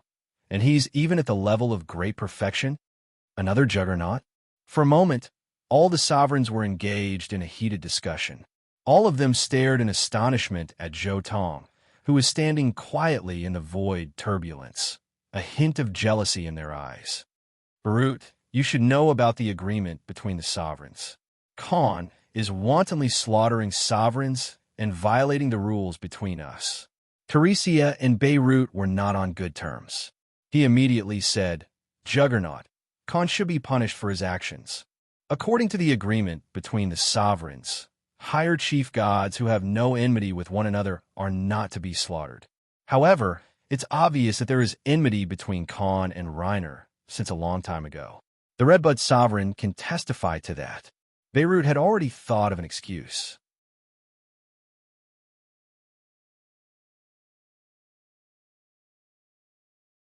Chapter 1035. Hearing Beirut's words, although the other sovereigns were indignant, they didn't dare to say anything. After all, according to the rules, this was indeed the case. The two had a grudge against each other long ago, and if they were killed, they couldn't blame anyone else. Right at this moment, Zhou Tong opened his eyes and flew to Beirut's side. "Khan, how much strength have you taken out?" Beirut asked via sound transmission. Neither the Overgod artifact nor the fused divine power were of any use. Zhou Tong replied mentally as well. "It's good that you hid your power. That way, the other chief sovereigns won't target you too much." Beirut understood as well. He had yet to gain a firm foothold amongst the other sovereigns. Right now, what he needed the most was stability. As long as he could stabilize the chief sovereign of destruction, the rest would be easy. Khan, judging from the current situation, the chief sovereign of destruction should be able to determine that your actions are in accordance with the rules. Beirut continued to send mentally to Zhou Tong, telling him about what he had just discussed with the other sovereigns. Chief sovereign, in the past, even if Reiner acted against Khan, Reiner was a sovereign. After all, while Khan was merely a high god. What's the big deal about a sovereign acting against a high god? What's more, Khan didn't die, and even acquired 10,000 drops of sovereign's might. Teresia still wouldn't let it go. It's just a fair trade. Khan was willing to take the hit. Teresia, what's the big deal about a sovereign acting against a high god? Then according to your theory, isn't it a big deal for a chief sovereign to act against a lesser sovereign? All he needs to do is compensate them with a bit of sovereign's might? Zhou Tong stared at Teresia. As soon as these words came out, all of the lesser sovereigns felt the same way, right? According to Teresia's theory, it wasn't a big deal for a sovereign to act against a high god. Then, wasn't it a big deal for a chief sovereign to act against a lesser sovereign? According to Teresia's theory, by then, how could the lesser sovereigns be free and unfettered? Teresia, I'll use 10,000 drops of sovereign's might to purchase your 5th limb. Will you trade? Zhou Tong continued, "Don't worry. It's a fair trade. Even if you don't sell, I won't kill you. At most, I'll just extract your soul and Overgod spark and seal them in a magic array for billions of years." Following Zhou Tong's words, the other core gods all looked at Teresia as if they were watching a joke. These words were simply a humiliation, an extreme humiliation. Teresia's face was flushed red, and his eyes were bloodshot. How many years had it been? Ever since he had become a lord, he had never suffered such humiliation. However, he did not dare to take revenge. Zhou Tong's strength was obvious to all. He was not a match for him at all. This was especially true now that he had refined 4 sovereign sparks. Add to that his status as a great perfection overseer, and these alone made him comparable to an ordinary hegemon. Treja, you don't look too well. According to what you're saying, I don't have any enmity with you. Zhou Tong coldly looked at Teresia. All right, let's end this farce here. At that moment, the Destruction Dominus, who had been silent all this while, spoke. Reiner coerced Khan and forced him to buy and sell. There's already a grudge between them. When Khan was weak, he was coerced and humiliated. Now that he's strong, it's reasonable for him to take revenge, the Destruction Dominus finally said. Khan, from now on, you're the 7th chief god of my Destruction faction, said the Destruction Dominus. The Destruction Dominus's voice was incredibly domineering. His words left no room for rebuttal. To the Destruction Dominus, he hoped to have another chief god under his command. The 4 divine beasts back then were actually part of the Destruction Dominus faction. The fall of the 4 divine beasts was already a huge blow to the Destruction Dominus forces. He naturally hoped to have a few more subordinates. Yes, Zhou Tong smiled and agreed. He also somewhat understood the Destruction Dominus's intentions. Naturally, he could not be bothered to create more trouble and agreed right away. This matter is over. Everyone disperse. Khan, come to my place. The Destruction Dominus said one last time. The other sovereigns did not dare to disobey the Destruction Dominus's orders. They immediately left chaotic space and returned to the infernal realm. Why did the Destruction Dominus ask for you? Beirut looked at Zhou Tong, somewhat worried. Don't worry. Since the Destruction Dominus spoke on my behalf, I imagine he won't make things too difficult for me. Most likely, there's something else. Zhou Tong said to Beirut, then turned and flew towards the Destruction Dominus. Within chaotic space, all of the sovereigns had left. Only Zhou Tong and the chief sovereign of destruction, Woedard, remained. Woedard was the name of the chief sovereign of destruction. Khan, congratulations on becoming a sovereign. The chief sovereign of destruction first congratulated him, then said, however, I just so happen to have something I need you to do. Don't worry, it's nothing bad. It has to do with being a sovereign's emissary. A sovereign's emissary? Zhou Tong was stunned. He didn't expect that something from the original story would happen to him. Is it because of the planar battlefield? Zhou Tong said. The chief sovereign of destruction's eyes lit up. So you already know? That saves me the trouble of explaining. The celestial realm has already won 9 consecutive battles. If they win another battle, the sovereigns of fate will probably gain yet another portion of will, and the most critical battle will take place 7,000 years from now. You currently hold 4 sovereign positions. According to the agreement, you can accept 8 emissaries. 8 emissaries with sovereign artifacts in the planar battlefield will be a tremendous increase in power. The chief sovereign of destruction said. The other sovereign's emissaries have all been filled long ago, and they have served you for many years. Even the sovereigns would be rather reluctant to send them up. You, however, are different. You are a new sovereign. Even if you accept new emissaries, you won't have much affection for them. At most, you can just say that this is a trial, and that if you pass, you will officially become a sovereign's emissary. I trust that many high gods will be willing to risk it all for the sake of a sovereign artifact. The chief sovereign of destruction said, this sort of battle after 9 consecutive victories was the most frenzied battle of the planar battlefield. Everyone had sovereign's might. Even someone of the great perfection level, if faced with an overwhelming amount of sovereign's might, would probably die. Thus, no one of the great perfection level was willing to enter this sort of frenzied battle. However, in the higher planes and the divine planes, there was no lack of courageous people. There would definitely be countless experts who would be willing to risk it all for the sake of a sovereign artifact. I've heard of the planar battlefield long ago. Actually, the simplest method is to kill the chief sovereign of light, or force the chief sovereign of light to remove heaven's control over the reincarnation pool. Zhou Tong said leisurely. The chief sovereign of light has a grudge against the Yulan continent's lineage long ago. I'll make a move to force him. The divine plane of light would definitely help out in this battle in the celestial realm, because the chief sovereign of light and the chief sovereign of fate were the same person to begin with. In addition, the most terrifying aspect of the divine plane of light was their angel army.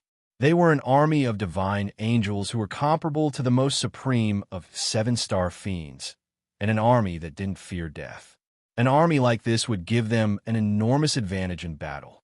At the very least, I have to force Augusta to remove the control over one of the angelic reincarnation pools. Zhou Tong said, "Are you confident?" Augusta has an over-god artifact. The chief sovereign of destruction stared at Zhou Tong in some surprise. "I need to wait for a period of time." Zhou Tong shook his head. Given Zhou Tong's current power, he was indeed capable of killing the chief sovereign of light, but this battle would definitely draw the attention of the chief sovereign of fate. By then, things would be troublesome. Thus, Zhou Tong decided to wait for a period of time, until he was confident in being able to insta-kill the chief sovereign of light. The chief sovereign of destruction was silent for a moment, then said, "If you are confident, I can help you convince the chief sovereign of death and the chief sovereign of life to stand on your side. Before you act, let me know."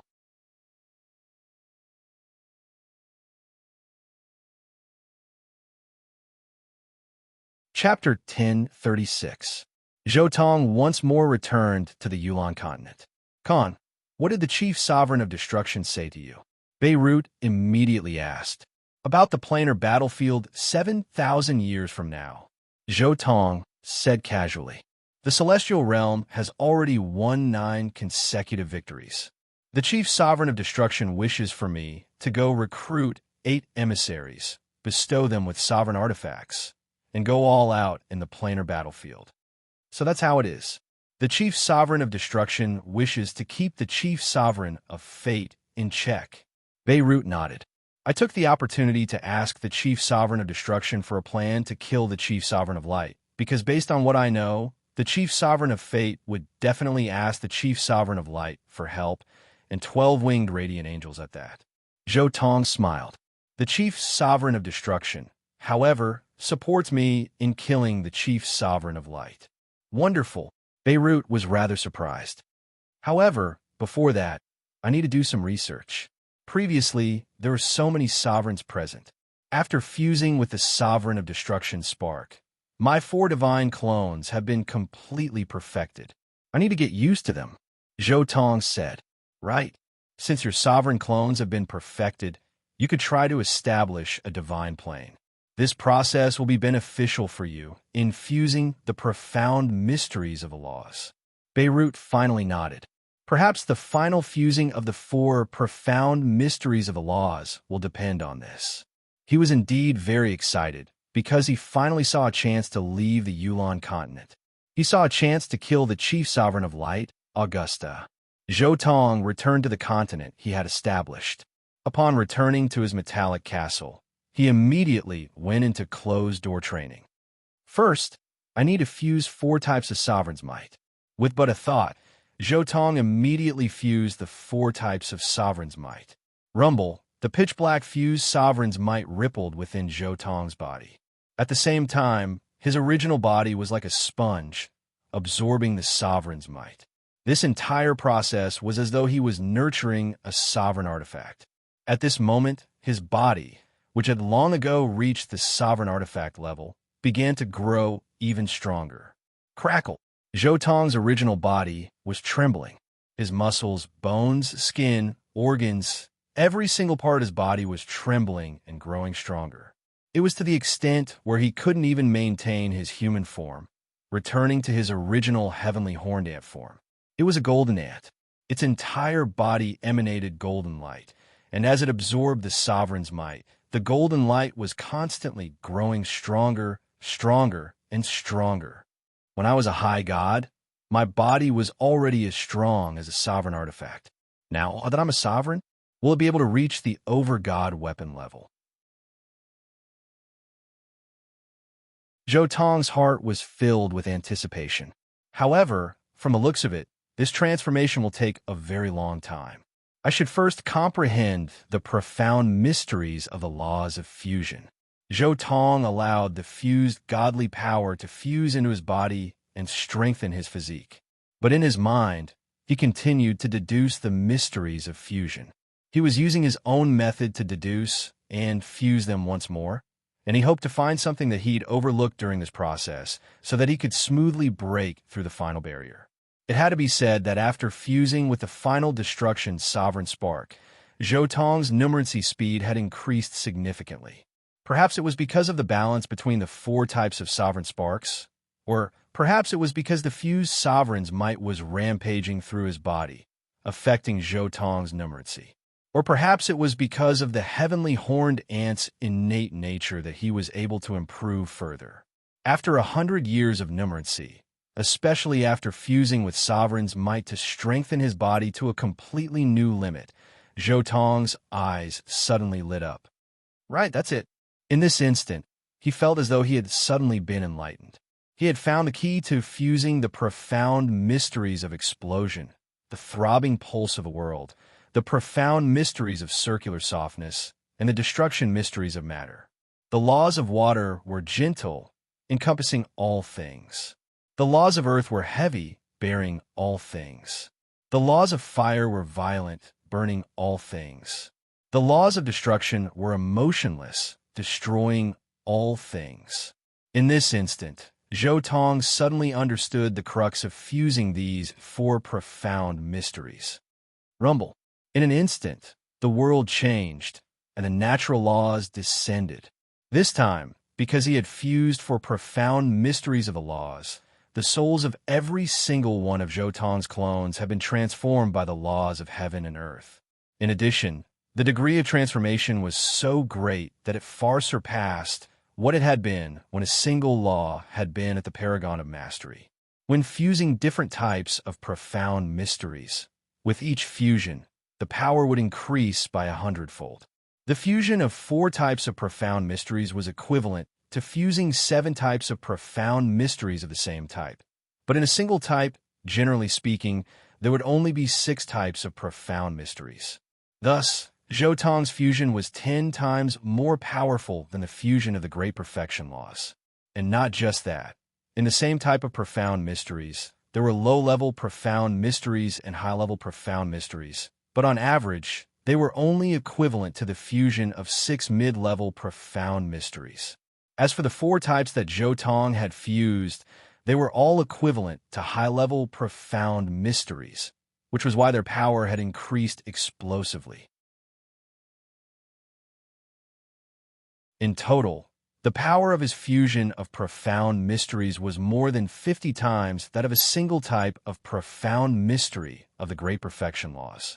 And the terrifying result of this terrifying power coefficient was that in this transformation of the natural laws, Zhou Tong had acquired more than 2 times the power of will, nearly 2.5 times the power of will. 4 sovereign sparks. Every single sovereign clone has undergone 3 transformations above the level of a lesser sovereign. In addition, I have a portion of my Great Perfection will, as well as my 4-type Soul Mutate will, and the 2.5 times the power of my will. Zhou Tong, upon making this simple calculation, couldn't help but feel astonished. This was because right now, aside from his incomplete Sovereign of Destruction clone, his other 3 sovereign clones all had a full 8 times more will than most lesser sovereigns who had yet to reach perfection in the laws. What's her concept was 8 times the power of will. 8 times the power of 10. The power of will was 100 million times that of an ordinary lesser sovereign. Intermediate sovereigns had 2 more will than lesser sovereigns, while high sovereigns had 2 more will than intermediate sovereigns. High sovereigns of the Great Perfection had 1 more will than high sovereigns. In other words, Zhou Tong's will alone was 3 times more than the chief sovereigns of the Great Perfection. Even the chief sovereign of fate, who had the most powerful will, who had received the rewards of the planar battlefield, and who had a sovereign clone, still had 1 less will than Zhou Tong. This will, in addition to Zhou Tong's 50 times Great Perfection Laws, meant that Zhou Tong's base power was more than 500 times that of the Chief Sovereign of Fate, Orloff. I wonder if the Chief Sovereign of Fate, Orloff's countless years of research, will be able to make him hundreds of times more powerful. Zhou Tong felt both joy and curiosity. In terms of will, Zhou Tong had 2 more will than Linley had when he battled with the Chief Sovereign of Fate in the original work. After all, at that time, Linley still had a fire-type sovereign clone, and at that time, Linley had yet to reach perfection in a single profound mystery. In addition, Linley's most powerful attack was comparable to that of the Chief Sovereign of Fate in the original work, who had yet to use his final attack.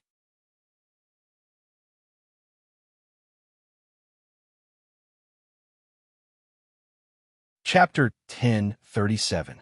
Perhaps the current me no longer fears the Chief Sovereign of Fate's final mastery.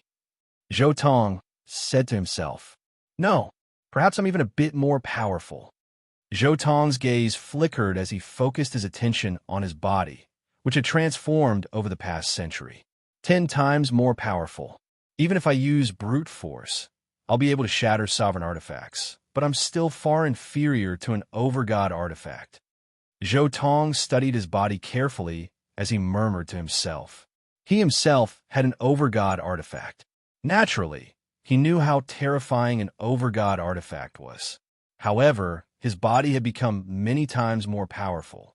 This was indeed an unimaginable transformation. If it could be said that in the past, Zhou Tong's body would shatter upon contact with an overgod artifact, then now, his body would just barely be able to withstand a few attacks. For example, the Chief Sovereign of Destruction's Annihilation Overgod Spear. If this spear had pierced into Zhou Tong's body, not only would it have pierced through his body, the surging power of the spear would have shattered his entire body. But now, if his body were to take this spear head-on, although he still wouldn't be able to withstand it and would be pierced through, the surging power of the spear would no longer be able to cause him any further damage. This was an enormous improvement. Oh, my innate divine ability might have changed as well. With but a thought, an enormous illusion of a heavenly horned ant suddenly appeared behind Zhou Tong. This illusion instantly merged into his body. His eyes were completely red, and a terrifying amount of power surged out like a tsunami, unending and unending. Indeed, my innate divine ability has become significantly more powerful as well. Previously, my speed and soul were both 10 times more powerful. Now, they're 20 times more powerful. My strength is nearly 100 times more powerful as well. Zhou Tong tested out his innate divine ability for a bit, then dispersed it. His red eyes instantly regained their clarity. Indeed, after using fused sovereign power to strengthen my body, my innate divine ability and my body have both risen in level. Zhou Tong felt rather excited. If I add in all of this power, then the current me is 10,000 times more powerful than the Chief Sovereign of Fate. Even if he has a defensive overgod artifact, I'll probably be able to injure him with a full force blow. However, even though it's injured, it's still not enough to truly kill him. Zhou Tong himself had a defensive overgod artifact. Naturally, he knew exactly how strong it was. The base was 10,000 times, but the things that the Master of Fate had researched were enough to make up for the difference of 10 times. If the Master of Fate's ultimate technique, which he had never used before, the difference would be 100 times or even 10 times. A difference of 10 times or 100 times wasn't enough to break through the defensive power of an overgod artifact. Take it slow. I still have a lot of room for improvement. For now, Zhou Tong gave up on killing the Chief Sovereign of Fate. Instead, he turned his attention to his own soul realm. There was a droplet of water there, and within it, there was a hazy stream of energy. The last time he had acquired the Sovereign of Destruction's divine spark, he had discovered that something like this had appeared within his sea of consciousness. Where did this thing come from? I definitely didn't bring it over from Shrouded Heaven World, or else the other true fates would have it too. Can it be that primordial chaos has done something to my body? Zhou Tong had a few guesses in his heart. Speaking of which, can I take this thing out? Zhou Tong willed it, and instantly, a small droplet of water appeared within his palm. This droplet of water looked like water, but in truth, it was like a unique natural treasure. You really could take it out? Zhou Tong stared at it in surprise. But is this really primordial chaos spiritual energy? Zhou Tong carefully used a strand of his spiritual energy to touch it. But as soon as his spiritual energy drew near, it was immediately devoured by that hazy stream of energy. However, although his spiritual energy had been devoured, Zhou Tong could still sense that the hazy stream of energy within the droplet of water seemed to be slightly affected by him. Is my spiritual energy not enough? Let me try again. Zhou Tong once more struck out, and his enormous spiritual energy instantly enveloped the droplet of water, then attempted to activate that hazy stream of energy within it. Chi-chi, an extremely small stream of energy instantly dissipated from the droplet of water, and at the same time, Zhou Tong could clearly see that the stream of energy within the natural treasure had decreased significantly. I'm afraid it really is primordial chaos spiritual energy. With a thought, this stream of energy immediately coiled around Zhou Tong's fingertip like a small snake, and at the same time, a piercing pain radiated from his fingertip. This stream of energy seemed to be poisonous, and it continuously devoured and assimilated Zhou Tong's body. However, this stream of energy was too small, and it didn't even completely corrode the skin of Zhou Tong's fingertip. This thing will corrode my body, which means that I won't be able to cultivate the primordial chaos body. Perhaps I didn't find the right method? Zhou Tong pondered for a moment, and with a thought, he took out his purple gold rod. He remembered that the Redbud Master God had once said that this thing was originally refined from a natural wonder. Since it was a natural treasure that not even sovereigns could understand, perhaps it would be able to resist this corrosive power. With this thought in mind, Zhou Tong sent the hazy stream of primordial chaos spiritual energy to the side of the purple gold rod. Unfortunately, however, nothing happened between the two. The primordial chaos spiritual energy was unable to corrode the purple gold rod, while the purple gold rod was unable to absorb it. Is the method wrong? For rivers of black, green, scarlet, and earthen yellow suddenly appeared next to Zhou Tong. These were the sovereign's might of destruction, water, fire, and earth. These four types of sovereigns might suddenly converged at the location of the primordial chaos spiritual energy, quickly merging into one and transforming into a pitch-black ball of water.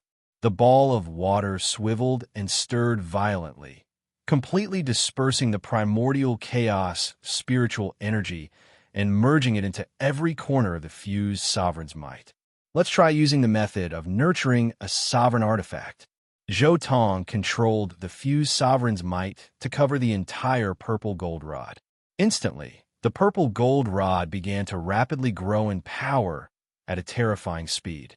During this process, Zhou Tong could acutely sense that the primordial chaos spiritual energy was slowly merging into the purple gold rod. In addition, as more and more primordial chaos spiritual energy was merged into the purple gold rod, the power of the purple gold rod began to rise at a terrifying speed as well. I can fuse it, but the speed is a bit slow. This single strand of primordial chaos spiritual energy will most likely take a year. Zhou Tong shook his head.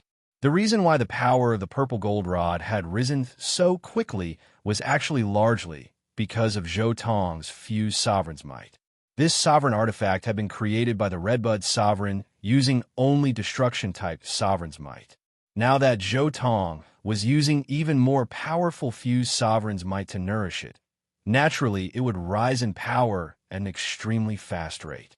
But the primordial chaos spiritual energy didn't bring much of an increase in power because there was simply too little of it. Although that was the case, as the primordial chaos spiritual energy merged into the rod, Zhou Tong could sense a unique aura begin to slowly appear. This aura was completely identical to that of an overgod artifact. An Overgod artifact is a divine artifact that has been fused with primordial chaos spiritual energy. So long as I continue to fuse it with primordial chaos spiritual energy, sooner or later, this rod will transform into an Overgod artifact. Zhou Tong began to vaguely understand how to create an Overgod artifact. You're tuning in to the Warrior Lore YouTube channel. Don't forget to subscribe and join us on this journey to catch the most captivating stories.